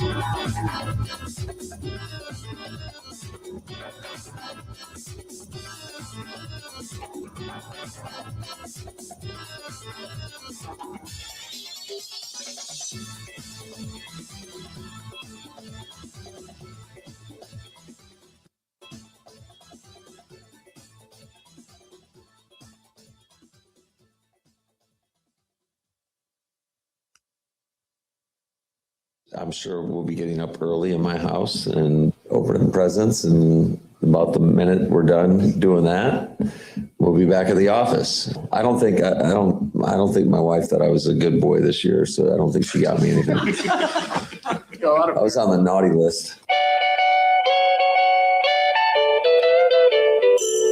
Well, there you have it. Matt LaFleur on the naughty list. Can find his way back to the nice list if indeed he gets a couple more wins and wins a few more in the postseason. Then everybody's going to change their opinion. Mike Clemens joining us from up in Green Bay. This portion of the program brought to you by our good friends over there at Bay Motel. They bring you Mike Clemens Bay Motel family restaurant and the motel itself, only a mile from Lambeau Field, with homestyle cooking 7 days a week. But it's clean, it's cozy, it's comfortable, it's quiet. That is the Bay Motel. Go to baymotelgreenbay.com. That is baymotelgreenbay.com. Call them 920-494-3441 for all the information. Mike Clemens back. And so, Mike, you can go from the naughty list to the happy list on the Packers fan side of things if you get yourself a win. But defensively, I said this the other day, and I said it today listening to Jeff Hafley. I'm like, look, if you'd have told me that in regulation the Packers would have only given up 16 points, I would have said no problem. The Packers won the game going away. Right. And how did you dominate that game for 58 minutes and let it slip away? Right. And not only an incredible throw from Caleb to DJ Moore in overtime for the winning touchdown, but it's the tying touchdown that really irks you, because you put out I think it's DJ Moore in the slot, and Ja'Day Walker, a rookie wide receiver, I think maybe had 1 or 2 catches for the whole year. He lines up there, and you have these two veterans, Nate Hobbs and Keyshawn Nixon, off there on the right-hand side of the Bears offense, left-hand side, looking for the Packers defense there at the north end zone. And they see this. I mean, they've watched this on film. There might be a pick. There might be a cross. Who's going to take the flat? Who's going to take the back end? And then after the game, and I think I had a chance to tell you about this, Keyshawn Nixon was in the visitors' locker room at Soldier Field, took a shower, put on his clothes. We all stood there waiting. He said, yeah, I'll be right with you. And then the minute we get to the point to talk to him, you got Nate Hobbs who walks in front of him and says, you're not talking to him. You don't have to talk to him. You're not talking. He pushed the press away. Right. Like, dude, what are you doing? Right. Who are you? Who are you? And so it's a blown coverage. I think it's Hobbs that was supposed to take Ja'Day Walker, the rookie, outside there, who was wide open in the flats and an easy touchdown pass to tie up the game and send that thing into overtime. So we asked Hafley what happened on that situation. Well, we had a pressure call, and not to get too specific into the details of the call, we had a pressure call versus a great look. They were in a call and in a protection where they couldn't pick it up. We had a free runner, and we had a busting coverage that he was able to find a guy and throw off his back foot and make the play. So we've got to coach that better. We've got to play it better. But I can look you in the eye and tell you that's what happened. They supposed to switch that route? I'm not going to go into detail on what happened and relive that and point fingers. But there was an error in the coverage. It should have been covered. We made mistakes. We got to coach it better. We have to execute it better. But we had a free runner at the quarterback, and that's very rare to happen. So we got to make that play. But, hats off to them. Threw off his back foot, and they made a great play. Yeah, Brenton Cox had a clean shot at Caleb. He just came up a step short. Yeah, and this is the interview we played on your Green and Gold post-game show statewide Saturday night from Chicago. But I would just want to play it again in case folks missed it, because, here you got 24 seconds left. and that you let the Bears score that touchdown to the rookie, Ja'Day Walker. And on third down, the down before that, I see Rashawn Gary running off the field and kind of holding his gut and then crouched over on the side like, well, why? Dude, this is a huge play. So 57, Brenton Cox, second-year man who'd missed most of the season, just come back from the injury. They put him up there. He's out there on the right-hand side of the Packers defense, and he, like he said, they had an open shot, and he was a fingertip away from taking out Caleb Williams on a sack on that one, and I talked to him after the game. Yeah. And you had a clear shot. Like I said, it's about finishing through, being a step quicker. Maybe I could have got off the ball a little faster, time up that get off. And I'm just going by things I could have did better. But yeah, we just got to finish. Nothing else to it. We all got to finish as a team, and we got to learn how to put things to rest, put things to sleep when we got a chance. For 4 quarters, your secondary had coverage. Your front had contained. And then at the end of the game, he just started taking shots. Yeah, great athlete, great quarterback. That's what the great ones do. All props to Caleb. And the Bears, they deserve to win. They fought through the whole way. They could have laid down earlier when we've been up the whole game, but they kept fighting. So shout out to them. We'll get back to work and look forward to the Ravens. Mike, it wasn't like there was a lot of Ben Johnson trickery. At least it didn't appear that way. You know what I mean? No, Bill, there wasn't because, and except for the touchdown play in overtime to DJ Moore, that Ben Johnson and Caleb Williams said, yeah, we talked about that on Wednesday. We repped it on Thursday, and he pulled that out of his pocket in the overtime. I asked LaFleur, the Bears say that was sort of a new play. He goes, no, it's not a new play. We've seen that before. It just they weren't ready for it. And, Keyshawn Nixon got beat one-on-one on that play. But here's the point. If you're evaluating the Matt LaFleur era, which, is kind of going on right now. Right. And you remember what Brian Gutekunst told us last February at the Combine? Like, hey, we finished the season with 3 losses, including losing to the stinking Bears on January 5th, right, at Lambeau Field. It gave them all that confidence going into the noon they were going to get, So listen to this. Talking to big Colby Wooden, and, they had that face mask call on their defensive lineman, all these little mistakes in the last couple of minutes. So I said, did the Bears make some sort of adjustment or substitute a player? Did they do something to confuse you guys in overtime? Oh, we just didn't finish, bro. We just didn't finish. We didn't finish, bro. We didn't finish, bro.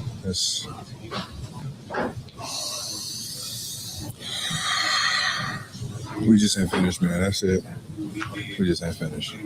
That's that pretty much sums up the feeling of just about every Packer and or Packers fan that was watching that game and rooting for Green Bay. And now you look at it, you're starting to lose more and more body. I mean, you're depleted now when it comes to the tight end position too. Yeah. Well, and you talk about that, you lost Tucker Kraft. You lost Micah Parsons. You lost Devontae Wyatt, your number 1 defensive lineman who had really been put through it. Now, one of your tight ends too. Now, listen, Colin Oliver was a 5th-round pick that they picked up in the draft. There's 2 or 3 guys we never got to see out of this draft, out of Oklahoma State. And when they activated when they put John Fitzpatrick on IR, they were able to activate him. Now, this guy has got this great speed, like 4.56. I remember there was a mini camp that he was participating in this past spring where they were asking the guys to go half speed, 20-yard sprints, 40-yard sprints, and he's 10 yards ahead of everybody. And LaFleur yelled at him and said, hey, he said half speed. Knucklehead, he's like under his breath. But this kid was so anxious to show everybody that he had recovered from his surgery after the Combine, and he was so anxious to prove himself. Well, he ended up missing most of the season. So we asked Colin Oliver, who's now going to be active and could be some speed on the edge there, why he's missed the past 5 months. So I had, it's a long story. I had surgery in March after I injured at the Combine. Basically tore a tendon off of my bone. I had to have surgery on that. I got it by a great doctor, Dr. Cooper. That happened in March. And then from March until I got drafted, I just had to be rehabbing it. And it was a long process just because along the way I would get like strains and stuff because my body was getting adjusted to basically only having like 2 hamstring muscles in my right leg. So it's complicated, but yeah, I'm just glad I'm here right now, bro. I ain't gonna lie. I mean, that's a remarkable story, and it's 100% true in the sense how your body will overcompensate. In the meantime, you're hoping to get some of your guys back, a guy like safety Evan Williams, for the fact that, you've got a guy like a dump truck you're going to have to tackle this weekend, because we all know if Lamar Jackson's not there, this is going to be the Derrick Henry show for the most part. Yeah. And then you got, guys like Colin Oliver, number 45, helping you out maybe on special teams, maybe get some snaps. Here's another big question, Bill, maybe you dealt with today already. If you clinched yesterday, does everybody do you have to win? Do you have to play everybody? Do you rest up guys? Like Evan Williams is dealing with this knee injury, and I asked him, do you have to study the running style of big Derrick Henry, who's got the biggest biceps I've ever seen in the NFL, and to decide how to approach this guy on a tackle? Yeah, absolutely. I mean, you both pick that up, while watching film, and you got coaches that are, giving you those tips and reminders at the start of the week. But yeah, for me, I'd take it upon myself to really, look at the styles of these running backs, just kind of, and as you go through film, you kind of just pick it up, kind of see his habits and, what his pad level is looking like, whether he's a stiff arm guy, a cutback guy. Obviously with the receivers too, So you visualize how I'm going to have to hit that guy. Right? Well, yeah, you gotta have an attack plan. A target. Yeah, absolutely. That's how I feel, and I feel like that gives me a little bit of confidence, going into the game. Because people are who they are.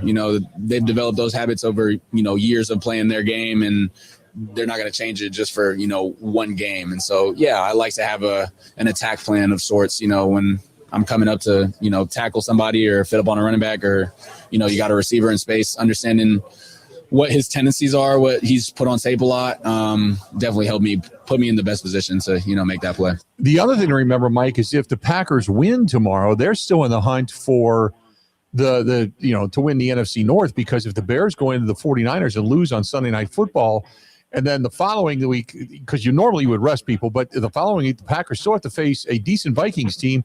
And if the Packers should win and the Bears should lose the last two games, and the Packers win the next two, the Packers then are the 2 seed, and then the Bears will be actually coming to Lambeau Field. I don't see LaFleur taking his foot off the gas. I don't either. I wouldn't think so. So, and we talked to LaFleur about this earlier in the week before we knew what the turnout of the games were going to be on Christmas Day, about the Packers defense preparing for a big running back like Derrick Henry, or if Lamar is going to play, and he's listed as doubtful, or even Tyler Snoop Huntley. What do you have to do defensively against that Ravens offense?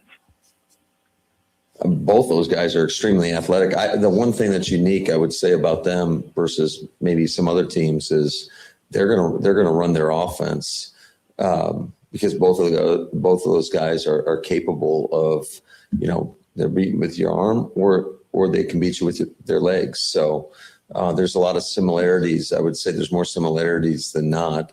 Certainly Lamar's, he's been an MVP of this league, so we all know the type of talent that he has. And it's just not, those two guys, they've got multiple weapons. When you talk about Derrick Henry, Zay Flowers, the tight end, both tight ends are dynamic players. So I think their offensive line is one of the better ones in the league. On defense, do they really focus in on like Derrick Henry's style, like the stiff arms?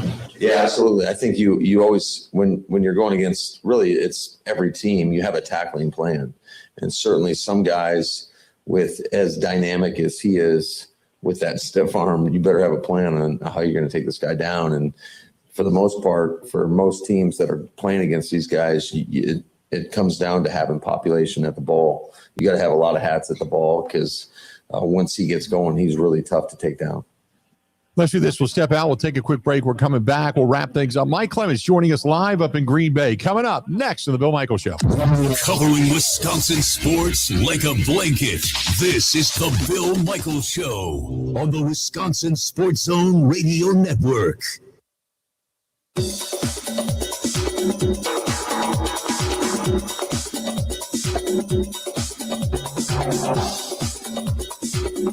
Bill Michaels will resume in 3 minutes.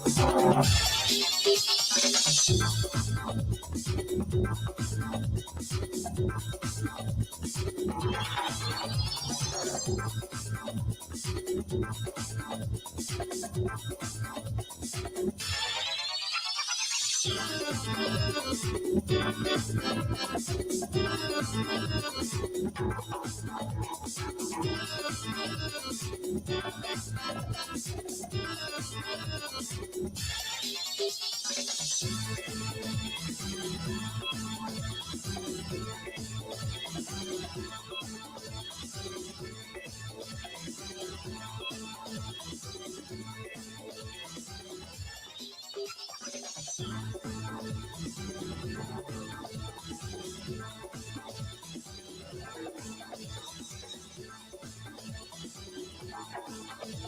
Michaels will resume in 2 minutes.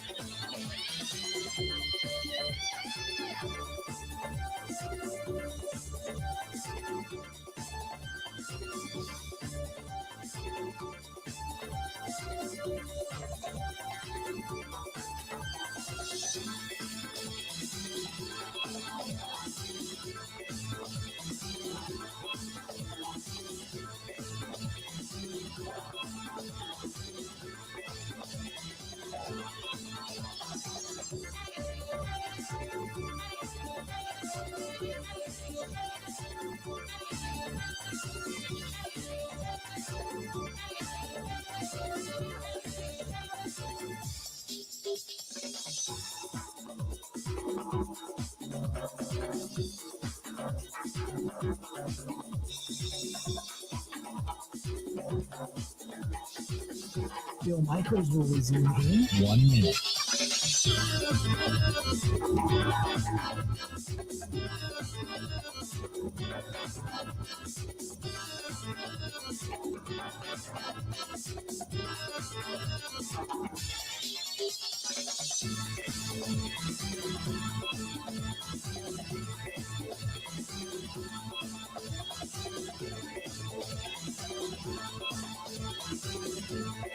Bill Michaels will resume in 30 seconds.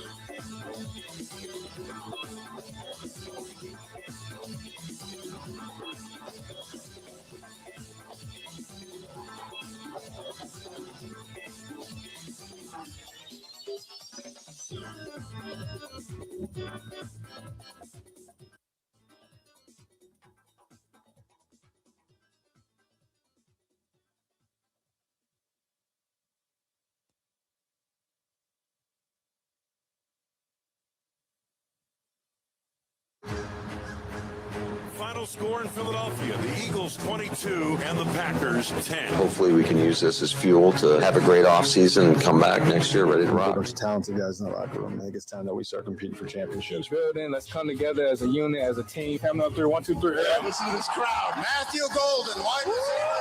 Understand what's to come. It's going to be a hell of a lot hotter and a hell of a lot harder. The goal is ready for the season. The guys are ready, and we're just going to keep rolling, keep getting better. Breaking news, Micah Parsons is a Green Bay Packer. Yes, Packers prevail over the Lions. They look like they could be at the upper echelon. From the outside, wide open touchdown, Tucker Grant. Why not the Green Bay Packers? Absolutely, why not? Every game's going to have ups and downs, and I think you just got to stay with it. You got to stay resilient. Tucker Kraft is down, Uh-oh. and that's good. Parsons is down. Oh, my goodness. That's not good. Nobody's going to feel sorry for us, so we got to regroup and rally around each other, and we know it's going to be a great challenge in front of us. Packers have a big challenge. That's try to get the next 2, possibly win the division, and then get momentum going into the postseason. Welcome back to the Bill Michaels Show. I got Mike Clemens live with us up in Green Bay in a couple minutes before we get out of here. And Mike, when you start to listen to all of that, you think of all the optimism coming into the season, especially with the young guys. You were kind of looking for not only Micah Parsons to be the addition that was going to put you over the top, but for the young guys to kind of take the next step. And protecting the quarterback. Jordan Love gets knocked out with that helmet hit. Then Malik Willis on that play in at the end of the game where Montez Sweat comes, like, where did he come from? And it's Jordan Morgan, your first-round pick from last year, who got to start at right tackle, and he took 2 steps back, and here comes Montez Sweat on his outside shoulder, and all Montez does is take his big paw and ram him in the sternum and throw that kid on his butt. I mean, his feet literally went up in the air as he helped himself to the backfield and wraps up on Malik Willis and drives his shoulder into the ground, and he's got a bum shoulder out of it. So through 58 minutes of that game, though, you had long sustained drives, and LaFleur was asked, how do you think Jordan Morgan did at right tackle? Yeah, I thought there was a lot of good things. Is there things that we have to clean up? Absolutely, there always is. But I thought it was encouraging by and large for the most part. I know he had the one play at the end of the game, which is unfortunate. But all in all, I thought it was pretty solid. On that play against Montez, what could he have done to not lose his balance? Engage with that player sooner? Yeah, I mean, it's going to sound like an excuse. His foot got tripped up, and it's just one of those plays that can't happen. I think it goes back to the point of not that I'm not saying or trying to insinuate that he was relaxing by any stretch, but it just goes to the point that you can't take a breath, and you just got to be dialed in, focused. Especially you talk about critical moments of the game. End of the game is where you have to be just go out and execute to the best of your ability in terms of the fundamentals, the details, your aiming points, your timing of your punch, all of the above, and certainly didn't do it in that case. Mike, we mentioned this a little bit earlier, but the tight end room getting really thin, man. Yeah, Tucker Kraft goes down. And then emerging is John Fitzpatrick, a former Falcon that the Packers have been bringing along. Big size. He had 20 more snaps than Luke Musgrave when we were in Denver. He goes down with a torn Achilles. I saw him walking out of the locker room, on the walking boot and the crutches. So now it's just Luke Musgrave because, Wiley has been dealing with a concussion and some other injury. So, who's going to back up Luke Musgrave at the tight end room? They've got a McAllen Castles who's spent some time with the Eagles, the Chargers, and the Rams, and then an undrafted rookie in Drake Dabney. And so we asked Luke Musgrave, what about these two guys that they may bring up from the practice squad? Yeah, they're both really, really good players, hardworking players. I think anybody in that tight end room is going to go out there and play with great effort and be a good representation of us. You need Luke Musgrave to really step up. I'll tell you that. I'm telling that's the longest conversation about football you'll have with Luke. If you want to talk about fishing, if you want to talk about him getting his pilot's license, it's a lovely, intelligent conversation. You ask him one little football question, and it's going to be 15 seconds or less. I don't get it. I don't get it. Well, hopefully his career receptions are longer than his conversation. That's for sure, without a doubt. Yeah. Big one tomorrow night, Mike. We will see you at Lambeau Field. Kate's actually going as a fan. Oh, yeah, that's going to be great. That's going to be great. The good news today is that Josh Jacobs, he's no longer in question. He should be able to go despite this knee injury, and so they need to get that running game going tomorrow night, right? Yep, without a doubt. Good stuff, Mike. Appreciate it. I'll see you up there tomorrow. See you then, Bill. All right, buddy. Kate, enjoy the game tomorrow, and we got Austin tomorrow night. Thank you. Yep, Austin is ready to go. All right, there we go. Until we talk again, don't forget tomorrow night, immediately following the game, it is the Green and Gold postgame show. There you have it. That'll do it, and then we'll be talking to you again on Monday. But tomorrow night, don't forget, coming up, I believe it's going to be 10 o'clock Central, 10 to midnight, the Green and Gold postgame show. Yours truly, Mike Clemens, over